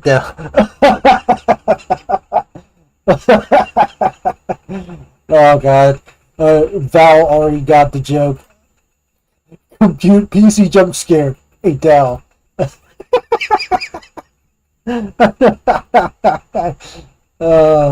It's something on the server that I'm reacting to. Oh god. Oh, I've seen this guy. He's so amazing. Stop an arrow with a cloak. The lads at Sellsword Arts tested this one recently, and they found that most of the time an arrow does get stopped, which surprised me. So let's look into it. Arrows are good at punching through stuff. Even a standard target point will go through a range of materials when they're being worn on the body. But when they're hanging loosely, those same materials can move with the blow and dissipate the energy, which is why a lot of ranges use hanging curtains as backstops behind the target. But if a bit of cloth is all it takes, why did medieval knights run around in heavy, expensive armor instead of just pulling a John Wick? Well, firstly, an arrow curtain is not guaranteed. And when you're dealing with bows that shoot at high speed, they can start to have problems. And you might think this is a matter of draw weight. Even a modern hunting weight bow pales in comparison to a lot of historical war weights. But even if you pile on the pounds, a blunt arrow can still get deflected. Most of the time.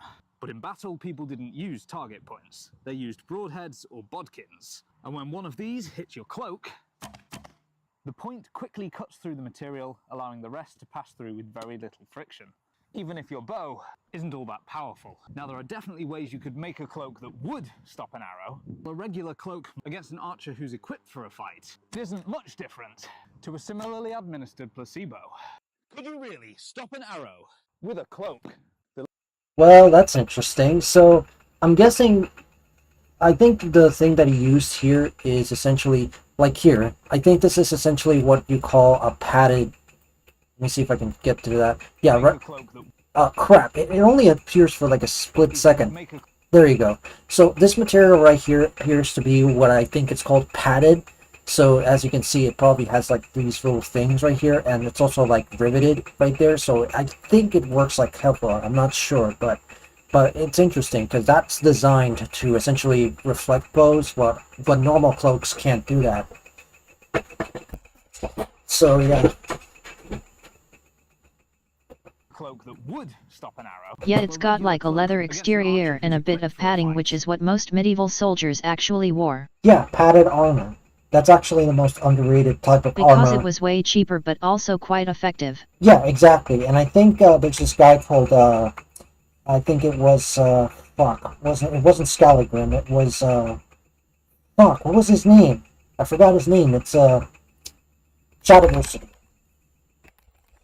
He is fairly conservative, but he does amazing videos on, you know, medieval stuff, right? So, padded. So, yeah. Leather. So, yeah, padded armor. It's cheaper, but it definitely does the job of protecting you against blades and arrows. And again, I think the point of armor is that you can take a hit, but you're still going to be hurt, right? But you can withstand it a lot better. It's not supposed to like completely deflect blows, right? It's supposed to lessen the damage that you would normally take if you were unarmored. So I think that's kind of what this is about. But yeah, he does videos. He did a video on this, and I'm pretty sure it's pretty good. So yeah. Get your medieval geek on with Shadowversity t-shirts, available through Teespring, link in the description. But yeah. Greetings, I'm Shad, and if you're familiar with my video content, you might have come across the times where I talk about the Gambeson. Gambeson is a type of medieval And medieval armor. knights were legitimately the tanks of their day because they were almost impossible to take down with regular weapons, but in contrast their equipment was so expensive. Yeah, and another thing that you need to add to that, I know a lot of media often tends to depict armor as being crap, right? Like in the Witcher TV show, you see the main character stabbing people even though they have full plate armor. But you have to take into account that because they were expensive, it was hard. It often just got passed down through the generations. So that armor, while it was tough, ended up just getting a lot of wear and tear, right? So at some point, it might be easy for someone to stab through you, even though you have plate armor, because that plate armor has been through hell. And yeah. The metal ends up weakening, or maybe the weather has made it rusty, and that makes it easier for someone to pierce that armor, even though it is there. So a good blow to the a good blow from a warhammer is enough to crack that aging armor. So yeah, it's unlikely that most knights are walking around with a pristine armor. It's unlikely. So I think that's something that I think I remember seeing this from either Scalagrim or actually no, I think it was from the Arrow guy. What's his name? Frick. It was, let me just check the Discord. Yeah, Blumenek. That's where I heard of it. The Arrow guy. But yeah, no, it's definitely quite interesting.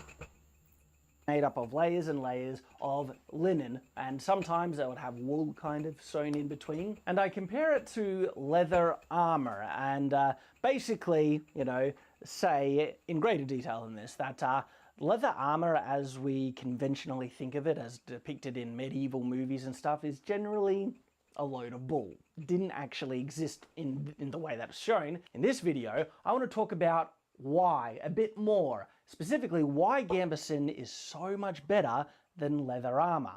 Because leather armor did exist in some cases.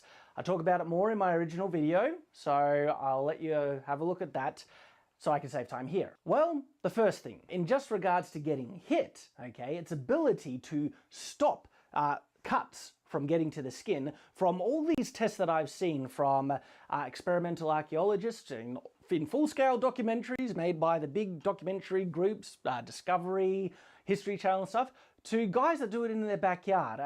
Scalagrim, great tests against Gambeson, and of course, Thane Thrand. This is an atlatl, and we know nothing about it. Luckily, I do. So, what the heck is this thing? Basically, you got a stick with a hook on the end. It knocks into the back of this dart, and then you can launch the dart off the stick. This looks like it'd be really painful. Yeah, if you get hit by it. So when and where would you have found this? They were used all over the North Americas until about 1,000 years ago. The word atlatl comes from Aztec. They're used in Australia, and they're called woomeras over there. So I'm confused. What part is the atlatl? This or that? Most people would call this the atlatl and this the dart that you throw from it. Well, I think we need to see this thing in action. Well, let's go. So how does this thing actually work? Is it like technique or something? Yeah, so you're gonna put the knock into the back of the spur there. You come back here with your elbow, and when you start the throw, you want a nice smooth transition into the throw. The dart's gonna slide along this line the whole time, and I'm gonna flick my wrist over and follow all the way through down to my hips.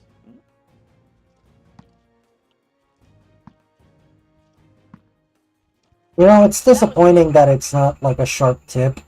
I would have loved to see that thing pierce. Now, if we wanted to use a stick to throw bigger sticks, where can we get our own atlatl? SwallowtailArmory.etsy.com. Go check it out. This. Nice. That is actually pretty weird. And again, I don't know, maybe it has extra thrusting power, but it's hard to see that considering those tips. I mean, they have sharp tips, but it's like completely, like, I don't know. It really is kind of weird. It almost feels Consider redundant. that South American cultures often used obsidian for their weapons, which is even sharper than metal. Yeah, exactly. So those things must have pierced pretty easily, despite, you know, it's just that I don't see the impact there, because I don't think this right here, you know, like, that is the worst showcase of this weapon I have ever seen. If it's supposed to do something more than that, then I don't see it. It looks like a crappy weapon.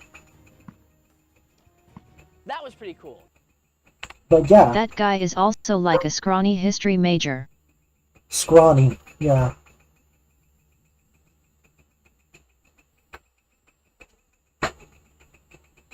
Put that in the hands of one of those dudes from Deadliest Warrior. Yeah, exactly. I think, again, I think he's not very strong in this case, and I think he was just the wrong guy for the wrong weapon. Right, I mean, look at this guy. I actually failed to notice. He's not that... He clearly does not go to the gym. He's just a dude that focuses more on brains than bronze, which is fine, right? But yeah, put that in the hands of someone who's actually has, like put it in the hands of the bow guy, and I think you would have had a deadly weapon. Would you have found this? They were used all over the North Americas until about 1,000 years ago. The word atlatl comes from Aztec. They're used in Australia, and they're called woomeras over there. So I'm confused. What part is the atlatl? This or that? Most people would call this the atlatl and this the dart that you throw from it. Well, I think we need to see this thing in action. Well, let's go. So how does this thing actually work? Is it like technique or something? Yeah, so you're gonna put the knock into the back of the spur there. You come back here with your elbow, and when you start the throw, you want a nice smooth transition into the throw. The dart's gonna slide along this line the whole time, and I'm gonna flick my wrist over and follow all the way through down to my hips.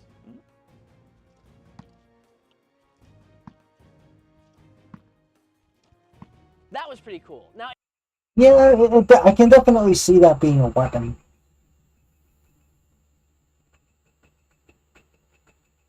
I don't know. It's hard for me to see it being a brutal weapon. I don't know.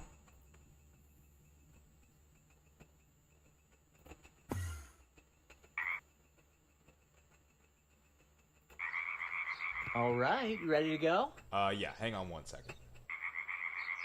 Come on, bud, it's getting late. Can't you see we're in the middle of a conversation right now? Oh, does somebody want a treat? No, I don't want a treat. I want to finish having a conversation. Okay, let's go. But if they say they're taking me to the farm, that's not a good sign.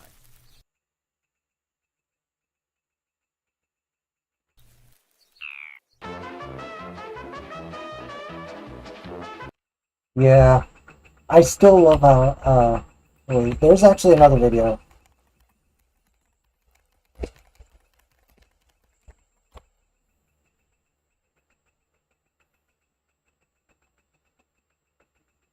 Yeah, this is... When a tiny frog hops into a giant tarantula's burrow, it seems like it's walking right into a trap. But the spider checks the frog with its legs, and if the frog has the right chemical signals, it's safe. The frog helps by munching on ants that could attack the spider's eggs. In return, the tarantula becomes the frog's bodyguard, scaring off bigger predators. It makes the frog seem like a pet, but they're really just tolerant roommates. When a tiny frog hops into a giant tarantula's burrow, it seems like it's walking right into a trap. But the spider checks the frog with its legs, and if the frog has the right chemical signals, it's safe. The frog helps by munching on ants that could attack the spider's eggs. In return, the tarantula becomes the frog's bodyguard, scaring off bigger predators. It makes the frog seem like a pet, but they're really just tolerant roommates.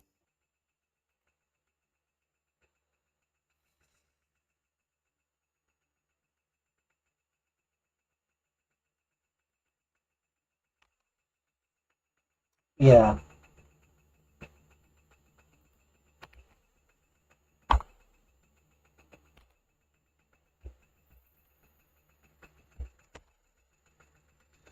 Alright, so yeah.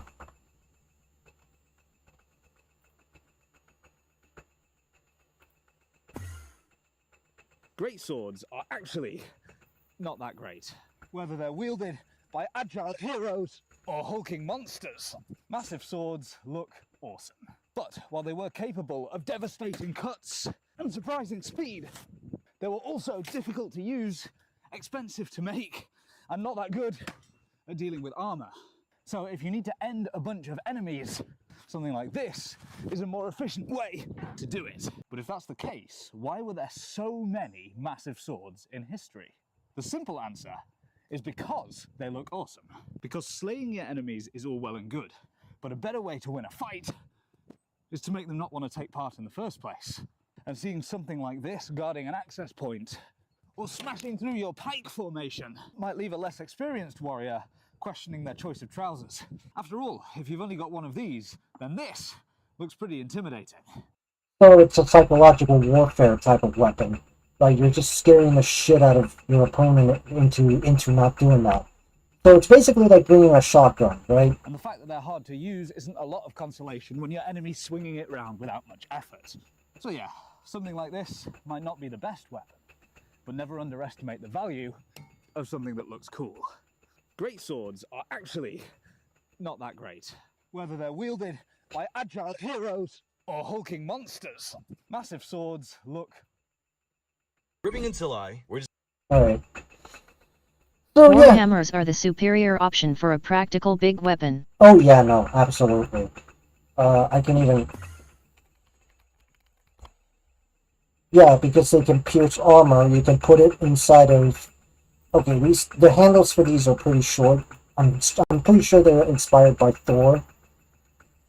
But I think it looks more like this. That's a short Warhammer.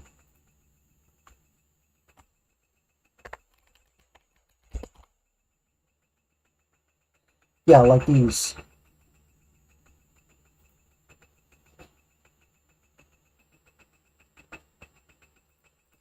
This is what a Warhammer actually looks like.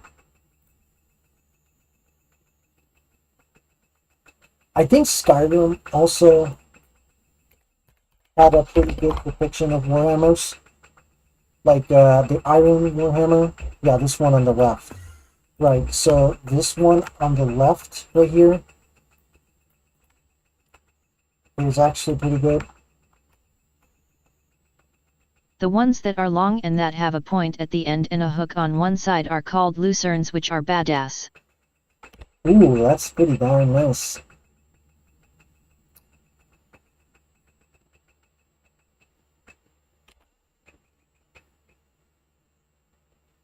Are those for slicey and dicey?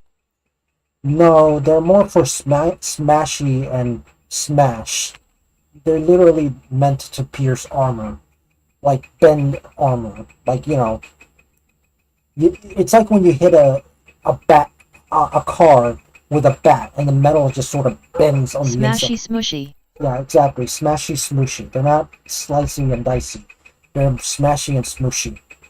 And also to knock people... To basically knock the brains out of someone. So this, okay, so I can definitely identify some of these. So this, I think, is the Iron Warhammer, Silver, or I think this is With Ebony. a good hit and a strong hammer, even if you don't break through plate armor, the energy can go through and crush bone. Exactly. It's all about internal bleeding. Like causing as much internal bleeding into the enemy as possible. And, okay, this one is a Dwemer Warhammer, the Elven Warhammer. I think this one's class. But it's heavy and not practical. Well, actually...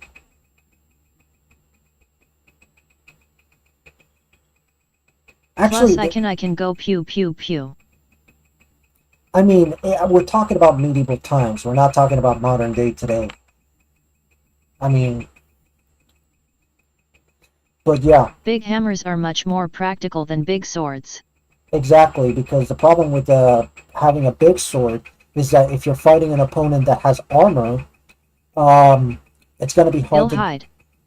People still use sledgehammers daily today. Yeah, mostly for breaking through doors and making stuff and construction and all that. So they're still around. They're just not as they're not used as weapons Not for often. breaking humans. Yeah, they're just used for breaking doors. Like if you're a cop and you're trying to break into someone's door, you just use a sledgehammer. I've used sledgehammer before. Oh, really? How was it?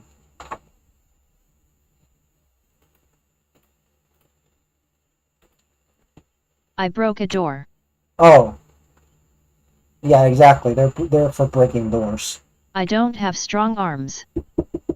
Alright, be right back. Someone's knocking on my door.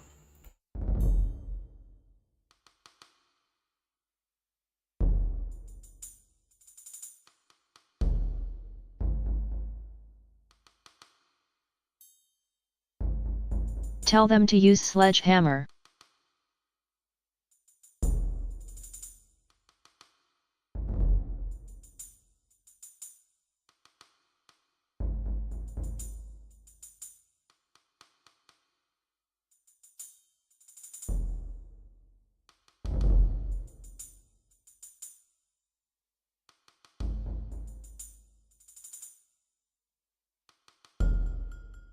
Consider that for a sword the weight is evenly distributed across the entire blade, with the hilt being the focal point, but a hammer has it concentrated mostly at one end, allowing you to generate more power at that end while being able to shift around the handle easier.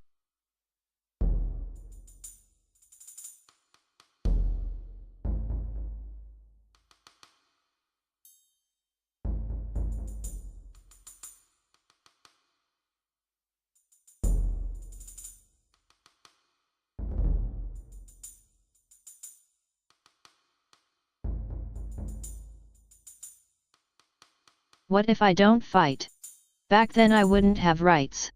I'd be in the kitchen. The same principle goes for axes as well.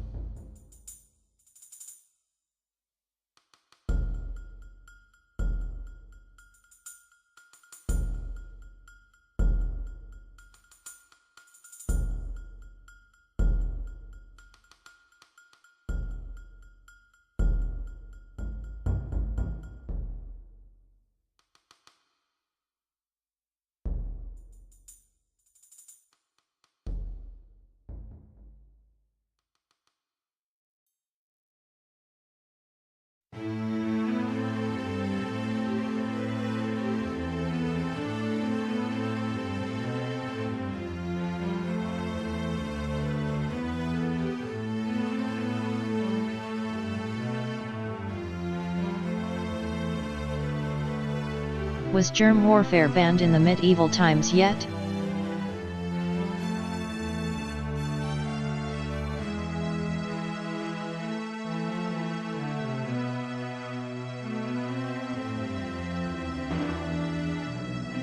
I'll give everyone covet, then boom, I win.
And throwing or dumping corpses into water sources or cities.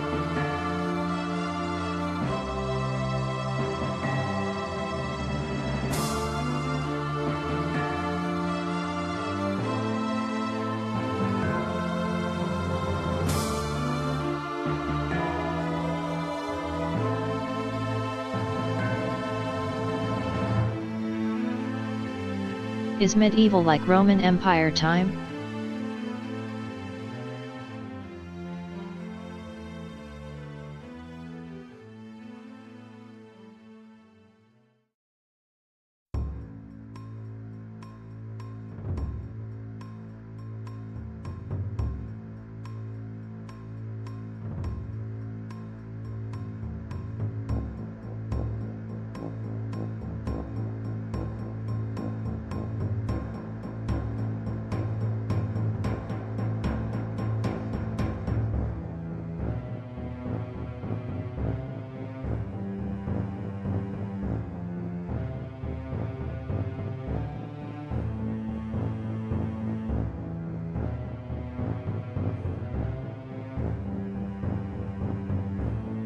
Medieval is after that.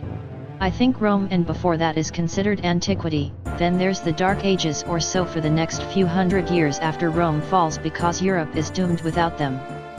And then the medieval ages once people start getting stuff together again.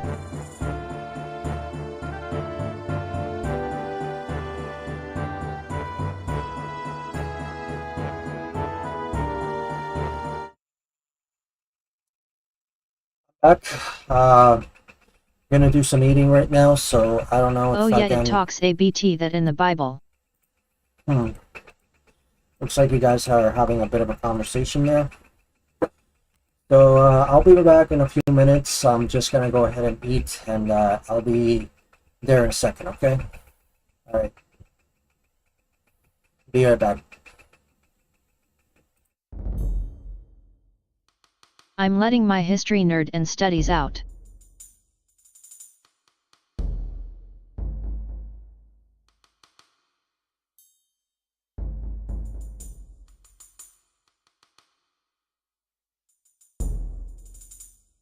I'm more of a WW2 type of gal.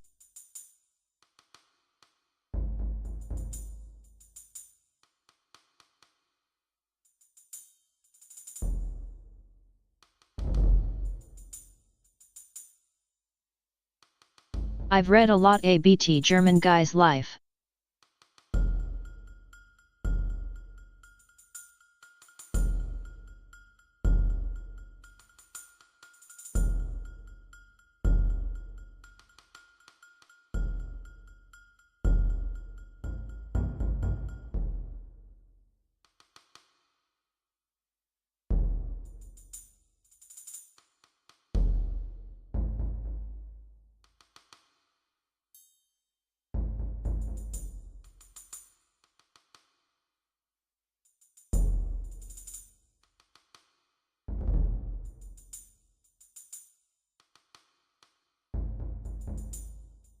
I was more into world history and European history, so I know a lot about different areas leading up to the Industrial Revolution basically.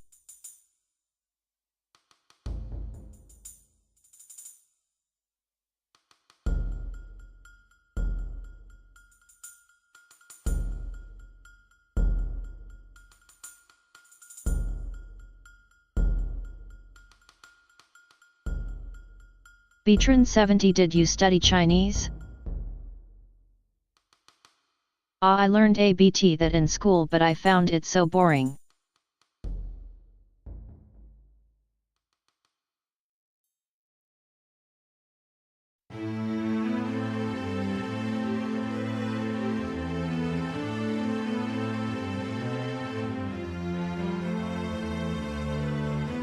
Not a whole bunch, but I know bits and pieces all over Asian history.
But because they were otherwise left alone from external threats, they were able to continue to grow and develop on their own.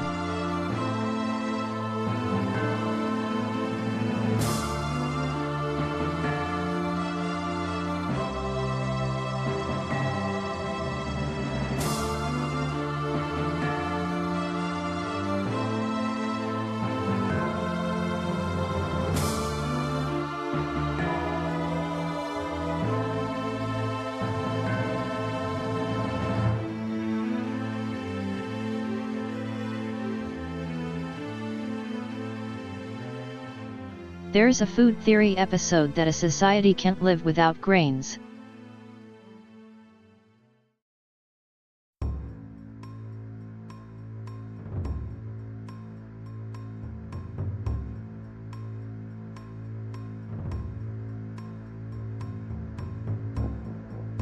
G9M11C5 You mean corn or wheat?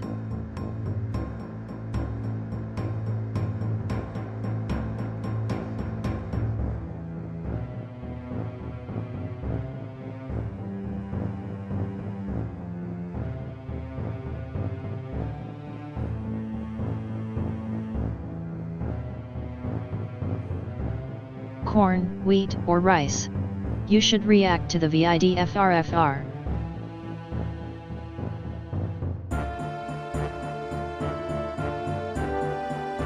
G9M11C5 send me a link.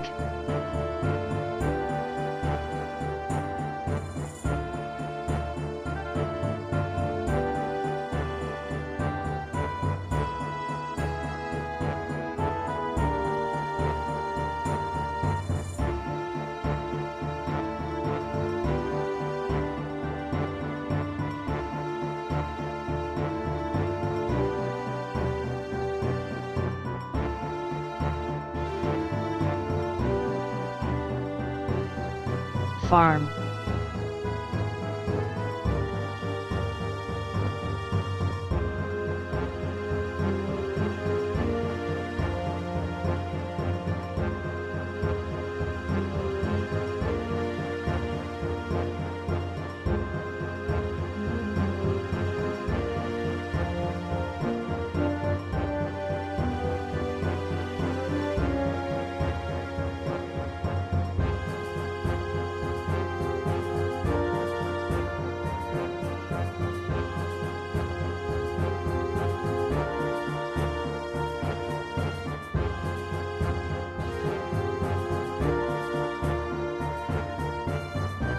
Betran 70 then came Mesopotamia.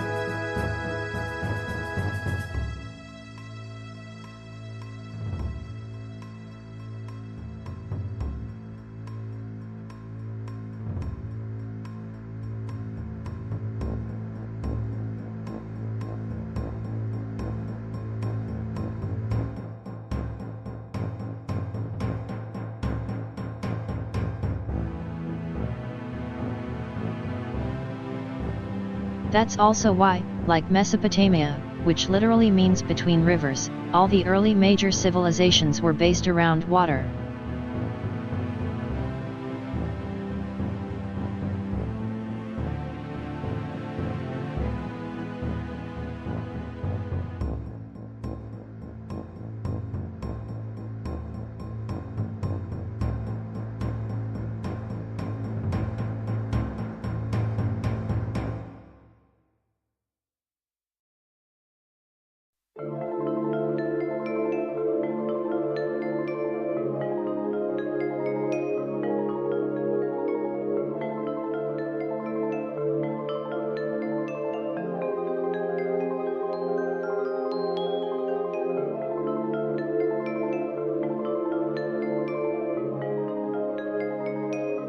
There's 3 rivers near me.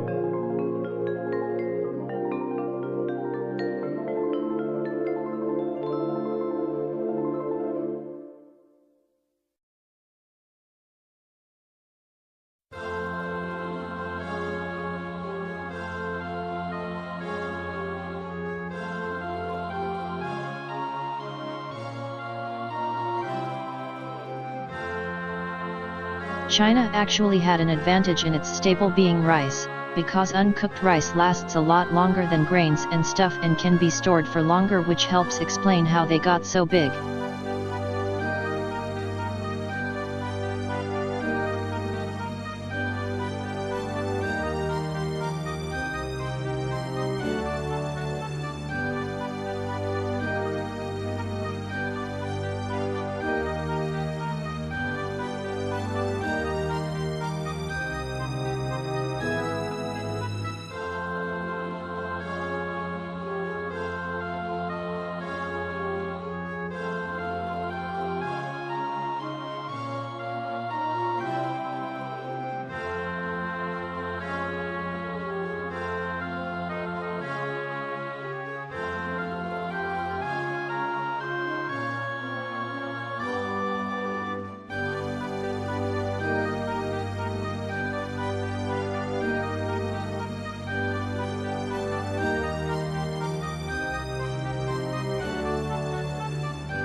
Alright, fuck it. I'm gonna react to that video. Hold on.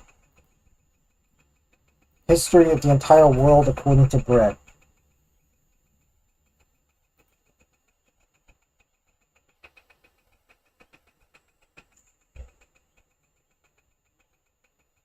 This is a planet covered with people. Different people. All kinds of people. For thousands of years, all these little people... Oh, so it's in the style of the Bill Wirtz video. People, different people, all kinds of people. For thousands of years, all these little people will join other little people to take over other little people. The little people that conquer the other little people will all use one thing and one thing only: bread. Hello, Internet! Welcome to Food Theory, the show that's laying down a trail of breadcrumbs that leads directly to world domination. Today's food theory has been on my bucket list, my breadbasket list, for a while now. And no, it might not be the most searchable, no, it might not be the trending thing on TikTok, but it's always been trending in one place: my stomach. I'm talking about bread. This episode is an homage to the humble loaf, from baguette to brioche, soda bread to cornbread, sourdough, ciabatta, challah to chapati, or just those unlimited breadsticks over at Olive Garden. I love them all. And while you might think that it's the pillowy texture I like, the science of baking, or some sort of weird dark lore about the Pillsbury Doughboy, oh no, my friends, my feelings for bread go much deeper. I love bread because bread means one thing: power. There's nothing more powerful in this entire world than the mighty loaf. Who run the world? Bread. You look skeptical. I get it. All you carbophobes out there don't think that you could take over the world using just bread. If you doubt the power of this puffy hot dog holder, that only means one thing: that I'm gonna have to spend the next 18 minutes or so convincing you in the most unhinged way possible that bread is the most powerful substance on the planet. To show you— Honestly, I find it hard to eat most foods, especially most meats, without bread. this, I'm gonna have to tell you the entire history of the world in bread. By the time we're done, you'll not only have a new favorite food, but you'll know how to use it to conquer the world. Grab a slice for the road, everyone, because this one is gonna be a trip. Now, if we're talking Also about bread consider that conquering beer the is world, we're gonna basically need to get a liquid little bread. handle on the Oh, world really? itself. So for all of you who weren't finalists in the Geography Bee in high school, congratulations on doing literally anything else. We're just gonna catch you up here. This is the world. And that This throughout here, much that's of me history showing you how to people conquer the drank whole more thing beer with than carbs. water. Your next step will be to forget Meh, everything that basically. you learned in 12 years of history class or whatever. The only thing that you Bread really is need better. to understand about history is bread. Bread, like all of us, starts from humble beginnings here in Mesopotamia, where it's 30,000 years ago and bread isn't bread yet. It's instead just some random seeds of grain. Here we are, little ancient people, freshly emerging from the primordial ooze, wandering around killing things with sticks and trying to figure out which leaves we can eat. Someone has the weird idea to eat some wheat seeds growing in the wild. They smash them up a little, mix them with some water, and drop them into the fire until they're crispy. Voila!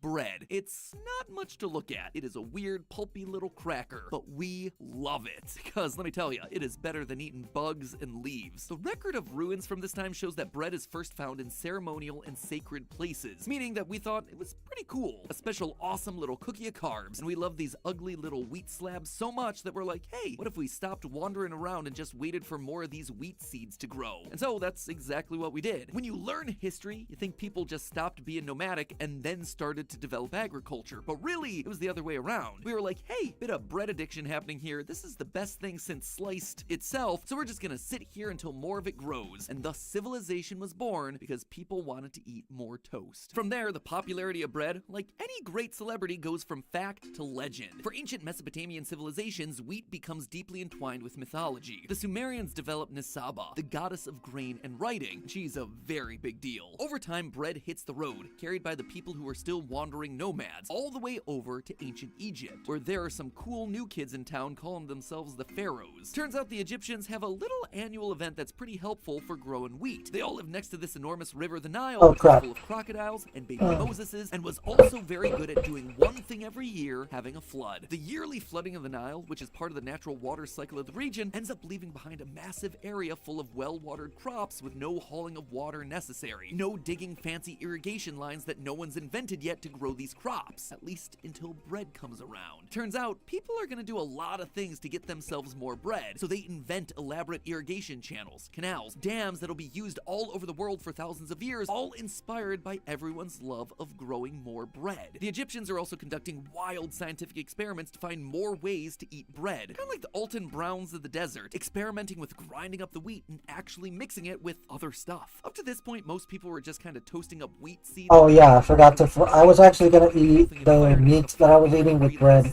But the Egyptians, they get wild with it. They make a paste out of ground up wheat and water, which they then leave out in the sun, inventing the entire process of yeast fermentation. Now, other civilizations have done fermentation. Bread is life. We've invented beer. At this point, we're not pretty much. But this is like a whole new frontier for bread. Like the latest TikTok craze, everyone wanted to get their hands on this bread that actually rises for exactly the same reasons that we follow trends today. The clout. The upper classes can now lord it over the little peons still eating flatbread made out of yucky barley instead of cool, puffy wheat. Bread is such an essential part of life that it becomes completely linked with the Egyptian gods, and all religious practices involve offerings of bread. The god Osiris, who is not only the Egyptian god of death and rebirth, but also agriculture, has illustrations showing wheat literally growing out of his body to symbolize resurrection. During festivals in ancient Egypt, priests bake something known as the divine bread, which is bread in the shape of Osiris, who himself was also bread. We're just gonna go with it. Isis, the sister of Osiris, is the goddess of wheat and barley, and by proxy beer, and is also known as the divine baker. She's supposedly responsible for teaching mankind how to make bread, really shafting the Sumerians who were doing it 20,000 years earlier. Everyone's plagiarizing these days. But not only is bread making mythology happen, it's making everything happen. Want to build a pyramid using slave labor? You have to feed them. Bread's gonna come in handy for that. Want to raise an army? Just tell them to pack some bread and a spear. They're good to go. Want to trade with the nations around you? Here's something that might not have been seen before. It's bread. It turns out the Egyptians could grow bread well, and a lot of it, to feed a lot of people. Admittedly, not everyone needed the whole yeast rising process. The Israelites, for example, are like, you guys are mean. You keep your stupid bread bubbles, we got better things to do. And so they take their matzah and flee Egypt. But the rest of the world is like, put that bread in my face right now. Egypt is incredibly powerful because they have the power of the bread. And this will become the pattern for every other nation who gets and grows a lot of wheat. Just watch, because next, bread does something amazing. It crosses the sea. Well, I mean, the sailors cross the sea. The bread actually lives rent-free on the boats, just like it does in my mind. And now bread is in Greece. As soon as it hits the shores of Greece, bread is the hot item, which you can see reflected again in a huge number of Greek myths and gods that all revolve around the power of bread. The main one is Demeter, the goddess of the harvest, agriculture, and specifically... Hold on. I gotta do a little DM right here.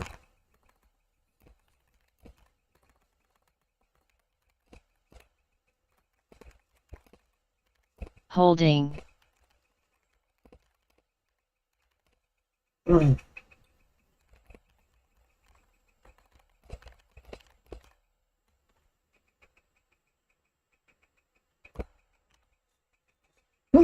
She gives big girl boss vibes. The Greeks are like, let's eat bread with every meal, which sounds like a dream, but it's gonna mean that they need a lot more bread. So much, in fact, that in 600 BC, they invent the first ever closed oven specifically for making bread. Before, people were just cooking everything over open fire pits, which were much less fuel efficient and left less control over the temperature. Using closed ovens, though, the Greeks could suddenly make oodles of bread with less fuel and more consistency, allowing them to feed even more people than the Egyptians could. Just like the Egyptians and their irrigation systems, the oven is basically just just there so the Greeks can get more bread. And you know what? It works. In 168 BC, they develop a baker's guild. And before you know it, the bread they make is on its way to Rome and Persia. As people push to the east to get access to the really crazy stuff, like salt, they spread bread to the areas that we now know as Western Asia. It's here that the new bread-making techniques really take off. Wheat is a key part of the Persian Empire, especially when it comes to flatbread. They spread flatbread throughout the Middle East and Central Asia because it's durable, it's easy to transport, and it's a cinch to make even when you're traveling without any sort of special equipment. All you need is a really flat rock and a fire to heat it up. At this point, the only nations in the Mediterranean powerful enough to rival each other are the Greeks.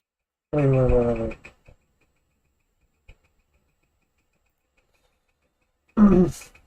Oh yeah, I've seen this one. Actually, IOP, if you're still there, I've actually seen History of the Entire World, I guess.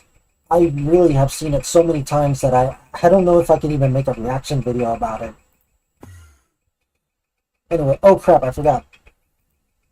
And the Persians. So of course, the two of them go to war. Ever heard of Aeneas, the Battle of Marathon? Xerxes, who invaded Greece in the year 300? All that happens, and sure, you can learn all the names of the heroes and the battles and all that stuff, but what it really comes down to is bread versus bread, and who has more bread. And the answer is the Romans. Rome, in their classic move of stealing everything from the Greeks, quickly adopts bread as the food source for their new empire, and proceed to beat everyone with their awesome new inventions for making more bread. They injected lots of bread references into their own gods, like Ceres as the equivalent of Demeter. And while Rome certainly liked the smaller ovens that Greece had come up with, they're like, yeah, but what if we did it Have bigger? you seen And so the they made history of first China yet? bakery-sized ovens to outfit History of China? No, I haven't seen that one.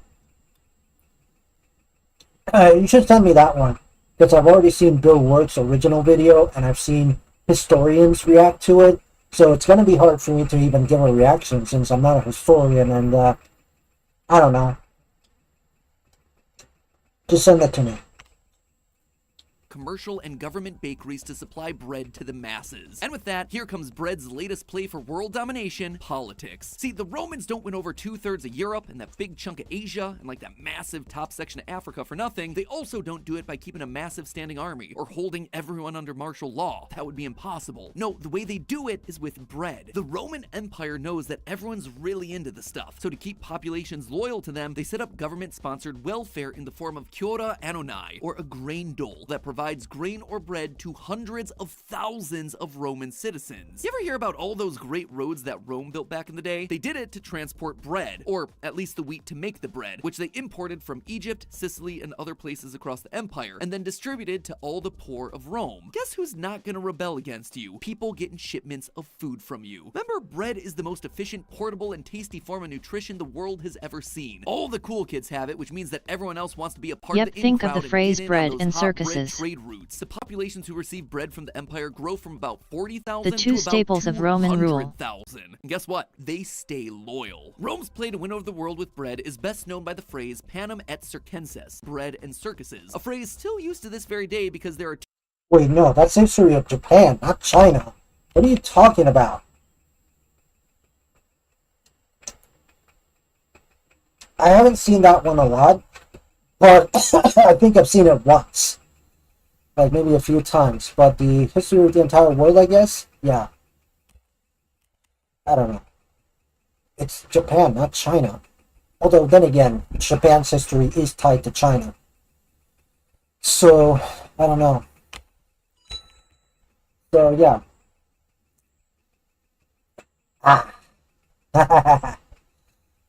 Anyway. So, yeah.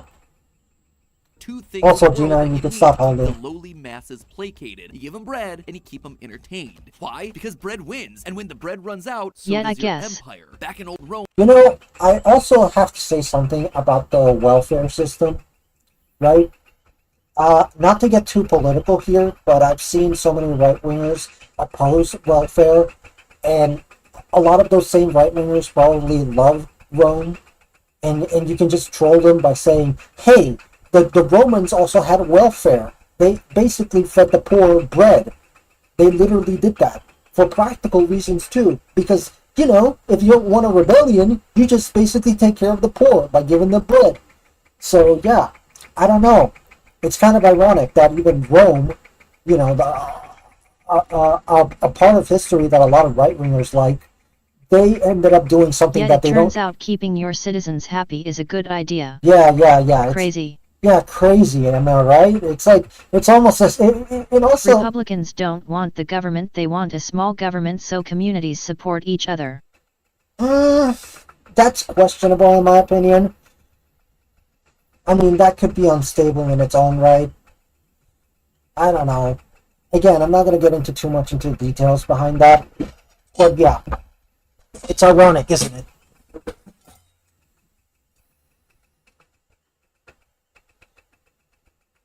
I don't know. But yeah. Then again, the whole small government thing, I don't think that was really something That's the base of the Republican Party, like what Reagan set up. Okay. But I'm not referring to Republicans when I was saying, US right? At least. Yeah, no. I was not referring to the Republicans explicitly. I was talking about people who have, like, generally right-wing politics, and I was just pointing out a bit of a hypocrisy, because I know that some of them probably oppose welfare, and they also seem to be a fan of Rome, and it's like Rome did welfare, basically. Yeah, I'm not talking about Republicans. They have nothing to do with this. So yeah, let's keep them out of this. Sorry about that. The systems for doling out bread to the masses become incredibly popular, as you would expect. But in the later years of the Roman Empire, their strategy starts to backfire because people simply stop working and instead wait for the emperor to just give them their bread. There's a massive decline in productivity, Roman innovation, and of course, no one wants to join the army when you can just sit at home and get free stuff all the time. So Rome's footprint begins to shrink when the bread bureaucracy gets bigger than its army. When the edges of the empire start shrinking because, like, no one's standing out there to defend it, the bread imports stop flowing, the bread doles stop doling, and the Roman Empire comes to a standstill to make way for newer, breadier competitors. From here through about the 1400s, things split a little between East and West, depending on which flavor of Christianity you pick. There were only two flavors, which put you either landing in the Byzantine Empire or the Holy Roman Empire, both of which are ruled by powerful people, and by people, I mean powerful bread. For the Byzantine Empire, which is headquartered in Istanbul, way back when it was Constantinople, not Istanbul, thanks we might be giants, bread is the most important thing they have. Yeah, sure, they have olives and spices and whatever else from the Greeks, but to feed 1 million people now living in Constantinople, they needed one thing more. I'm sending you a hexology of oversimplified going over the thing about Rome and the Punic War. Oh yeah, that whole thing is a saga, honestly. But yeah, that whole thing is a saga. It's like 3 parts. It's talking about the revenge of this one guy that I think was a Punic, and he was like hell-bent on going against Rome. It's a fucking mess, man. It's honestly pretty cool. I've seen that one too, but I can't say I've seen the whole thing, so go ahead and send it if you want. That is pretty wild. Of bread in any way, because everyone knows that once the bread stops getting made, the city shuts down. The wealthy eat the great fluffy bread, the peasants continue to eat hard yucky bread, and the monks are usually on a fast, so that kind of takes care of itself. Meanwhile, over at the Holy Roman Empire, bread has already been spread to places like Gaul, where people have adopted it immediately because before they were eating porridge. Christianity is the name of the game here, but like the Romans, Greeks, and Egyptians before them, bread still figures heavily into religion, which figures heavily into... Porridge, I think, is what, and where in my country they call it avena, right? That's what they call it. But yeah, porridge is actually pretty tasty, not gonna lie. If you add a little bit of cinnamon to that, that probably tastes amazing. Governing everyone. Give us this day our daily bread. Jesus is the bread of life. Jesus multiplying loaves of bread and Jesus breaking bread with his disciples are all stories and ideas that figure heavily at this time. Faithfulness to God is tied to the idea of getting enough bread, especially since everyone from all corners of Europe are eating about 2 pounds of bread every day, including using it as plates, which they call trenches. Bread is so central to both the Holy Romans and the Byzantines that governments start stepping in to control it using methods like price fixing. They set the price of bread low enough to be affordable, which was another bread invention that continues to this very day. But yeah, that's also something that does happen a lot in politics, that basically they have price fixing for certain goods. I really think they should do that for cards and video games. I think that, you know, the scalpers and the resellers are really making things ridiculous. So I think the government should at least intervene and set a max limit of how much you can sell these for. Because obviously, you know... That's pointless. I don't know, it's just, the scalpers are getting out of control, dude. It's getting out of control. It's not, and it's pricing out a lot of people out of it, right? Like, I don't know. It's honestly kind of... That's not the government's job. Maybe it isn't. Still, it is frustrating to deal with, but I guess it would be better if they intervened for something really important, like food, right? It would be terrible if there were scalpers for food. That would be probably more justified for an intervention than something non-essential like, you know, trading card games. But sometimes a part of me is so angry towards resellers that I just wish the government would intervene sometimes.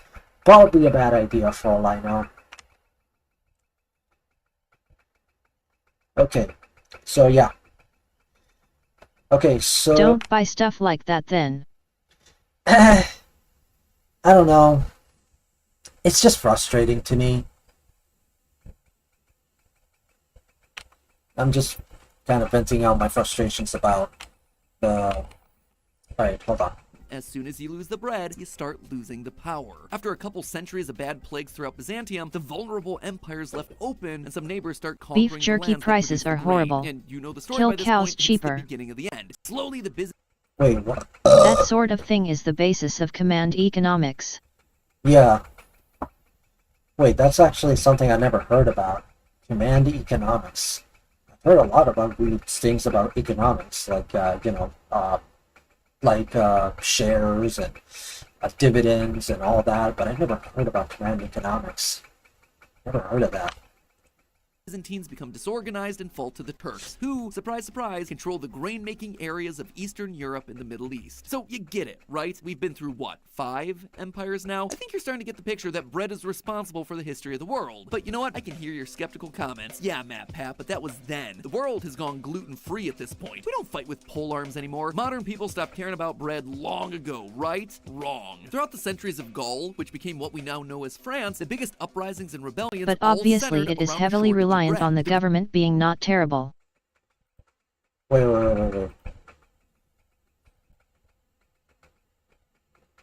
Command economics is like the Soviet Union and North Korea have. It was common to fail communist states because government basically controls everything, but obviously it's a giant relying on the government not being terrible. Yeah, that's the only problem with that, honestly. That's probably why I ended this whole topic by saying that it's probably a terrible idea. So yeah, the government shouldn't get its nose in everything. That should be terrible. I'm sorry if I ended up accidentally suggesting that, but yeah. I guess that's why we should always be careful. But limited command economics are useful. Yeah, exactly. It makes sense. Like limited. Like limit that to the important things. And like, even the US does it.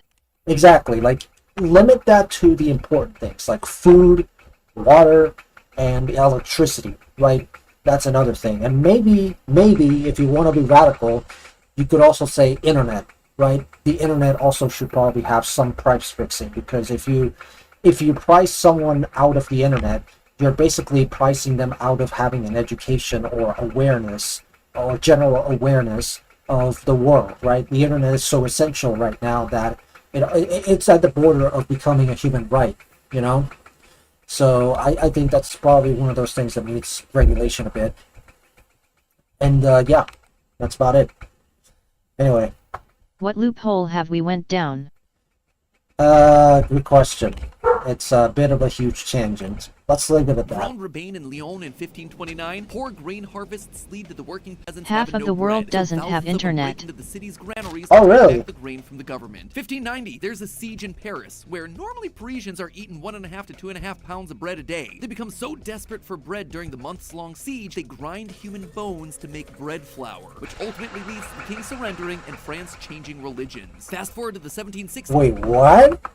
Become so desperate for Paris, where normally Parisians are There you eating go, 1.5 hope to you 2.5 enjoy. pounds of bread a day. They become so desperate for bread during the months-long siege, they grind human bones to make bread flour, which ultimately leads to the king surrendering and France changing religions. Fast forward to the 1760s, where totally unregulated grain production leads to extremely high prices on bread, and people start to starve. In 1775... Yeah, this is exactly the reason why some limited amount of command economy is important, because, you know, you have situations like these where, you know, the whole scalpers start scalping the that's food. when the Pope no longer has power over France. Yeah, exactly.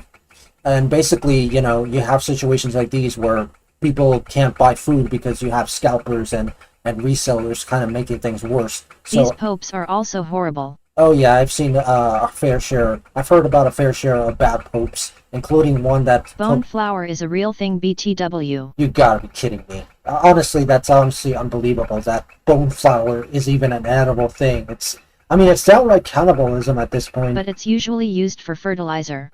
Oh, okay. Please correct Leo, and the last one is so bad. Wait a minute. That's just like Minecraft. You know, using bone as a fertilizer. That's literally Minecraft. Jello is bones. Exactly.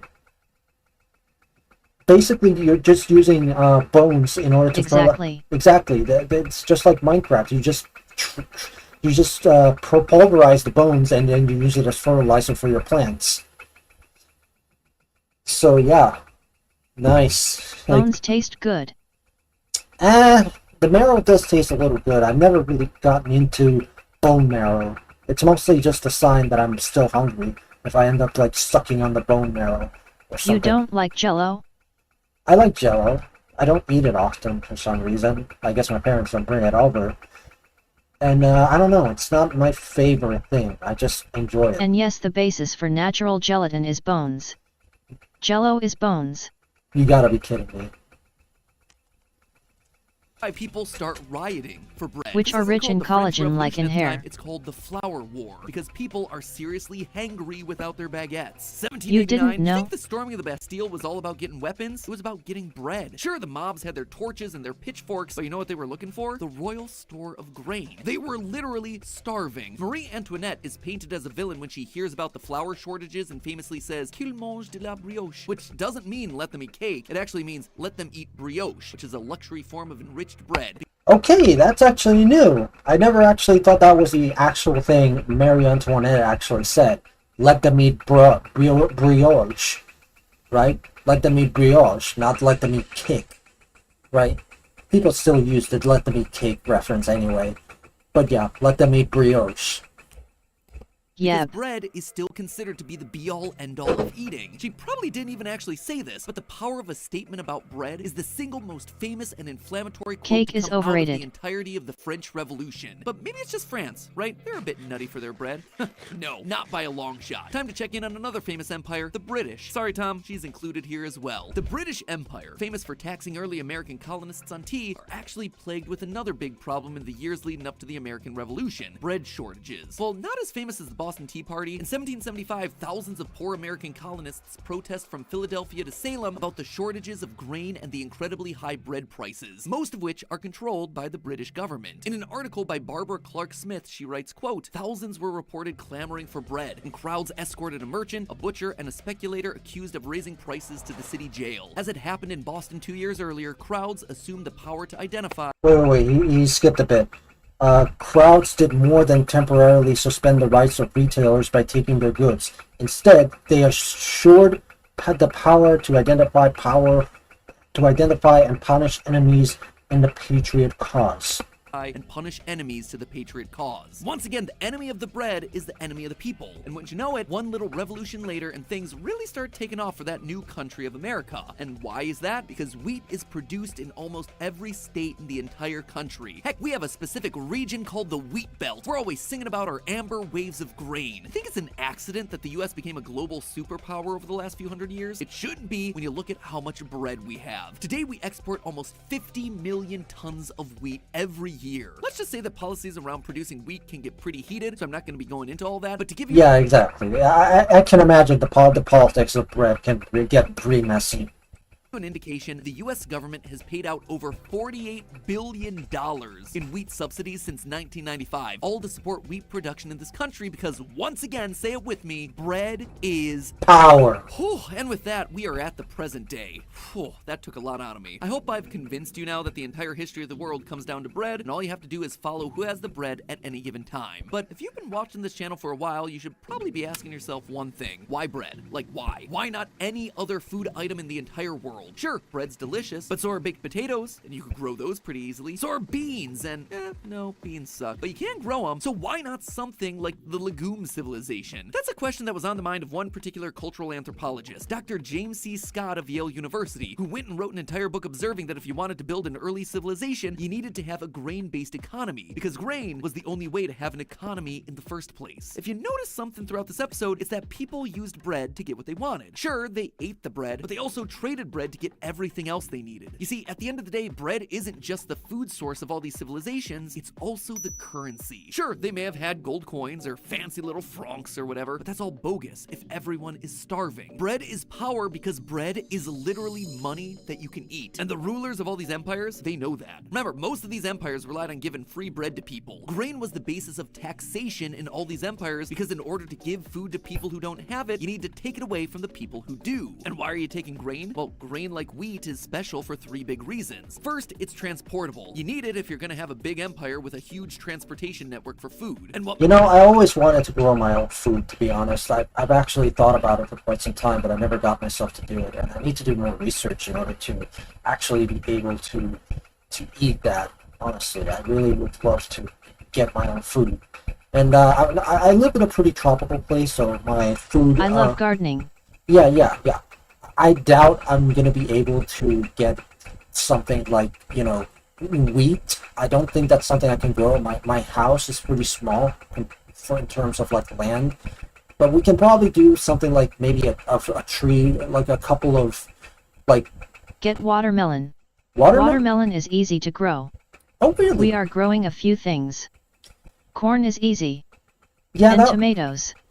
Tomato, yeah, that's the first one that I was thinking of. Corn, I never thought about it. I should probably try corn. That could easily be a good business in the future if things all go well. But yeah, I live in a tropical island, so any other fruits that grow in the cold, like strawberries, probably out of the question. But who knows? Maybe we can do something about it. The thing is, it's like Stardew Valley. Some plants only grow in certain seasons. So right now we're in the summer, so if I want to grow something, I might want to consider growing... Then again, I don't know. It depends all on the time, so maybe it's better to time... You could grow coffee, lol. Oh yeah, no, yeah, definitely. That one I can definitely do it. Coffee too. There's so many food options, and I would love to do that. I really just need to dedicate myself to actually... maybe I could post updates on my server on how my gardening is doing.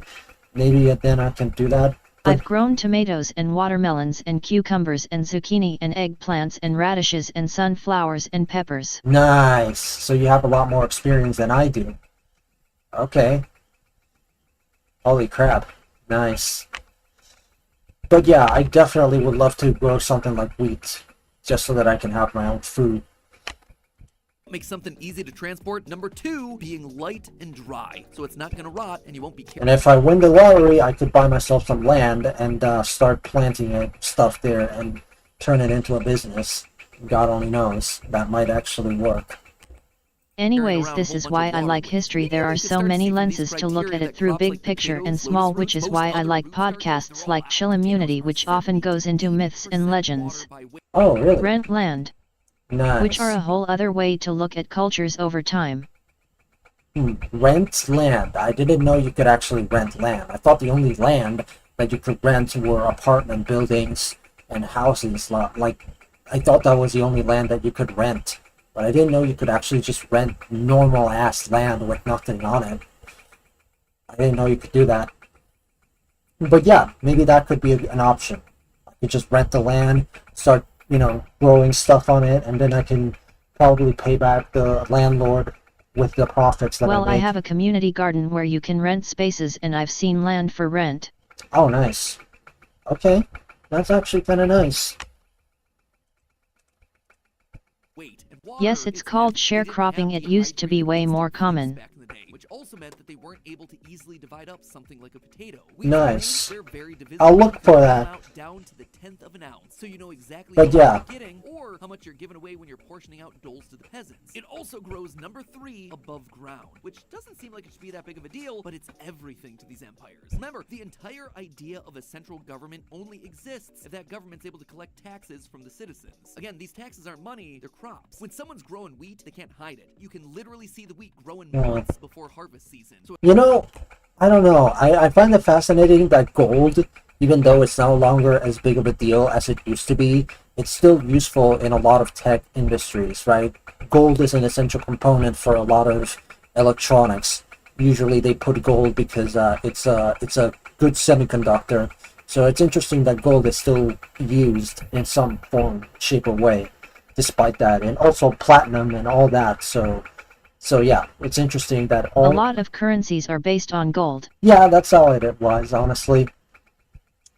Gold was essentially the standard for the dollar, but then it started becoming a fiat currency, meaning that it was representing the faith in the government, which is a whole different can of worms in terms of, you know, just diving into the politics of that. But basically you had this, you know, that's kind of what money ended up becoming, right? Just the faith in the government. And that's essentially what it represents. Well, yet and so the economy doesn't crash. Exactly. Right? And obviously people had different ideas because not everyone had faith in the government, and that's kind of what gave rise to Bitcoin and later NFTs and cryptocurrencies in general. That's kind of what it's born out of, this idea of not trusting the government, right? Not having faith in it. So you make your own coin in the hopes that it might be self-sufficient or some bullshit. But honestly, all it boils down to is mostly scams. The only stable Those coin... are scams have more faith in the government than people online. Exactly. But you can see easily here why in many times and places food like bread was basically the currency, because it too was universally valued like gold. Yeah. Also, my favorite analogy for gold is Pokemon cards. Specifically, those very rare Pokemon cards. I love watching the stock market. Yeah, me too. Yeah. But yeah, no, if you ever get yourself some Pokemon cards, treat them like gold. Because there will always be some asshole that's gonna try and steal it from you. They're that valuable. Right, so if you have like one of those cards, get yourself like a safe, like one of these, you know, like a safe, like one of these things right here, and just put your cards in there. Because believe me, some jackass is going to try and steal it from you. I have some Pokemon cards. Yeah. I've been collecting them off of friends who don't want them. Nice. That's actually pretty cool. That's a good source of getting new cards. I only got, right now I'm just hunting for Pokemon packs that I like through the anime conventions that I tend to go through, or actually just, you know, conventions in general. There's another one that my mom found, which is going to happen in a couple of weeks, I think. And I'm going to try and hunt down for some packs, probably different packs. Yeah, I got like 2 that are semi-valuable. Yeah. Anyways, I gotta go sleep. Alright, take care. It's 9 a.m. for where I am. I was planning to end this on 10, so I'll probably be here for another hour. Take care, Baytran. Aren't Sleep you well. a furry? Furry conventions boost the local economy. Oh yeah, I heard about that. It's PM, not M-Pooks. Oh yeah, it's 9 p.m. Sorry, 9 p.m. It's 9 p.m. where I am right now. But yeah, if I actually they creep me TF out. Wait, what? What creeps you out?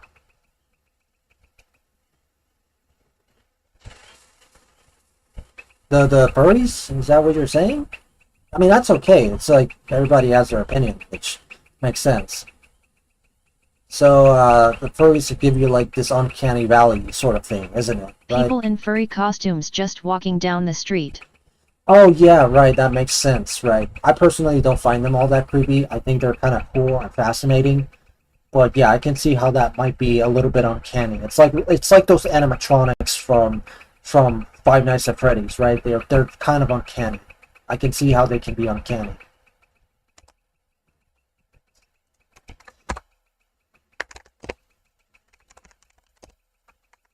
So I'm gonna just, you know, it probably looks something like this, right? Like something like that. You know. Come over FR, so many furries recently from the convention. Yeah, no, definitely. Where do you live? What state are you in that it brings so many furries? You don't have to answer that question. If you don't want it, that's okay. But you know, at least like, I don't know, what area of the U.S., like the Midwest or something? He'll DM you.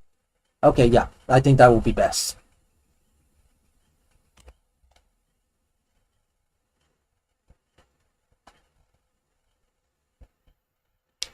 But yeah, anyway, I think that's enough of horror stuff. But yeah, I was just showing these map stuff because I really but yeah, no, it's anyway. Greetings, Earthlings. Oh yeah. Okay, so that's where you live. Alright. I'm Fumi Kuiper, the Allowed Watched on Alien thing from Indie VTuber. My birthday's on the 8th of July at 12 p.m. EDT, and we're doing stuff like building Warhammer, playing Roblox, and having a merch giveaway.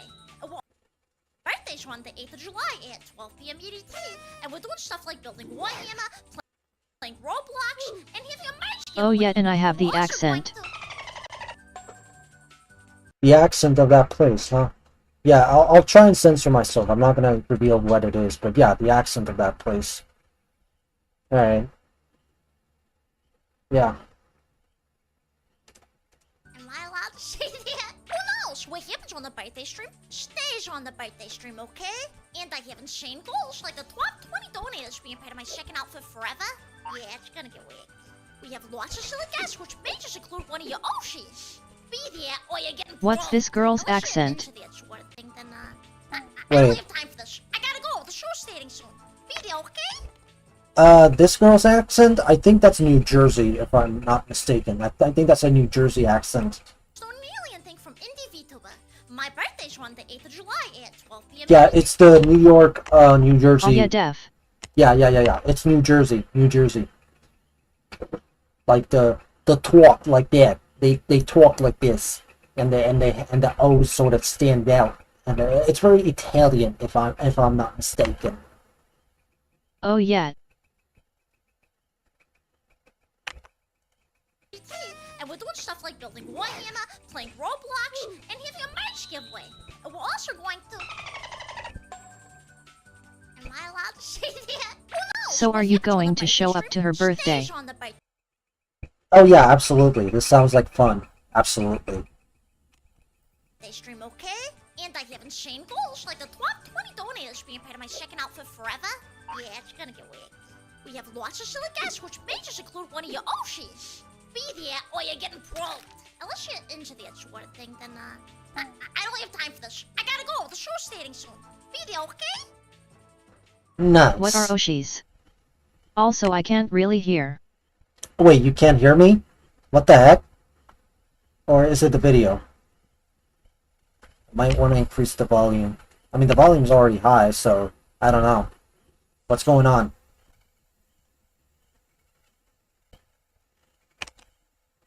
I can hear you in the VID. Please don't turn it up. Oh. Alright.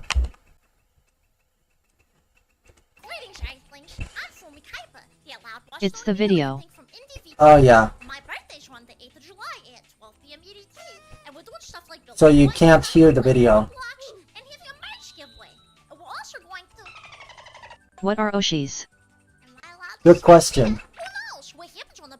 I think those are like their favorite VTuber or something. Let me just look that up.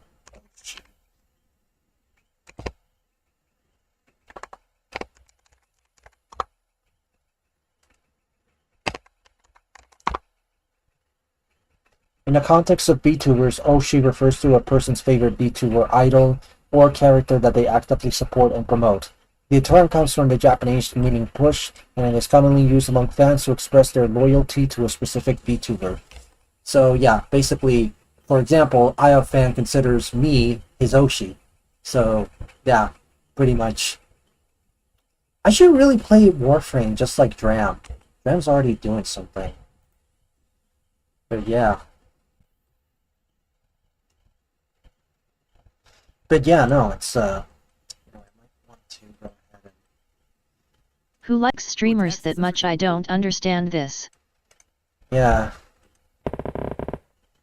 On by and estimate a farmer's yield for the year. Then you come by at the same precise time every year and you take your cut right as everything's getting harvested. Potatoes, root veggies, some beans, they're not visible. They're grown underground or very close to the soil. That means that farmers can more easily hide them from the government. They can tell the tax collector, oh yeah, we had ourselves a terrible harvest this year. Barely any potatoes, but here's your 10%, I guess. And the tax collector would have no way to know if they were lying. They're a great crop if you're a tax evader, which means that they're terrible if you're a government that's trying to collect Plus, taxes. most VTubers communities hate me because I like Chick-fil-A.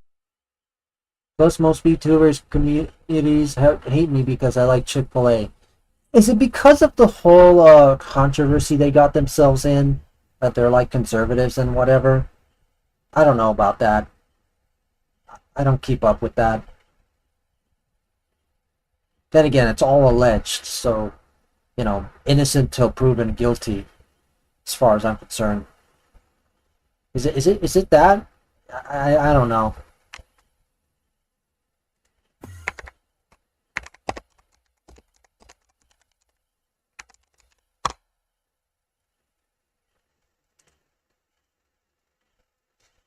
Chick-fil-A Closed on Sunday. Give me my Chick-fil-A. Okay. Chick-fil-A has faced controversy due to past donations to anti-LGBTQ organizations and comments made by its leadership opposing same-sex marriage. Although the company has since changed its donation politics, it still faces scrutiny regarding its ongoing ties to groups that oppose LGBTQ rights. Okay, but here's the thing. They already changed, so they already won. You know, they've already changed their, to what extent, I don't know, but basically, it already says it here, right? It's like, you know, the company has since changed its donation policies, meaning that they're probably not going to, you know, go for those anymore, right? But yeah, I think that's the reason you probably get a lot of flack for Chick-fil-A, because of all these alleged things that are going on.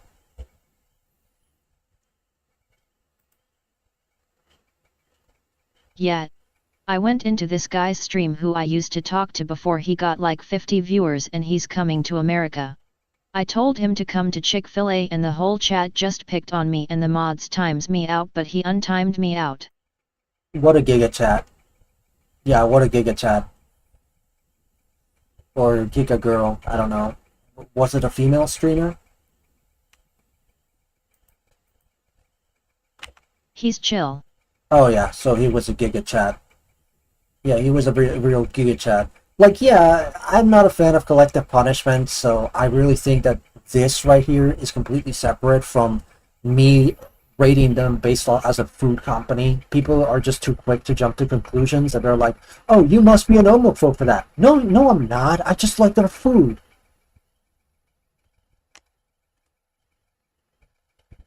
You know?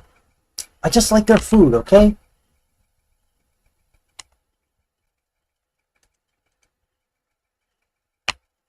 I think that's my stance on that. Again, I'm just kind of going by the whole, you know, this is probably just he said, she said bullshit, and the internet's full of lies. I'm not just going to take this as face value, okay? Maybe it's true that they're anti-LGBTQ, but I'll need to be seeing Not a bit... a guy who we are kind of friends, because when I got raided into his chat I had him write that we were best friends. Oh, okay. Happened during the Irish potato famine of the 1840s. During this time, I've seen those flags before in Chick-fil-A. Wait, which flags?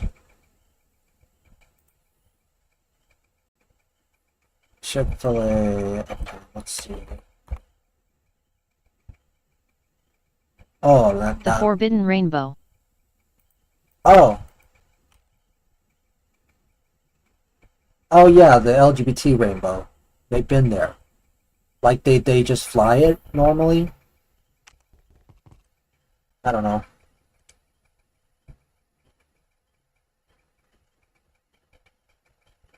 I don't know. Again, I'm not gonna just take this as face value. Anything goes. No like a sticker in the window. Oh, okay. That's nice. Nice. As one of their only food sources. And there are lots of reasons for that, but any idea why they didn't have any wheat around? If they had during it this period? flying, Well, they most of their did, but a large consumers would portion hate of it was them. being exported to the British for compulsory payments to the government, who owned Ireland at the time. So, because wheat was easy to transport, the British were more than... Yeah, I think that's... Oh crap, it always keeps blurring out. There we go. If they had it flying, most of the consumers would hate them. Yeah, no, absolutely. That's the problem with... they have to basically play both sides because, you know, if they choose one side, they'll alienate one Like how other in side. COVID a lot of the right stopped going to Target. Yeah, I don't know. If you're a business, you're often better off being a centrist because then you get both sides and both sides spend money on you and everything's fine, but, you know, sometimes the other, one side ends up hating you for no reason. Or maybe a reason, but it's probably dumb. But what was that bullshit about Target? I'm kind of curious. This is spicy. I like it. Target.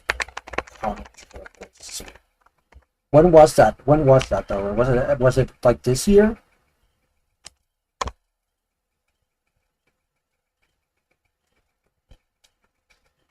No, this is pretty recent. Was it this by any chance? This whole thing? You know? The whole, People hated Target because they had bikini bottoms for boys in kid sizes. Oh, that is gross. Oh, yeah. That is gross. That is incredibly gross. Yeah, that should not be there. I don't know what that text says on screen. Oh, right, sorry about that. It looks like it's covered by chat. Right. Crap. Can I even... Gosh darn it.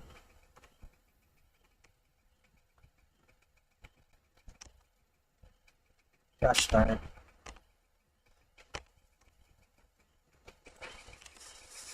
Okay, there we go. You can see it now. Target has faced controversy due to the decision to scale back the diversity, equity, and inclusion initiatives. That's stupid. And, which led to calls for boycotts from civil rights activists. That's from the left, not the right. So both sides basically hate them now.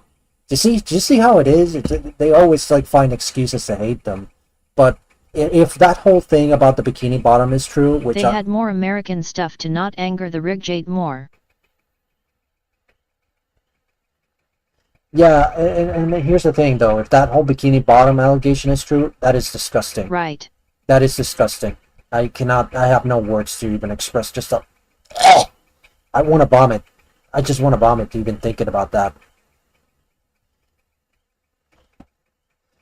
Ugh.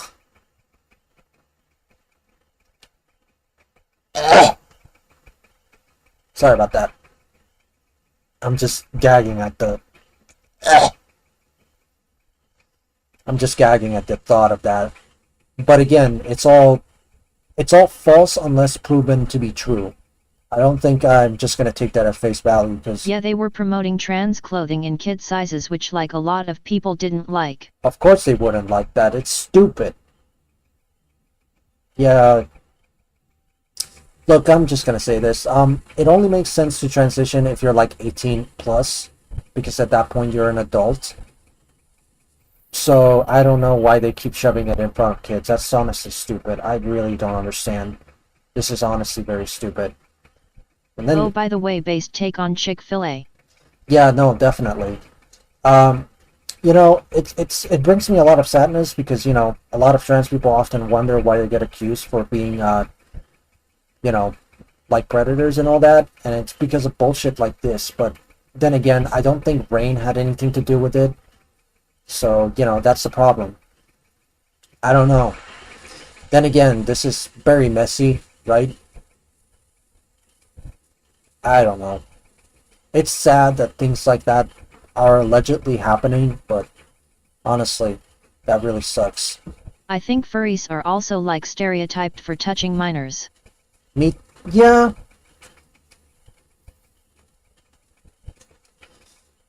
I don't know. I think they're more stereotyped for touching animals, if I'm being honest. That's an accusation I've seen thrown around a lot more often at furries than the whole, you know, predator thing. I probably, you know, that's one of what, you know, I think that's more what I've seen a lot, you know. And there are some genuine ones that are like really disgusting, but again, you know, it's just a stereotype. But yeah, I don't know. I swear, I touched my dog's penis to put the cream the vet gave us for his rashes, I swear. Yeah, that's like something those zoophiles would say. Oh crap, I don't want to say this out loud. But yeah. And only for that. Wait, are you serious or are you like joking about the furries? I'm pretty sure you were joking.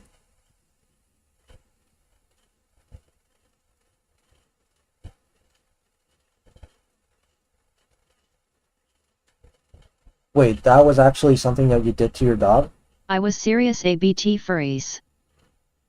But the whole ice cream for the private part of the dog thing, that was a joke, right?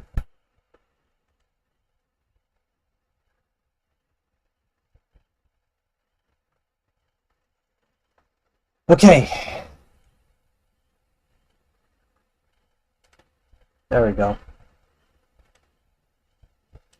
Let's see. But yeah, I did. He had a rash on it and my mom gave it to me to apply. Oh, so his rashes are gone now. Okay.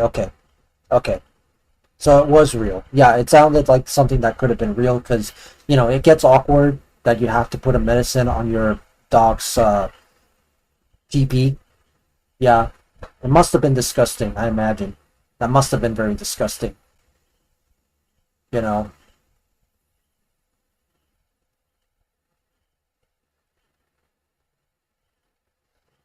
But yeah, I'm glad the rashes are gone. Poor thing. Yeah. I just flipped him over. Not the horny part, just the skin. So yeah.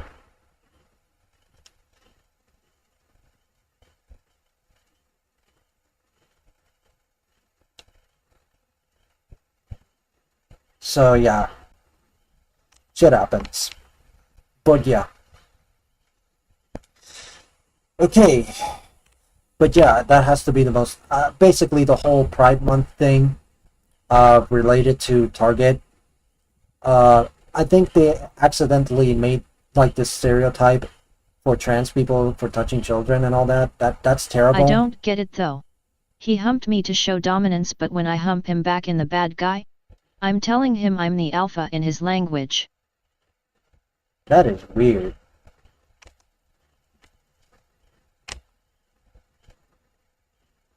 That is very weird.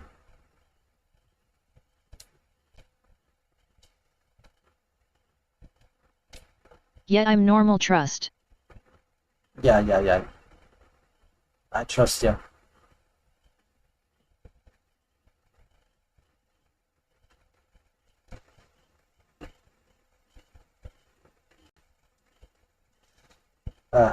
Anyway. So let's go ahead and move on to this video. Take it all, while the hundreds of thousands of Irish people died because of the failure of their less taxable potato crop. So there it is, we're done. Wheat runs the whole world. What? I didn't talk about the whole world? Oh yeah, I forgot about all those ABT other bread. continents like South America, the entire eastern part of Asia, most of the continent of Africa, all of Australia. Yeah, you're right, I didn't. I didn't actually forget about them, but I did focus on the areas of history that this audience is probably most familiar with. But that's not nearly the end of the story, so here's how the mighty bread plays out in the rest of the world. The secret, friends, is this. Having wheat in your country isn't about being smarter than other countries around you. It's not about having better weapons or more technology or whatever. It's all luck. The reason Central and Southern Africa didn't figure heavily into the bread wars over the last few thousand years is that these areas weren't well suited for growing grains. Wheat, as it turns out, is a little bit picky about where it grows, and it needs temperate climates and loamy soil. That's great if you're in the Fertile Crescent, but crummy if you're in the Ivory Coast. If you look at the world map of where grains grow on this planet, you'll notice a few conspicuous absences, notably in a huge part of South and Central America, as well as a huge portion of the African continent, northeastern Asia. So yeah, I don't think I will be able to.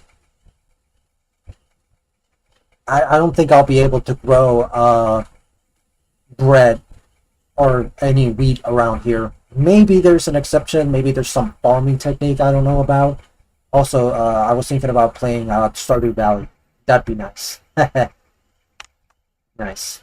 And in Central Australia, primarily because most of these places, they're too hot. So you can see that these areas won't be able to come into power using bread alone like us cheaters in Europe, North America, and Central Asia. Their stories play out much like our own, only using a different cereal crop, corn. Corn, or maize, if you're not speaking American English, was a staple crop of Mesoamerican civilizations over yonder in Central and South America. I think corn is going to be my staple. Yeah, corn. I've said repeatedly throughout this episode, the history of civilization is really the history of grains. Again, offering those three advantages that you associate with the grain. It's easily transportable, it's easily corn. measurable, and it's clearly visible to keep farmers from evading their taxes. And much like the Greeks and Romans infused wheat into their mythology, Mesoamerican mythology has the swaps juice. all of that out with corn. The Aztecs have Teotl, the maize god, who we see surrounded by corn, while the Mayans take the idea of grain, and specifically maize, and turn it into the building block of human civilization. Literally, where the Mayan creation myth begins with humanity literally being sculpted from dry corn. And, just like other civilizations, they had other options to choose from like potatoes, but freeze-drying these to make them transportable took an incredibly long time, whereas corn, it could be dried right on the stalk. After the decline of the Mayans and Aztecs, largely because of changes to the climate that kept them from producing enough corn, you see the Incas further south in Peru spreading their influence, knowledge, and culture through, say it with me now, bread. Only this time it was bread made from corn. The Incas were master agricultural engineers, and rather than just outright conquering neighboring people groups, they just showed up and said, hey, how about we help you grow better corn? And everyone's like, yeah, I'll take that. And the Incan Empire thrives until the Europeans show up and ruin everything like they tend to, bringing it all back together into one unified timeline. On the other end of the world, stay with me here, this is gonna get tricky, the same thing Cornbread happens isn't again. that good. Zooming in on the other side of the ocean and looking at that grain map again, you get a big old pocket in this little area of In China my not that's a good humble place to grow opinion. grain, which is why grain appears right there on the national emblem of China. Except this time we're not talking about wheat or corn, we're talking rice. Thing happens again. Zooming in on the other side of the ocean and looking at that grain map again, you get a big old pocket in this middle area of China that's a good place to grow grain, which is why grain appears right there on the national emblem of China. Except this time we're not talking about wheat or corn, we're talking rice. Well, the ancient Egyptians were becoming an early major civilization through the power of wheat. Asia had a growing empire of its own in what we now know as modern-day China. And just like civilizations took off in ancient Mesopotamia and ancient Egypt because the conditions were just right for growing grains, we can see a similar pattern throughout Asian history. If you wanted to support a government that could collect taxes and efficiently distribute food as a resource, you needed to have conditions that were right for grains. Enter the balmy, humid Yangtze River Valley, perfect for rice cultivation and the cradle of Chinese civilization, in much the same way that the Fertile Crescent was for Mesopotamia. You may have heard about the Three Kingdoms period in ancient Chinese history, where three rival states existed, the Shu, the Wu, and the Wei. It probably comes as no surprise that for each of these three kingdoms, you can trace the source of their power to some ideal condition that allowed them to cultivate rice. Shu had the Sichuan Basin, Wei had the Yellow River Valley, and Wu had the lower Yangtze River. In the same way that grain was a source of government power in the Western world, rice, and the conditions for growing it, represented power in the Eastern world. I'm not sure rice isn't always made into bread. It is made into buns and noodles and all kinds of bread-adjacent products. It also functions in the same way as bread, and most importantly of all, drives the same power dynamic that fuels everything in history. So there you have it, friends. The history of the world is all just bread. In the future, is it possible that the history of the world will still still rely on something as simple as bread, even in the face of all the weapons and technology and AI and Amazon? Yeah, I think it will. Follow the bread, and you'll always see who's in the power seat. Now, if you'll excuse me, after making it through the last few tens of thousands of years of history, I want a little slice of toast. And as always, my friends, remember, it's just a theory. A food theory. Bon appetit. And hey, if you're interested in more food history, check out how coffee I want sushi. single-handedly caused human enlightenment. No joke, the science that we have available... Ooh, I would love to watch that video. What do you think, chat? I want sushi too. I like sushi. I like how you have to eat the whole thing and just chew on it and appreciate everything. Yeah, sure. Alright, let's go.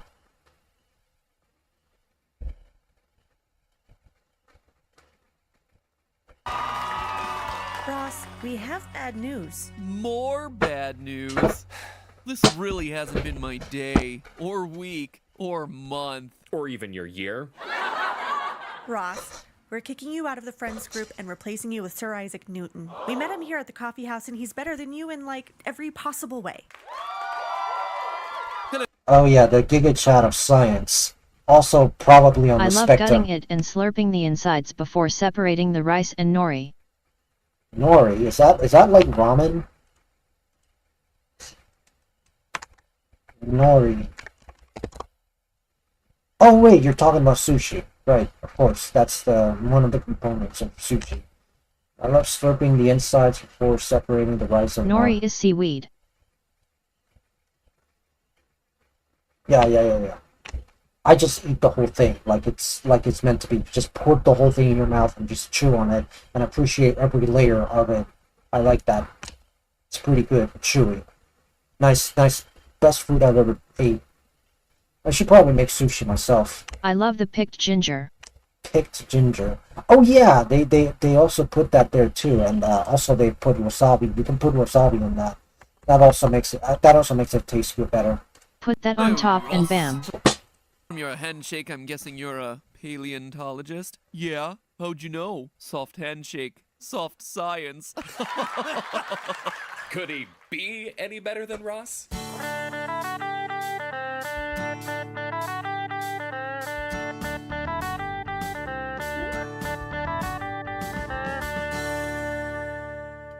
Hello, Internet! Welcome to Food Theory. Hold up. They always spell it wrong. Much better.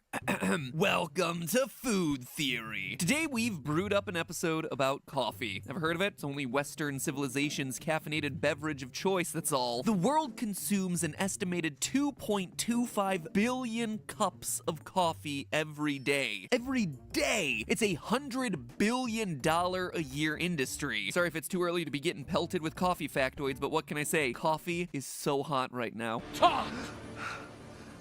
Where's my damn latte? Not that it's a new phenomenon or anything. Coffee's... I would love to buy a coffee machine if I had more money than sense. I would totally do that. I would buy myself some coffee. I would buy... Oh, nice. Frogs with swords.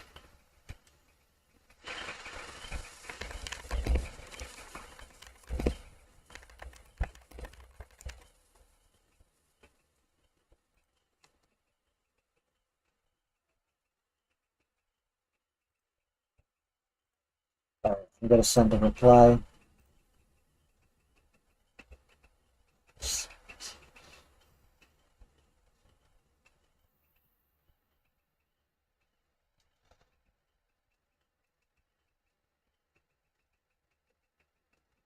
I mean, you could make coffee without a coffee maker.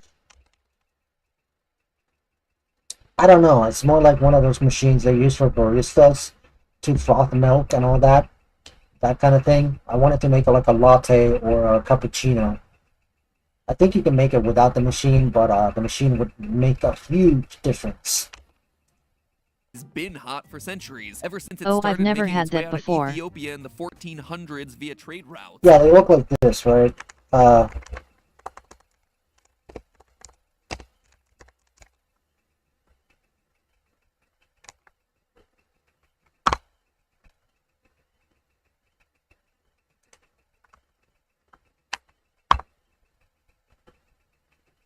I need to up my Starbucks game.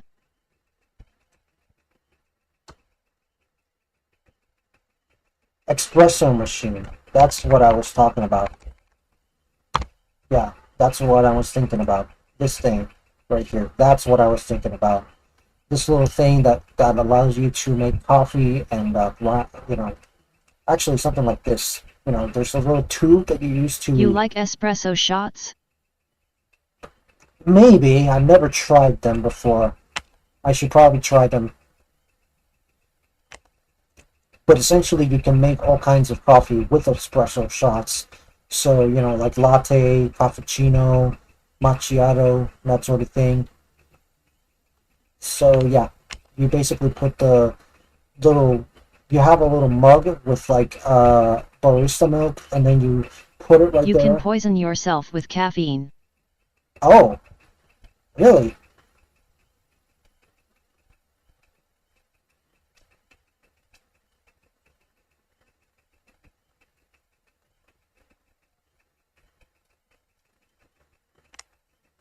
Yet and like die.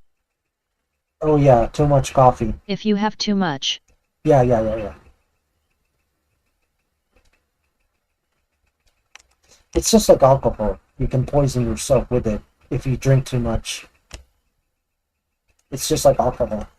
And this is where today's theory comes into play. On this timeline here, you'll notice that coffee and coffee houses became popular in Europe just before the Enlightenment, the Age of Reason. This is when famous thinkers like Isaac Newton and John Locke embraced the notion that science and reason could bring about happiness and progress. The Enlightenment gave us representative democracy. It gave us Newtonian physics. It gave us separation of church and state. And what brought about this pivotal defining era of Western civilization?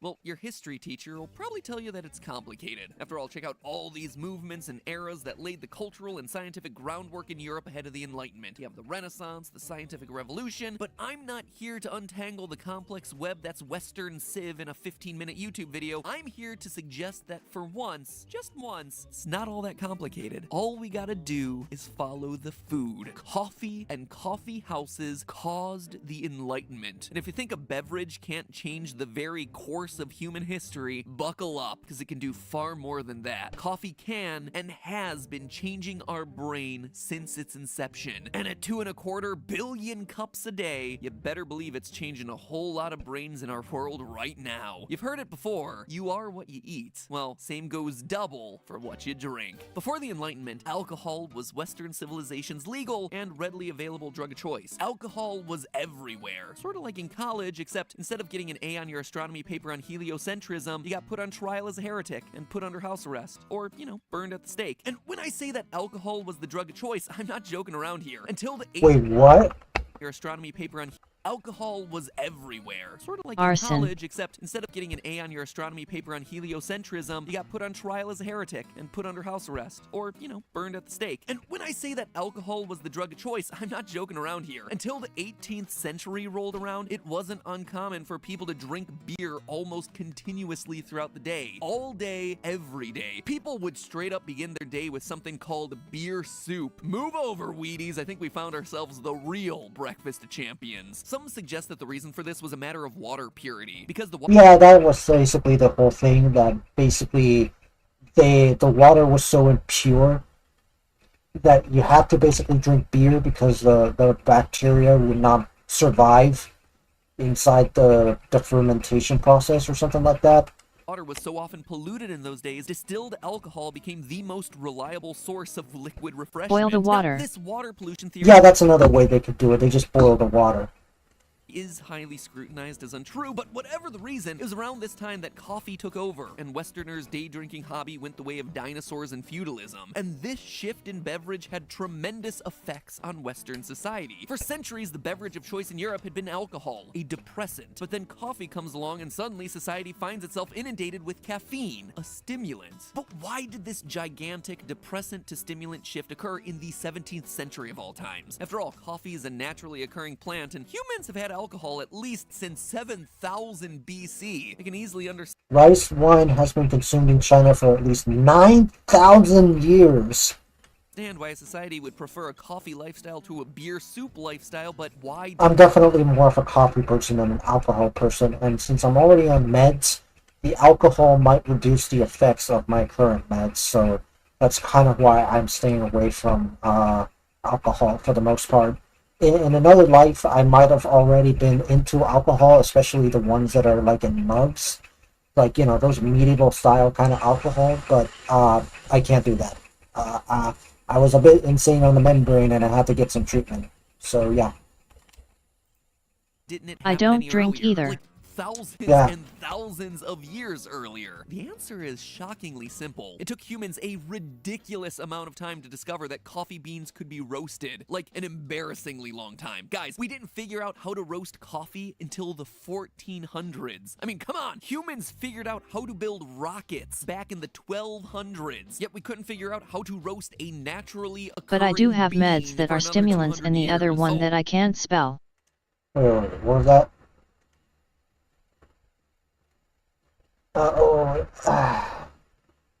I do have meds and other stimulants then other ones that I can't spell. Okay. Also, my cat is here. I'm surrounded by 2 cats right now. I may as well get him a picture. Hi cat. Yeah, he's invisible. Hi other cat. I have 2 cats in my room right now. Come on. I don't want to do a face reveal. Come on. Okay. Come on. Let me take a picture of you. Come on, just face the camera. Come on. Come on, just face the camera. Alright, there we go.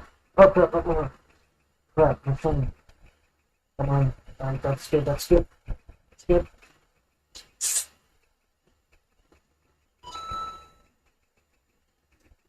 Oh, come on. Why was there a delay? I'm trying to take a camera, a photo of you, okay? Come on.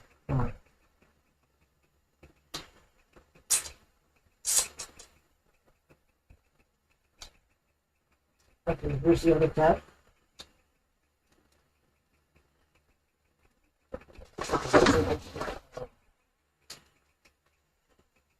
Oh gosh.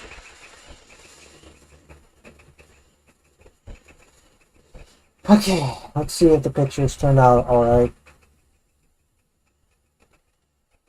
Yeah, no, none of these pictures were good. I'm gonna have to move a bit just to really get a feel for that. Come here.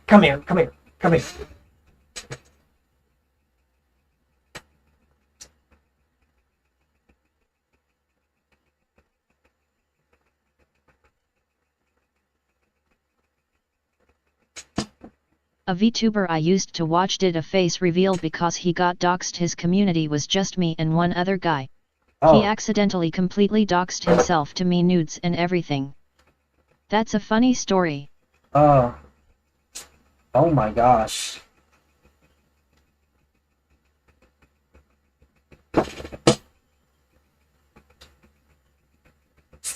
He lives 2 hours north of me, which isn't funny. Dude, don't smack yourself on the fan.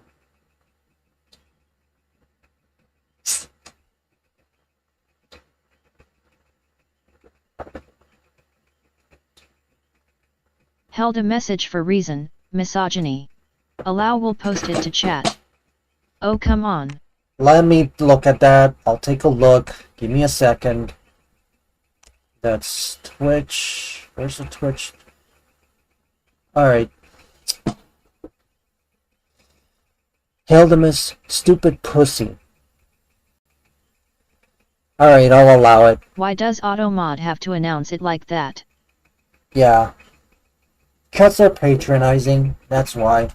Stupid pussy.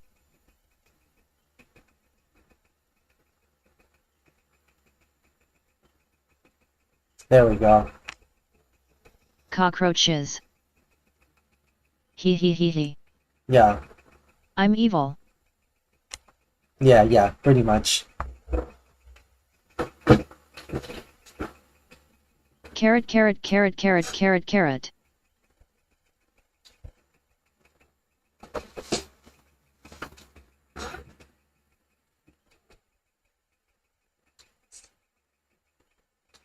There you go. finally, I got a picture of my pets. Hopefully that'll be... Alright, come on, let's do this. Okay, so I'm putting it in the pets section, which is... Automod used to censor. Yeah, pretty much. Which was really funny.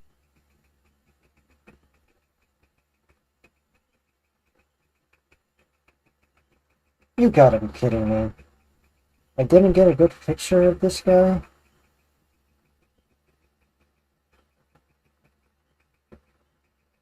Why is it backwards? Damn, your cats don't like you.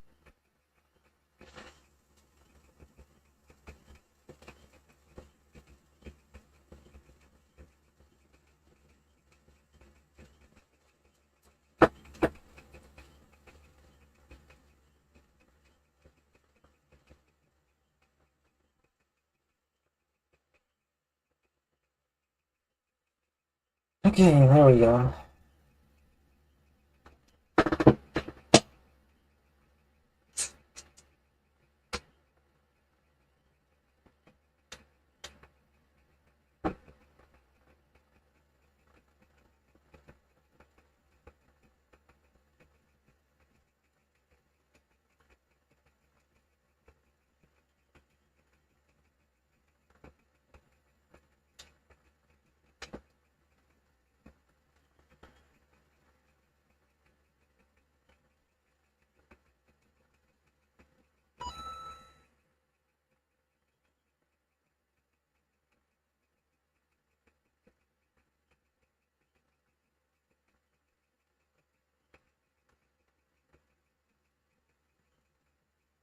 Alright.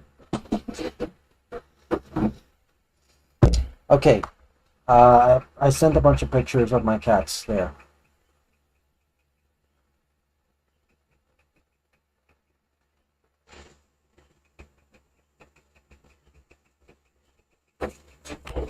There's the kitties.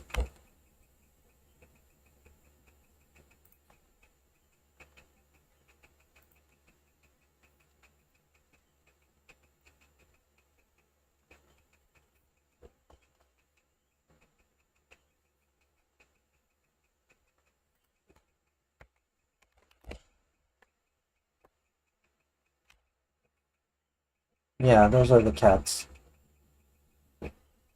One of them got on top of me.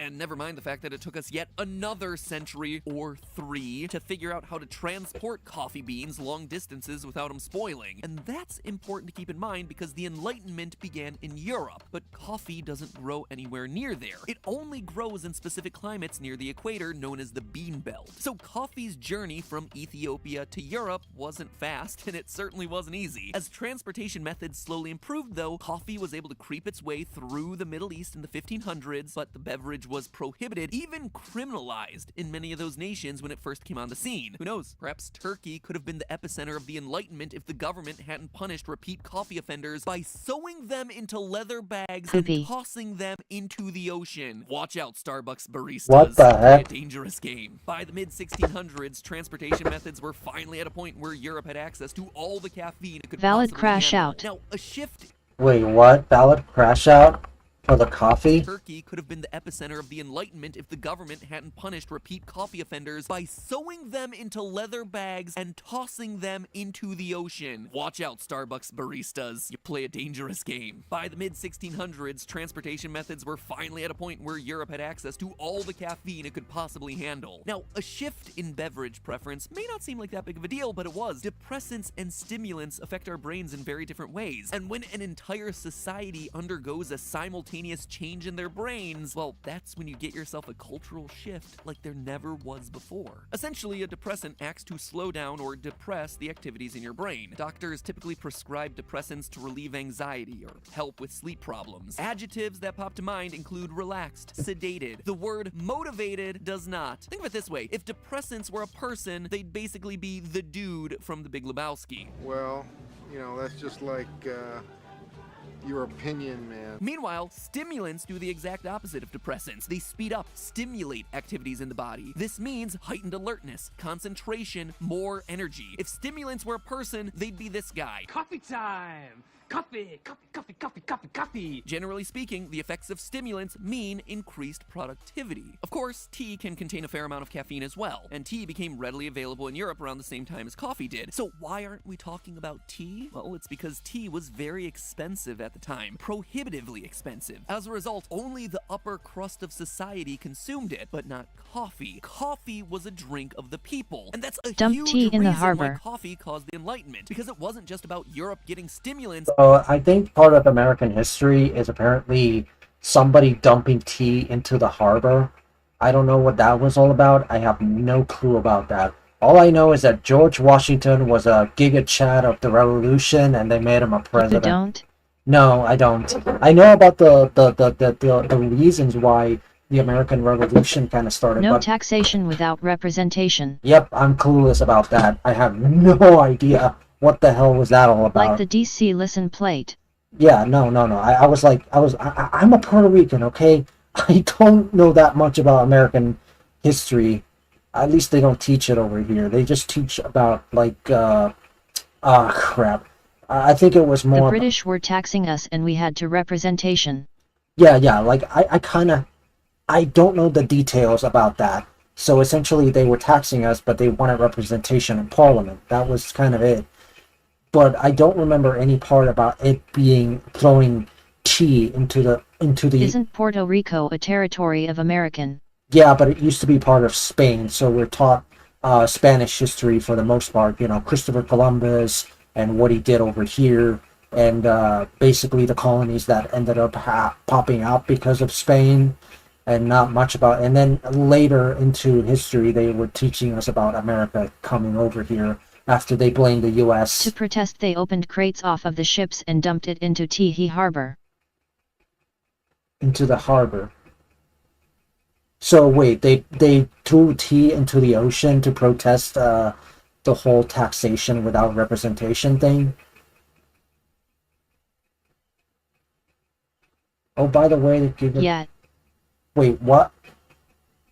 What's happening? TTS did not catch that. Oh, by the way... And cause tea prices were insane. What is going on?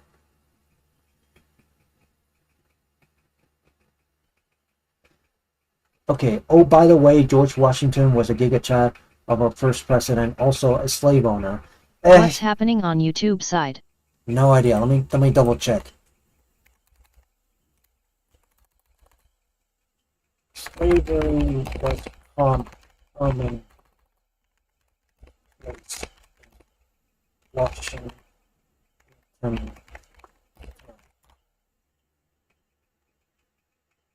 Fan Williams' slavery was commonplace in Washington's time. Washington was a poopy president. That's debatable. I don't know about how he actually did as a president. It's hard to judge at this point, especially by modern standards. The thing is, slavery was all over the place, and it started in Africa, where a bunch of POWs were captured by, Africa had warring tribes, and the losers of those wars ended up getting into these camps where they get sold. I will debate it. I had to debate it in school based on the older standards. Oh, yeah, exactly. I know. Welcome to American history, my friend. Yeah. The thing is, the Africans were basically just, And I got an A, so I will fight you. Oh my god. Nice. But yeah, so you had to prove that he was a poopy president even for his time. Nice. Nice. Anyway, so I really think that... Federalists are bad, but the Democrats, Republicans are good. Raw. Oh my gosh. But yeah, like I said, a lot of people like to think that the slavery was a white guy thing. I carried my political party. Nice. So anyway, a lot of people like to think that slavery was a white man thing, and it was, kind of, especially in the U.S. White guys slaved white guts. Yeah, no, it's more of a black guy thing, Guys. especially if you consider the fact that, you know, the slave trade was dependent on Africa, and specifically the leaders of I those. like this guy or gal. Yeah. Basically, you had these warlords in Africa that were fighting these wars, Survival of the fittest. and they basically started, they started taking the losers of those wars, and Colonization. yeah, and then when the colonists were walking around Africa, they were like, hey, white guy, do you want these slaves? And the white guy was like, hey, yeah, I'll take the slaves over to America. I need some plantations that need work right now, and that's how the African slave trade kind of worked out. At least that's what I think going on. I'll have to do some research. South supported the economy. Yeah, exactly. At some point in time, it did, but also it also supported the African economy, right? Like that's kind of the thing. In Africa, it was also very profitable for the kings over there to. I think that's what happened. I'm not sure. I'm kind of just going off what I remember, right? That basically that's kind of what happened. Yeah. Basically, the kings and the kings of that place they were profiting off of the slaves, and their source of slaves were. Early American history is messy. Oh yeah, absolutely.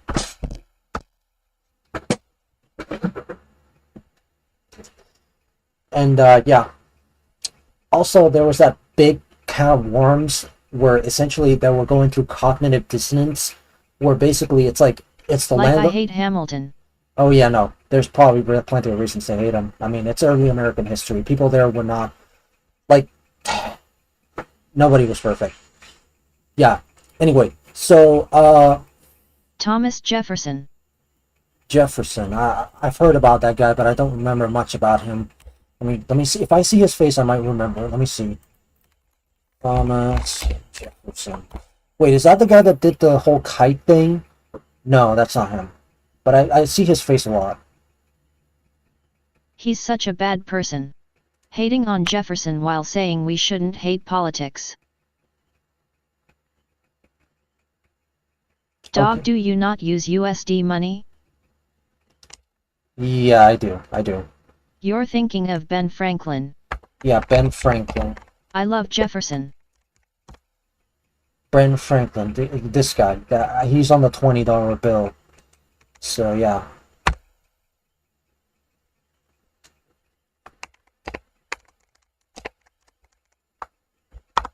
See if I'm correct on that. Nope, he's not. Never mind. Wrong guy. I think this is Jefferson. No, Rexy is thinking ABT, a different Jefferson. He's on the 50. Okay, yeah. So, yeah, I was $40 off. That's not Jefferson LMAO. Oh gosh. That's not even him.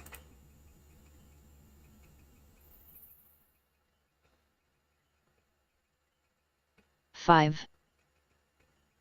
Oh, right. All the presidents are like the current president to me on the fact that I'm That's neutral. Lincoln. That's Lincoln. That's I all. added too many zeros MB. Yeah. That's Lincoln. Lincoln is on the $5 Oh my bill. gosh. S. Grant guy. 20. No, the $20 bill. No, that's I think that's Jack Thompson. I think that's Jack Thompson right there. You know, this guy. Then it's the ones. Number 100. Jack Thompson. Wait, no. That's not.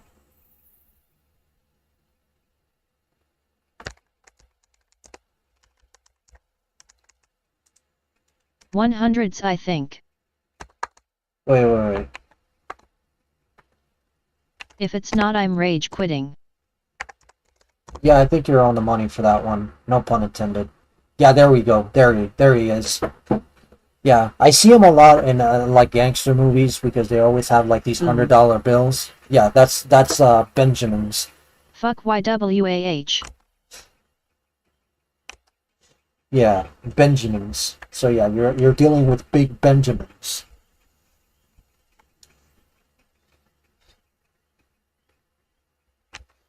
But yeah.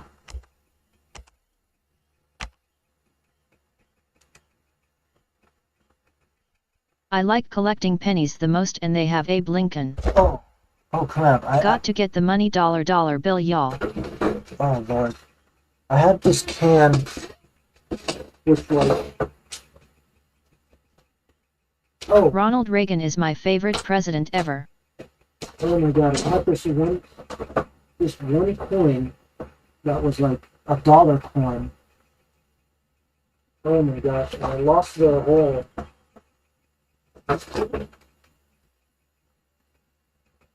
You gotta be kidding me. Then Jefferson, then JFK, then Abe. Wait. Ronald Reagan is my favorite president ever. Huh. Gasp, you take that back, JK. Ronald Reagan? I mean, now that I think about it, Ronald Reagan was kind of similar then to... Trump, but first term. Second term Trump is... Ronald Reagan is the GOAT. Okay, nice.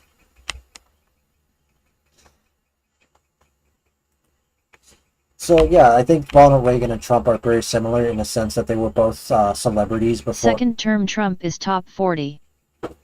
So bottom tier, from the looks of it. Bottom tier. Also, JK means just kidding. No, Reagan is better in every way. Huh. Wonder why is that?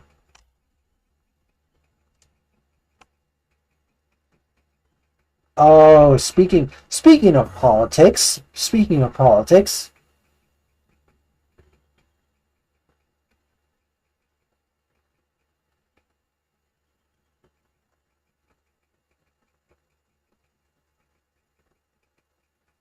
Hold on. Everything from online privacy, responsible use of AI, addictive algorithms, protection of children on the internet, the list goes on and on. We are here for the big names and the niche stars. It's a great opportunity to be able to partner with the industry as opposed to trying to define the industry. Okay, and the big question that I want to answer is MatPat a Republican or a Democrat? That'll be interesting. Guys, it has finally happened. A YouTuber has actually done something that could benefit society. He was an actually actor and not just a rich man who acted as himself. He just ran a better campaign and speaks better and is better looking and is cooler and is more likable. Like statistically he is more liked. Oh, my money is on Democrat. Me too. My money's on Democrat too. Has plans for a congressional clause that basically protects and fosters policy surrounding creators. And of course, it is the king of game theories, MatPat. MatPat, I would like to say, on behalf of all creators, thank you for protecting our bank accounts. I kneel, MatPat. Now, I will be honest with you, YouTube retirement, it's a bit of a mixed bag. We love Some people MatPat. leave the platform and they basically never return. Hey, moms. You know, they have a humble life. They leave the internet. Like, for example, PewDiePie, who only uploads a video when he has a NordVPN sponsor. And then you've got other YouTubers that never retire and they keep uploading until they get old and wrinkly and their channel falls off, which is what's happening to me right now. But what you really don't expect is an e-celeb to actually get involved in politics. I've just sat here for like 2 minutes realizing that is the stupidest statement I have ever said in my life. I genuinely think that political grifting is probably one of the most profitable things you can do online right now. Now, Matt, Agreed. I'm a former host of theory, film theory, style theory, food theory. He's actually delved into the world of politics in hopes to create a legislation for better working conditions for online creators. Because as you guys know... You know, Giga Chat move for at least trying to improve the conditions for people like me. Definitely. I think that there's definitely a lot of improvement. Oh, I should do that. I can talk a lot ABT political and controversial stuff. Oh, that's nice. Yeah, we're really getting spicy with this one, right? But yeah, okay, let me just reread what you just said about Reagan. He was actually an actor, not just a rich man who acted as himself. He ran a better campaign and speaks better and is better looking and is cooler and is more likable, like statistically he is more liked. So yeah, you overall like him and all that, you know, he's a Go lot. on, pop off, you guy. Next thing you know, we are dropping the big bombs like abortion and the bombing. Oh gosh, yeah, no. Yeah, no, that definitely is something. But yeah, no, anyway, let's go back to the drama. As a YouTuber, my life is very hard. I get up at 3 in the afternoon. I speak words to a camera for 10 minutes that's way too expensive for the quality of these videos. Same with this microphone. And then I send it off to an editor who does 90% of the work. You really don't understand how difficult it is, guys. So on the 10th of June, MatPat actually put out a tweet making a pretty big announcement to anyone that didn't know. New Quest, Washington, D.C. After 2 years of work, Steph and I have just launched the Creator Economy. This guy shouldn't bleach his hair so much. It's making it look weak. I think he just looks like Leon Kennedy from Resident Evil. That's what he looks like. He ends up just giving me Leon Kennedy vibes. If you don't know who that guy is, Not drama, just interesting news. Alright. Okay, so that's how you see it. So yeah, this is how he looks like. He's giving me the vibes like this. And even this guy is not that blonde. He's more like dirty blonde. Like, that's how he looks like. Make Karen cut. A Karen cut. Yeah, I don't know. Actually, I think I'll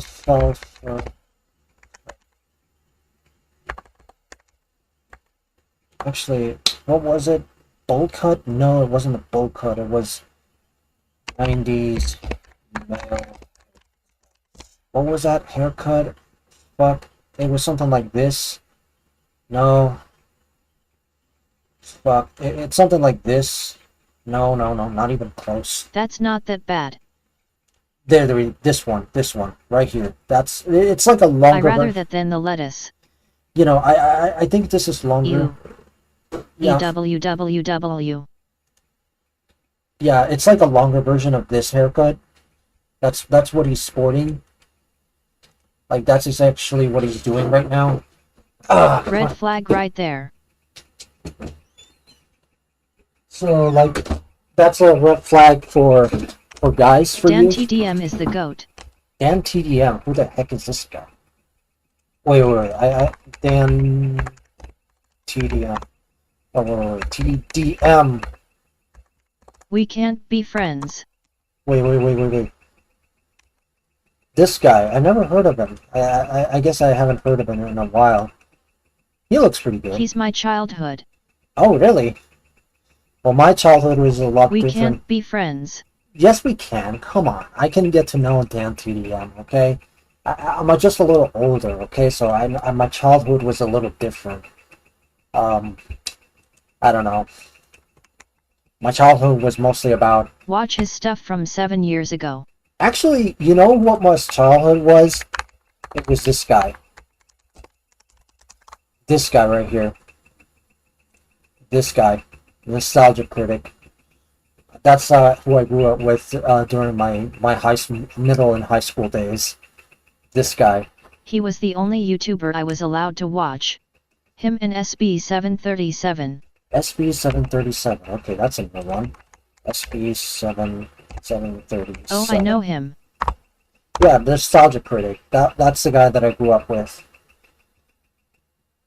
It's another... Oh, he's like a Minecraft YouTuber. It has a penguin skin. Nice. You know what? I'll just look him up on They both are. Okay, so they both are Minecraft YouTubers. Okay.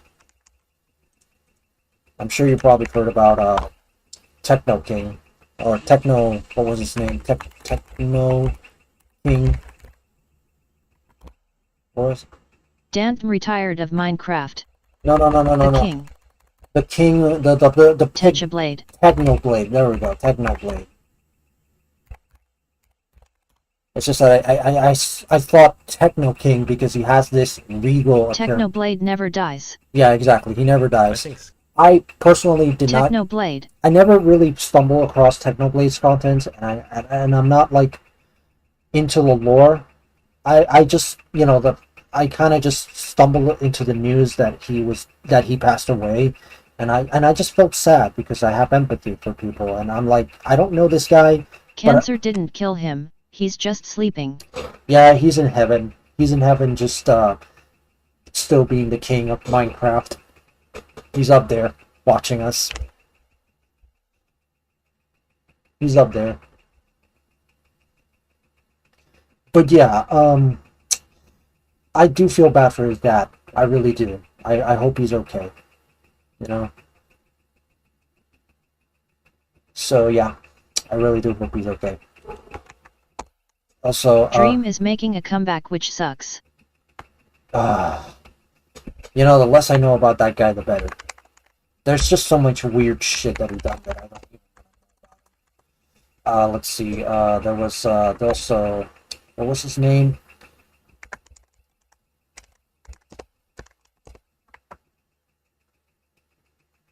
He's streaming on Twitch and banned the word minor. Wait, what?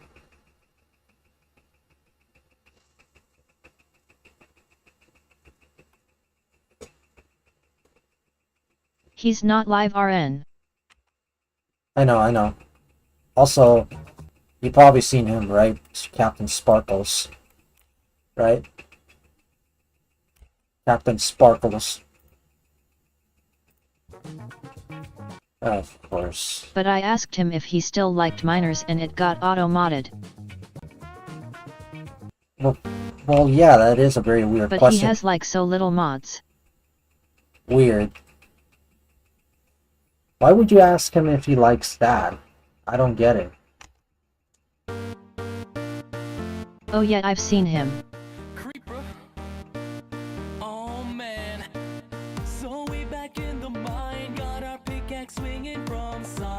Cause what if I want to turn?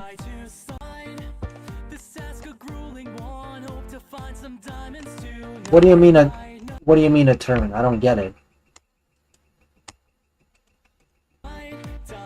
Search In Love with a Creeper by Danny. Wait. In Love with a Creeper by Danny.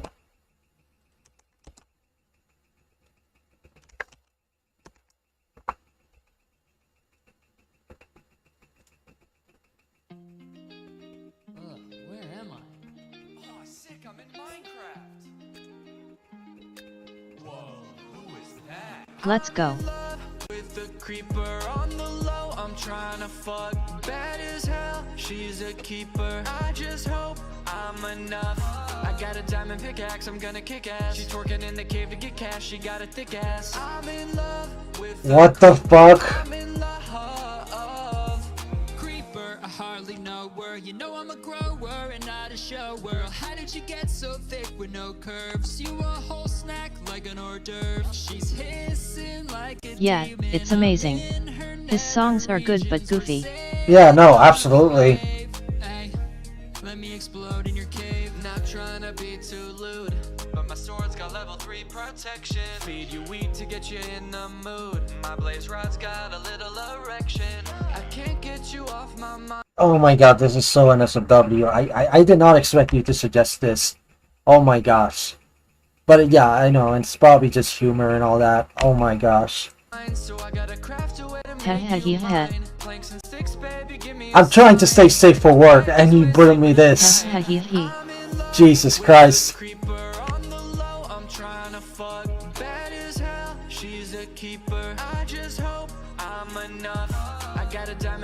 I'm gonna kick ass. She's twerking in the cave to get cash. She got a thick ass. Smiley face. With the creeper, I'm in love. Dude, what's up? I think I found my new bae. Oh no way, that's what I was gonna say. Oh, that's tight, dude. You gotta meet her. My girl too. She's a Minecraft creeper. Holy shit, I think we fell for the same chick. That's impossible. Who she gon' pick? Should we battle like Liam Neeson? Not necessary if we have a threesome. Hey girl, we got a proposition. We got one diamond hoe and a whole lot of seed, yeah. Don't wanna put you in. What the hell? Oh god. Hop onto the mine shaft, do it like a speed run. We can keep it on the low, baby. What the hell? Yes. Oh, nice. Sick. We're in love with a creeper on the low. We're trying to fuck bad as hell. She's a oh my god. I'm done. I'm done. I'm done. Hee hee.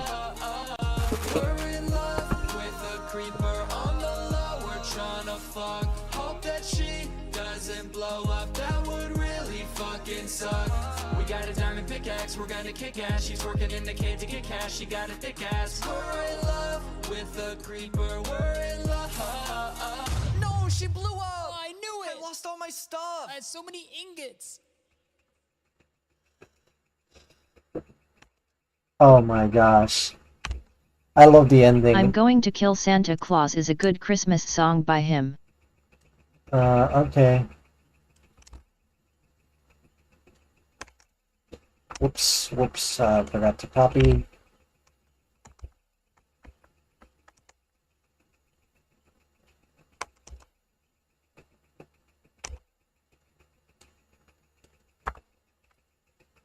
It's safer for work. Okay, cool.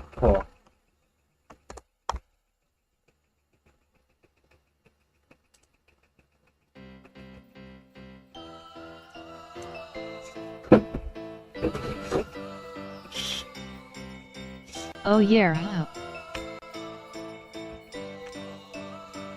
Every Christmas I'm a very good boy. I put out milk and cookies for this guy to enjoy. But Santa never brings the right toy. I felt like giving These were up there on my Spotify Rewind. But if you've seen the Santa Claus, you know you become Santa if you put on Santa's coat.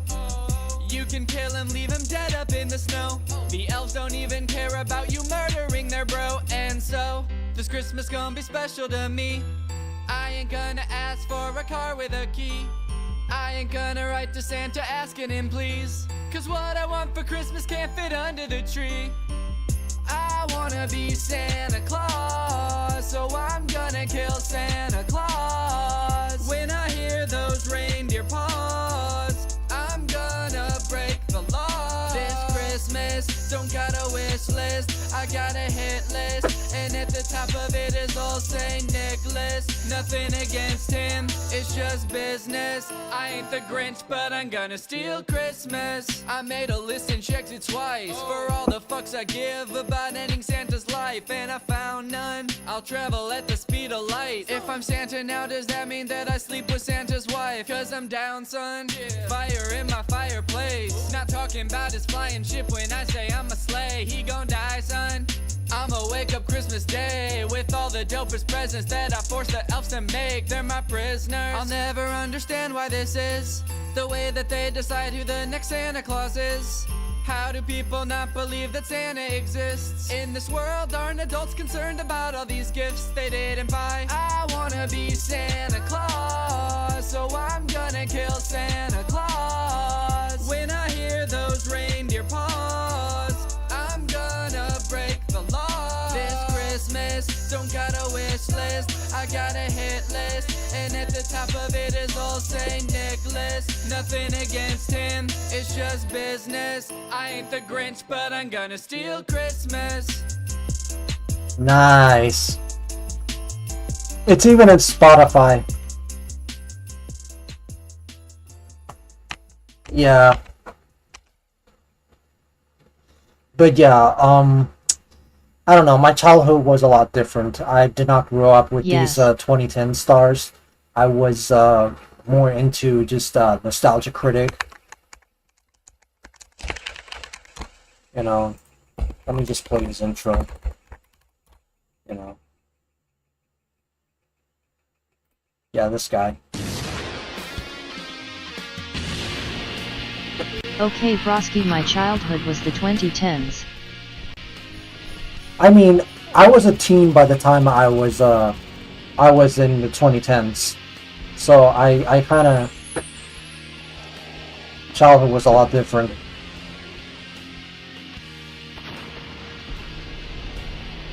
Like, I was actually playing with toys. I was a toddler. Yeah.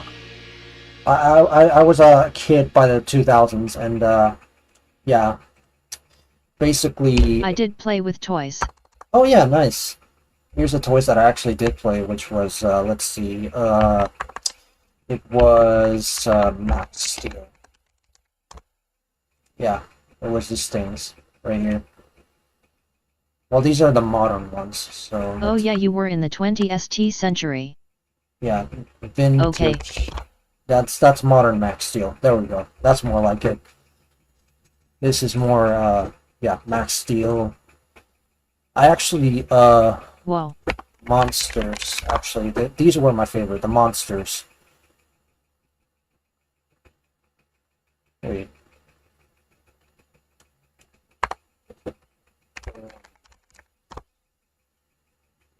There we go.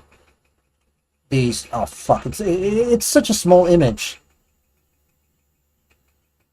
Okay, so there is this guy, which is the Terminator. I said that before and I'll scream this to the heavens once more. Zack Scott, my flesh OG Zack Scott. I just remember Paw Patrol, Barbie, and those cheap stuff because we didn't have much. Oh, wow. Yeah, I'm looking for like a very specific villain. Like, this is a good example of the type of monsters that they have, but this is way too modern. I'm talking about like the really old shit. I don't know if there's gonna be images of that. What? Let me just double check. There probably is. There we go. The Elementor. That's the guy. That's the guy that I had toys with. So I have to look for Max Steel Elementor. That's his name. The Elementor, since I think his whole shtick is that he turns into different elements. So vintage Max Steel Elementor. There we go. Now we're getting warmer. I used to have this exact guy right here. He was so cool, and he had this like gooey tentacle thing. That was also pretty cool. I love those monsters. And there's also this one that had like blades. I also had him. That's an old school Elementor. And there was also one that he had like a huge hunchback. I don't know which version of Elemental that was, but he had like a huge hunchback.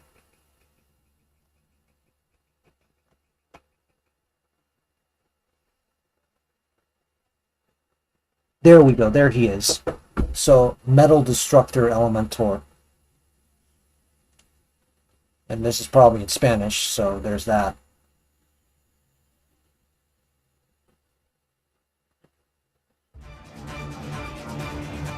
So,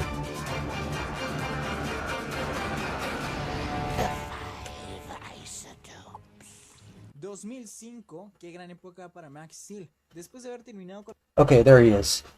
Ahí tenemos There he is. el fondo con la temática del mundo de metal. Y bueno, aquí tenemos a Elementor.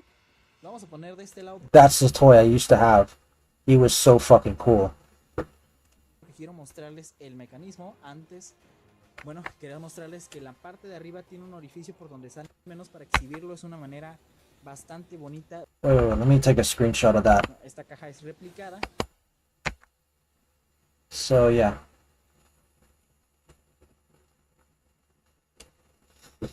So, yeah. Let me take a screenshot of that. But yeah, this is the toy that I used to have back in the day. So, yeah. Also, who the heck is Zack Scott?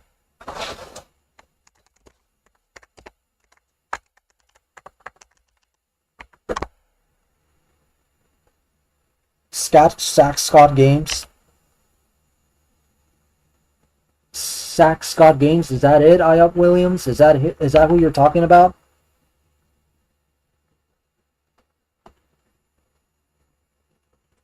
This guy? What's... But yeah, let me see. So yeah.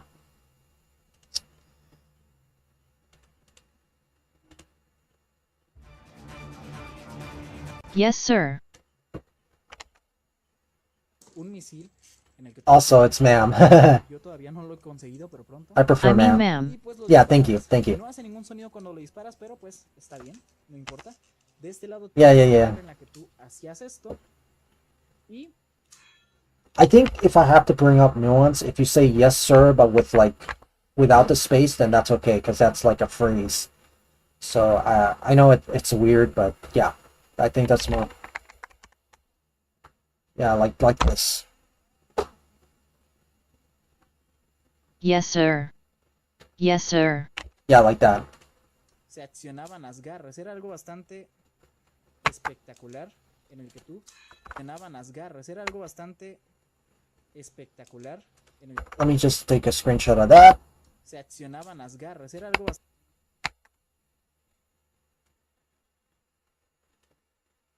Hold on, I'm gonna send this to a bunch of DMs. I'm gonna take off the browser for a second. Don't want to dox myself.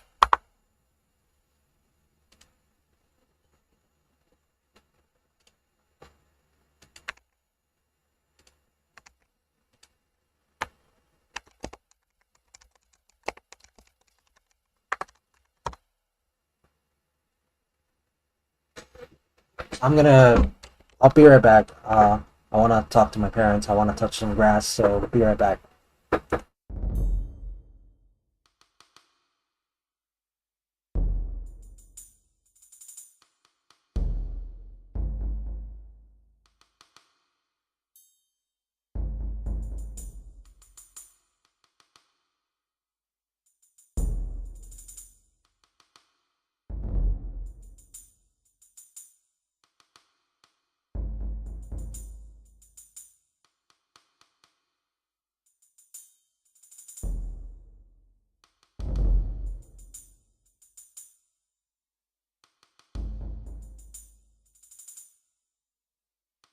Where did Rexy go?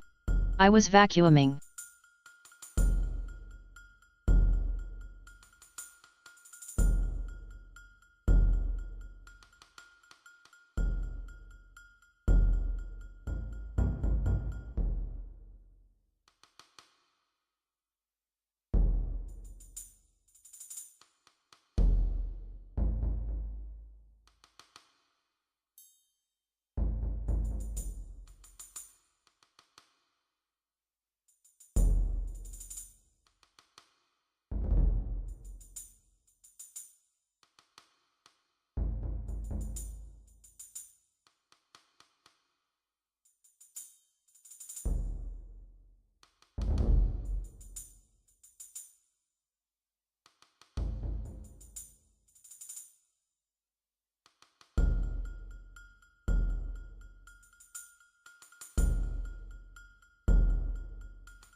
I was touching grass, G9. I was touching grass, even though it's just in my house. I couldn't just simply stay there all day, so I just wanted to see how my parents were doing, and I got to watch. I got to watch the first like 2 minutes of this TV show called I think it's K-pop Demon Hunters. That's pretty much it. Pretty good show. I recommend that you go get it. Go see it. Go see it. Where's?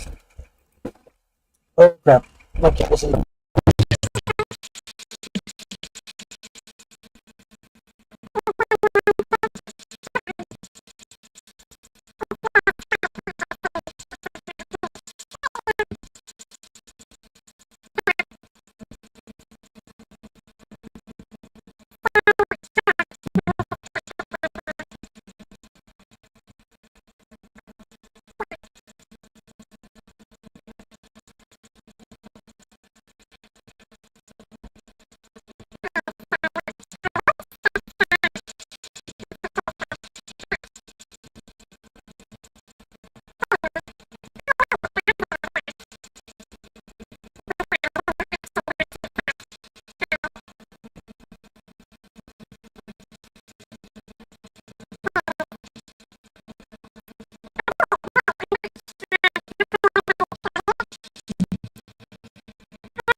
Fix that mic.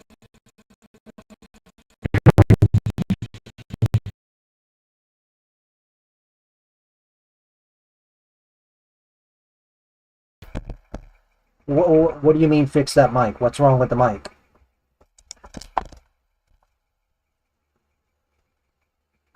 Also, welcome LSKK. What do you mean, fix that mic? That's better. Yeah, Okay, yeah. the audio is better now. Alright, there we go. Sorry about that. I think the cable was a bit off, but yeah. There we go. Anyway, welcome LSKK. Nice, welcome to the stream. I'm just reacting to random stuff. It was having a seizure. Oh, wow. Oh, crap. Yeah, no, it happens sometimes with my mic, and that's because of the cable. But yeah, anyway, yeah. Yeah, it happens sometimes. It was the IRL Splatoon speech, but dist-ord. Oh my God. Do you God. do the Wordle? The Wordle? The Wordle? What are you talking about?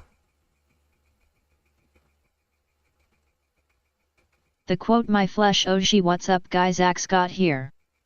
Oh my. Oh my. What exactly is the Wordle?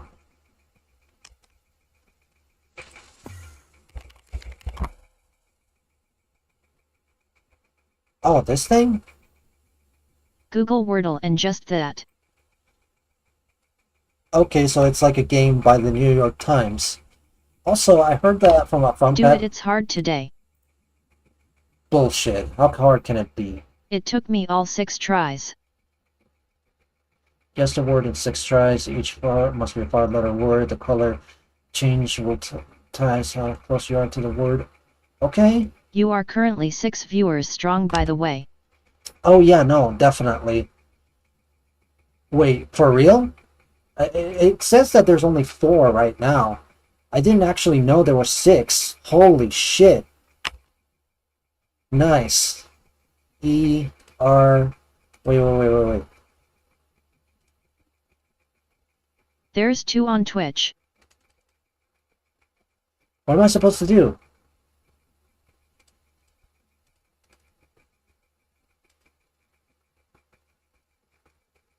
You have to type a word.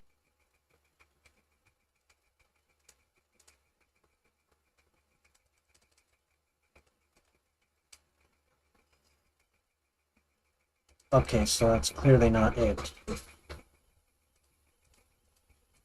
Guess a word that goes in the thing.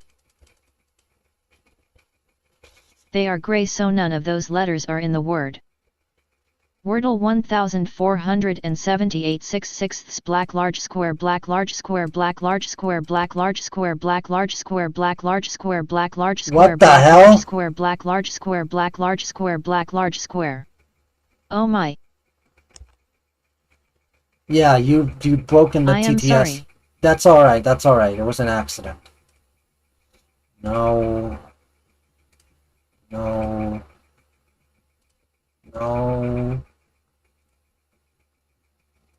This isn't though carrot.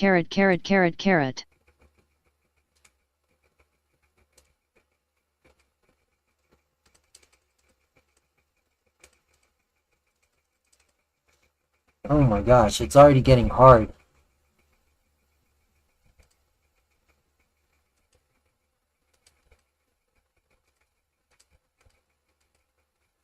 No.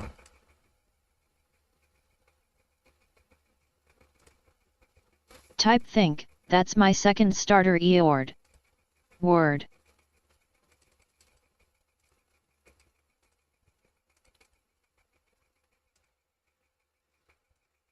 Okay, there we go.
Oh, wow. That was inappropriate.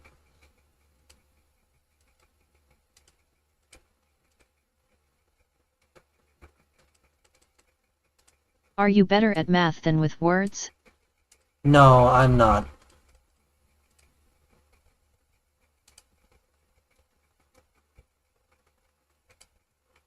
Oh, okay.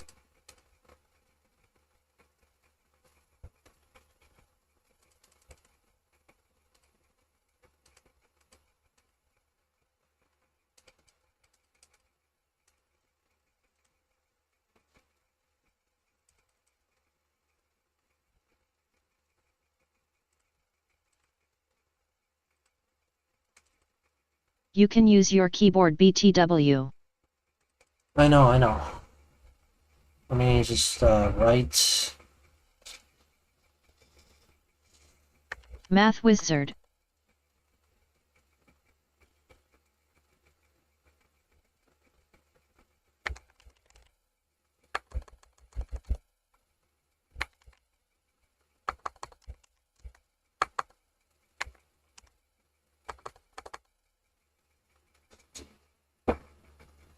The nerdle is this but math.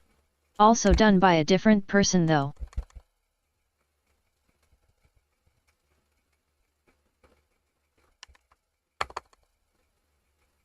Oh my gosh, I'm trying to come up with something.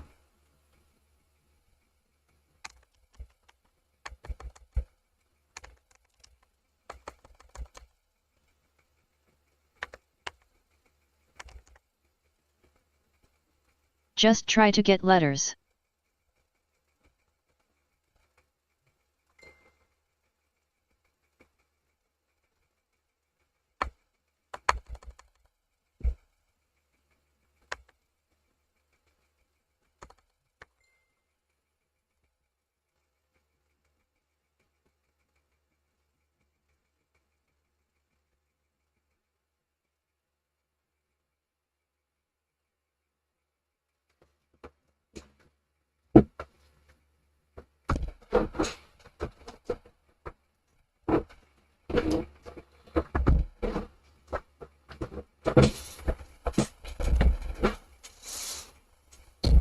Okay.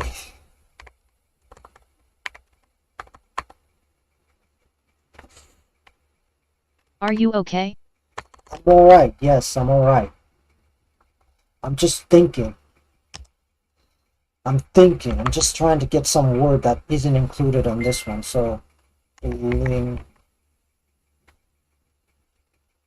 Those were goofy sound.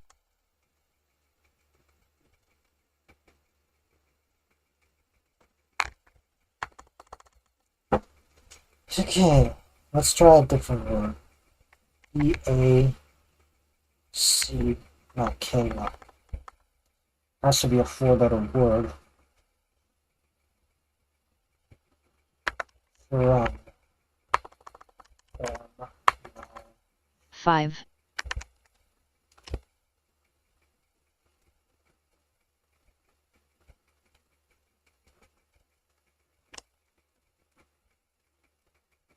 I-B... 5-letter word. 5-letter word, yeah, 5-letter word.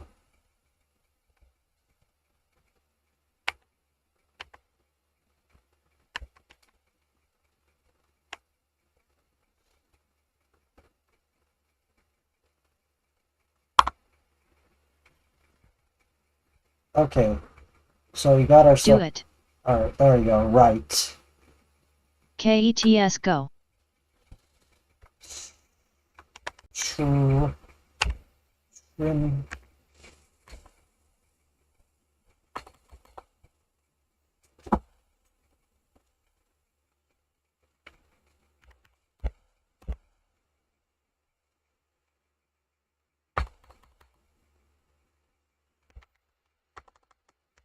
The yellow means it's in the word just not there. I know, I know.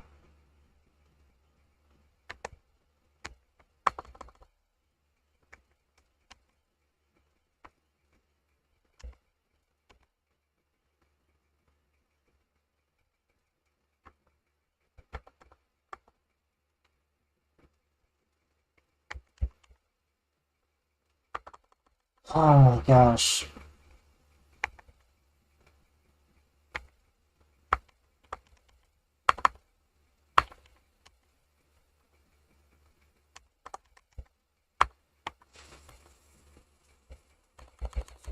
Come on, I'm trying something.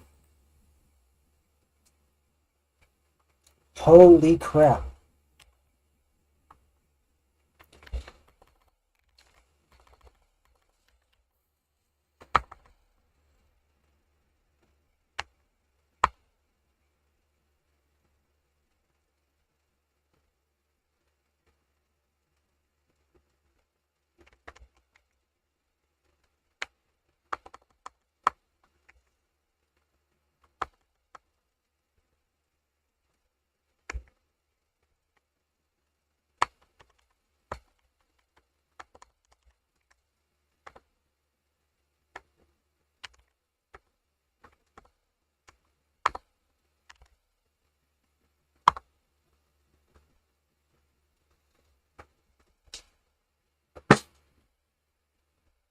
Orbit. What does green mean?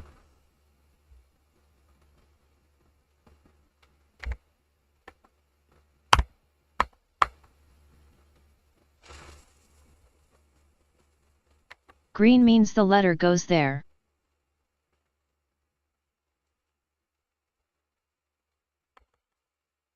So it's T-I-R-T.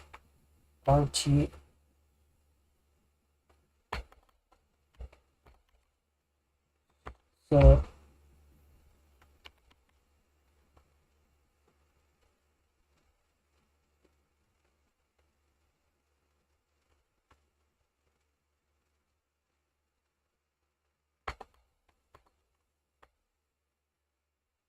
You said it wasn't hard?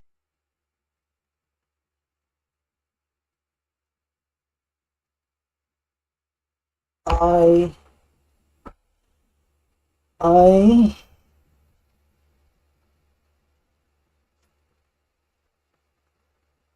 actually no. Damn.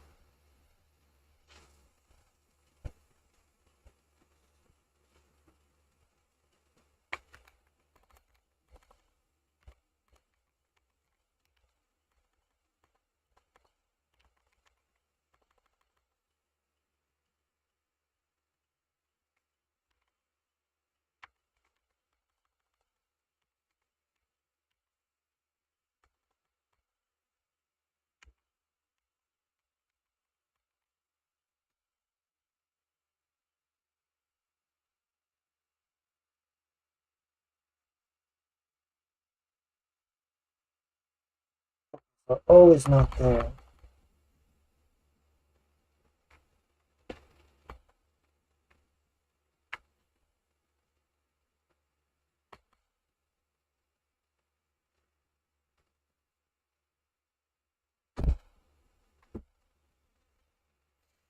So T doesn't go there.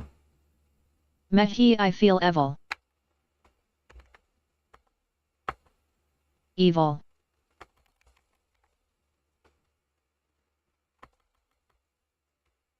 Evil sounds cooler.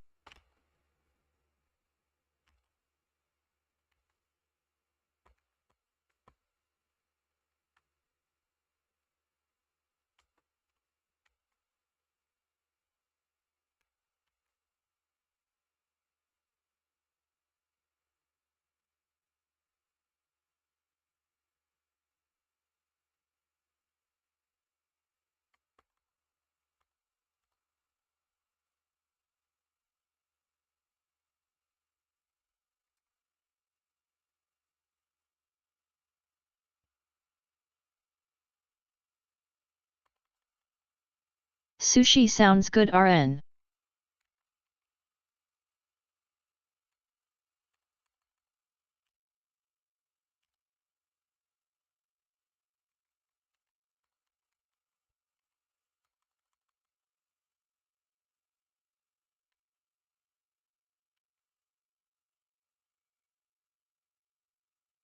Do you need help? I do, yes.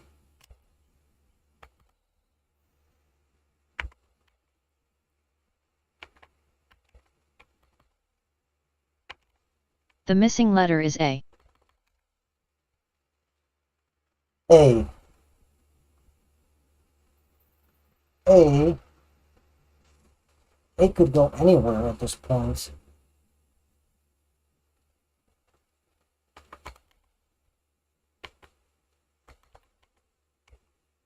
One of the letters, may or not be A, repeats.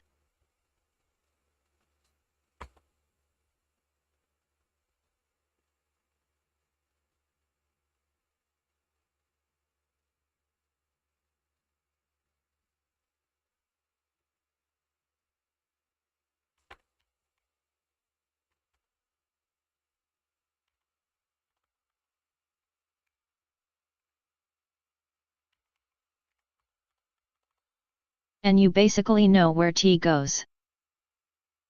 All I know is that T. So T doesn't go here or here. So it either goes here or here. So at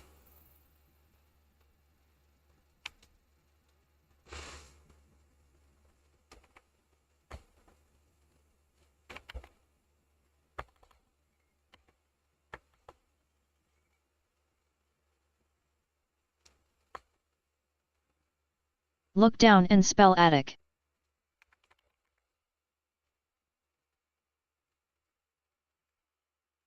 Oh my gosh.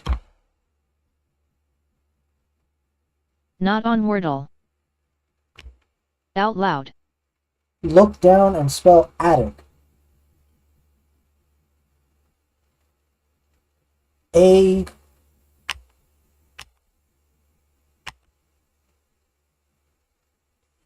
A-T-T-I-C.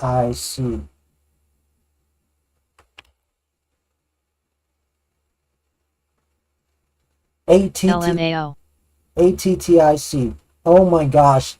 I see what you are doing. I'm clipping that. Oh my god. Yeah, go ahead. That'll be on YouTube Shorts.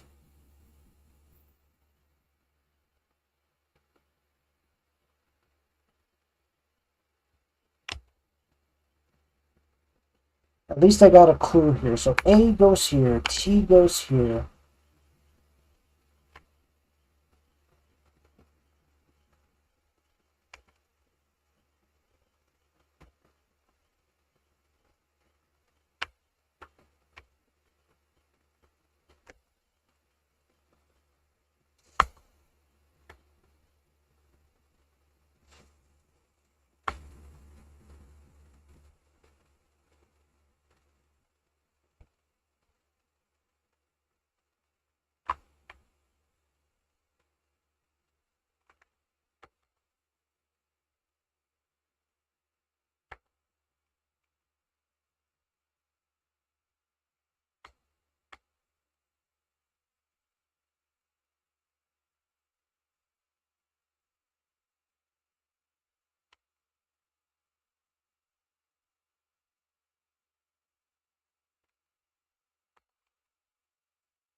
A tree.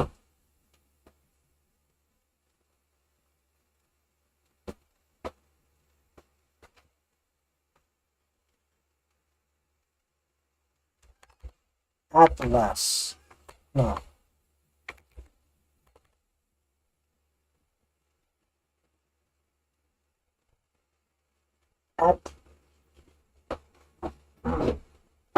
Link 2T6YIREQIHA Watt clipped by G9M11C5. You're so close though. Atlas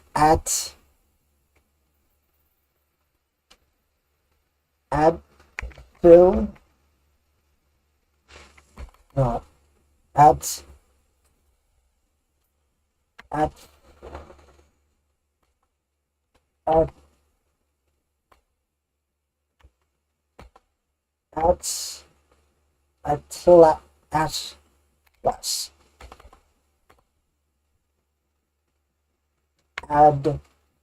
New hooks, there's an R in a letter that's already been loose.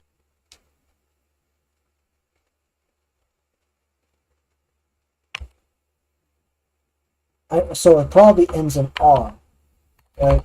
Used.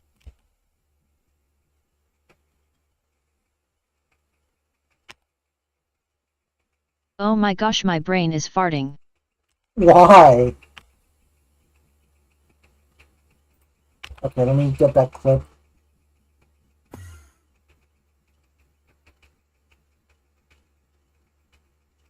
And spell attic.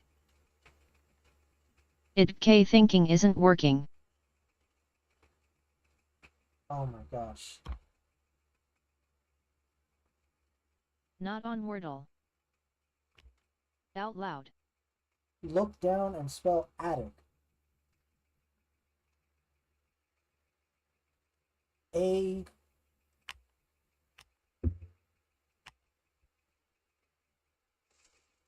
A-T-T-I-C. Oh, cat, please get off me. I know you love me, but LMAO. A-T-T-I-C. Oh my gosh. I see what you are doing. I love how you did it twice. Oh my god. Yeah, go ahead. That'll be on. Yeah, hold on. My cat is in the way. Oh gosh. Oh my gosh. Off you go. Okay, that was a bit rough. Rude, I'm never in the way.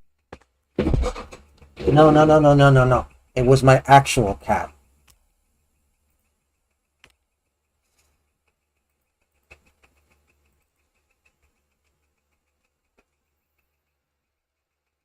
Oh, I heard chat.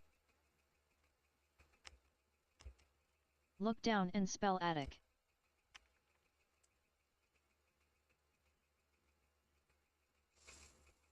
Oh my gosh. Not on Wordle. Out loud. Look down and spell attic. A. This is amazing. A-T-T-I-C.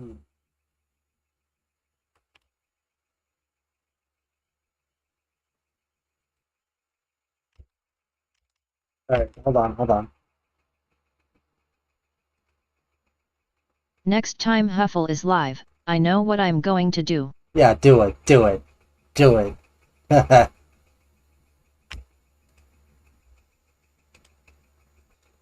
So, yeah. A trap.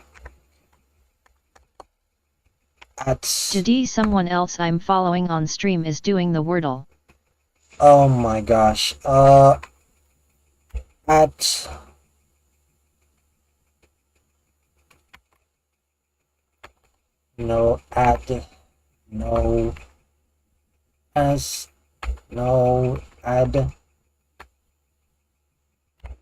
T.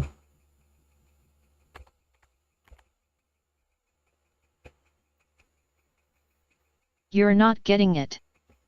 Yeah. Absolutely not.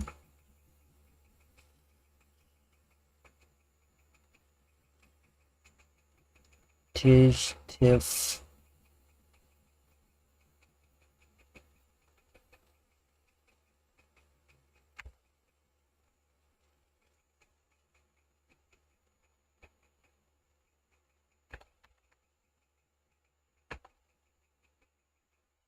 Y. A tie. Y.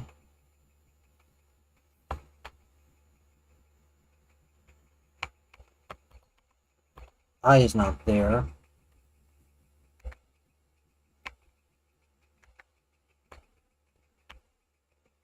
Advib.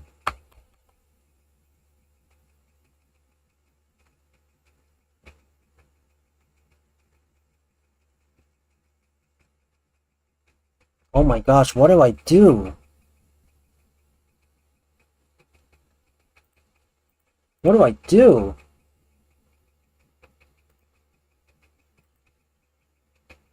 What do I do? UMM. Seriously, what do I do? I could tell you. Go ahead. I really But give up. that's no fun. Oh, come on. Come on. Come on.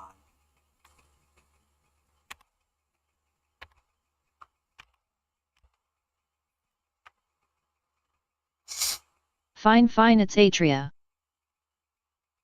Atria?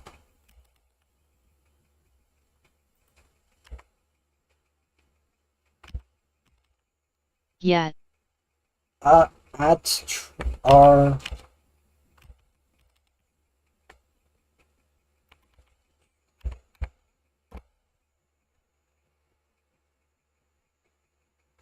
That is not a word I've heard in a long time.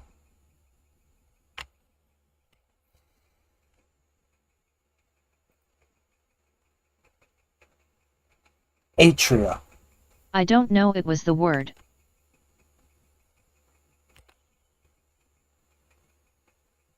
Oh, another Hugbees video.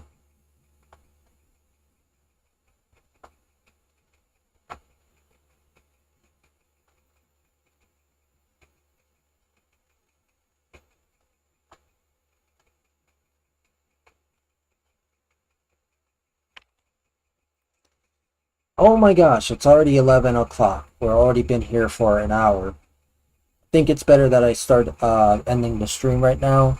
Because, you know, I gotta go to sleep soon.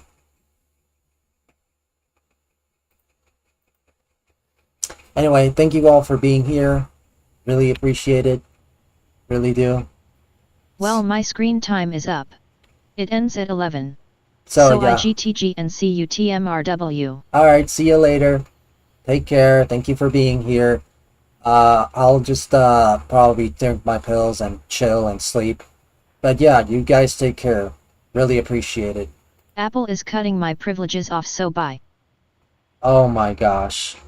So I guess your parents said that or something? I don't know. But yeah, thank you.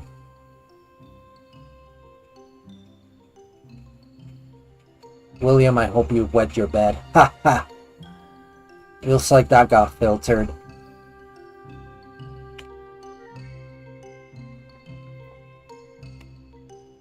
Yeah, that got filtered.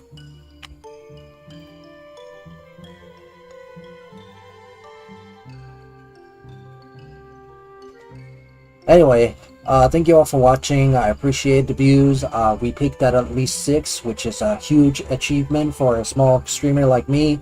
Like and subscribe. I think it goes a long way in supporting me. And if you really feel extra kind, you can go to that link down there where you can go ahead and support me. Just a small donation, and I think it'll do the trick.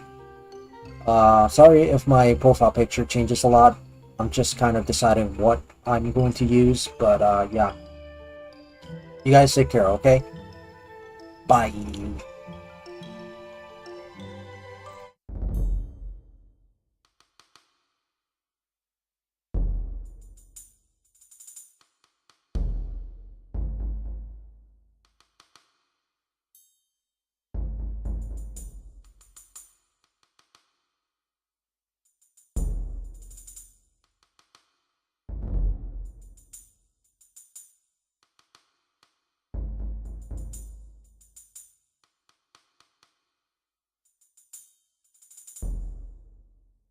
Thanks for the stream.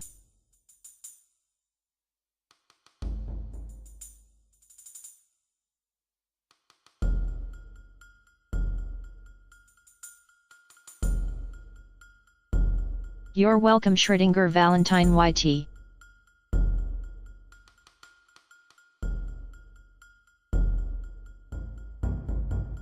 Repo again?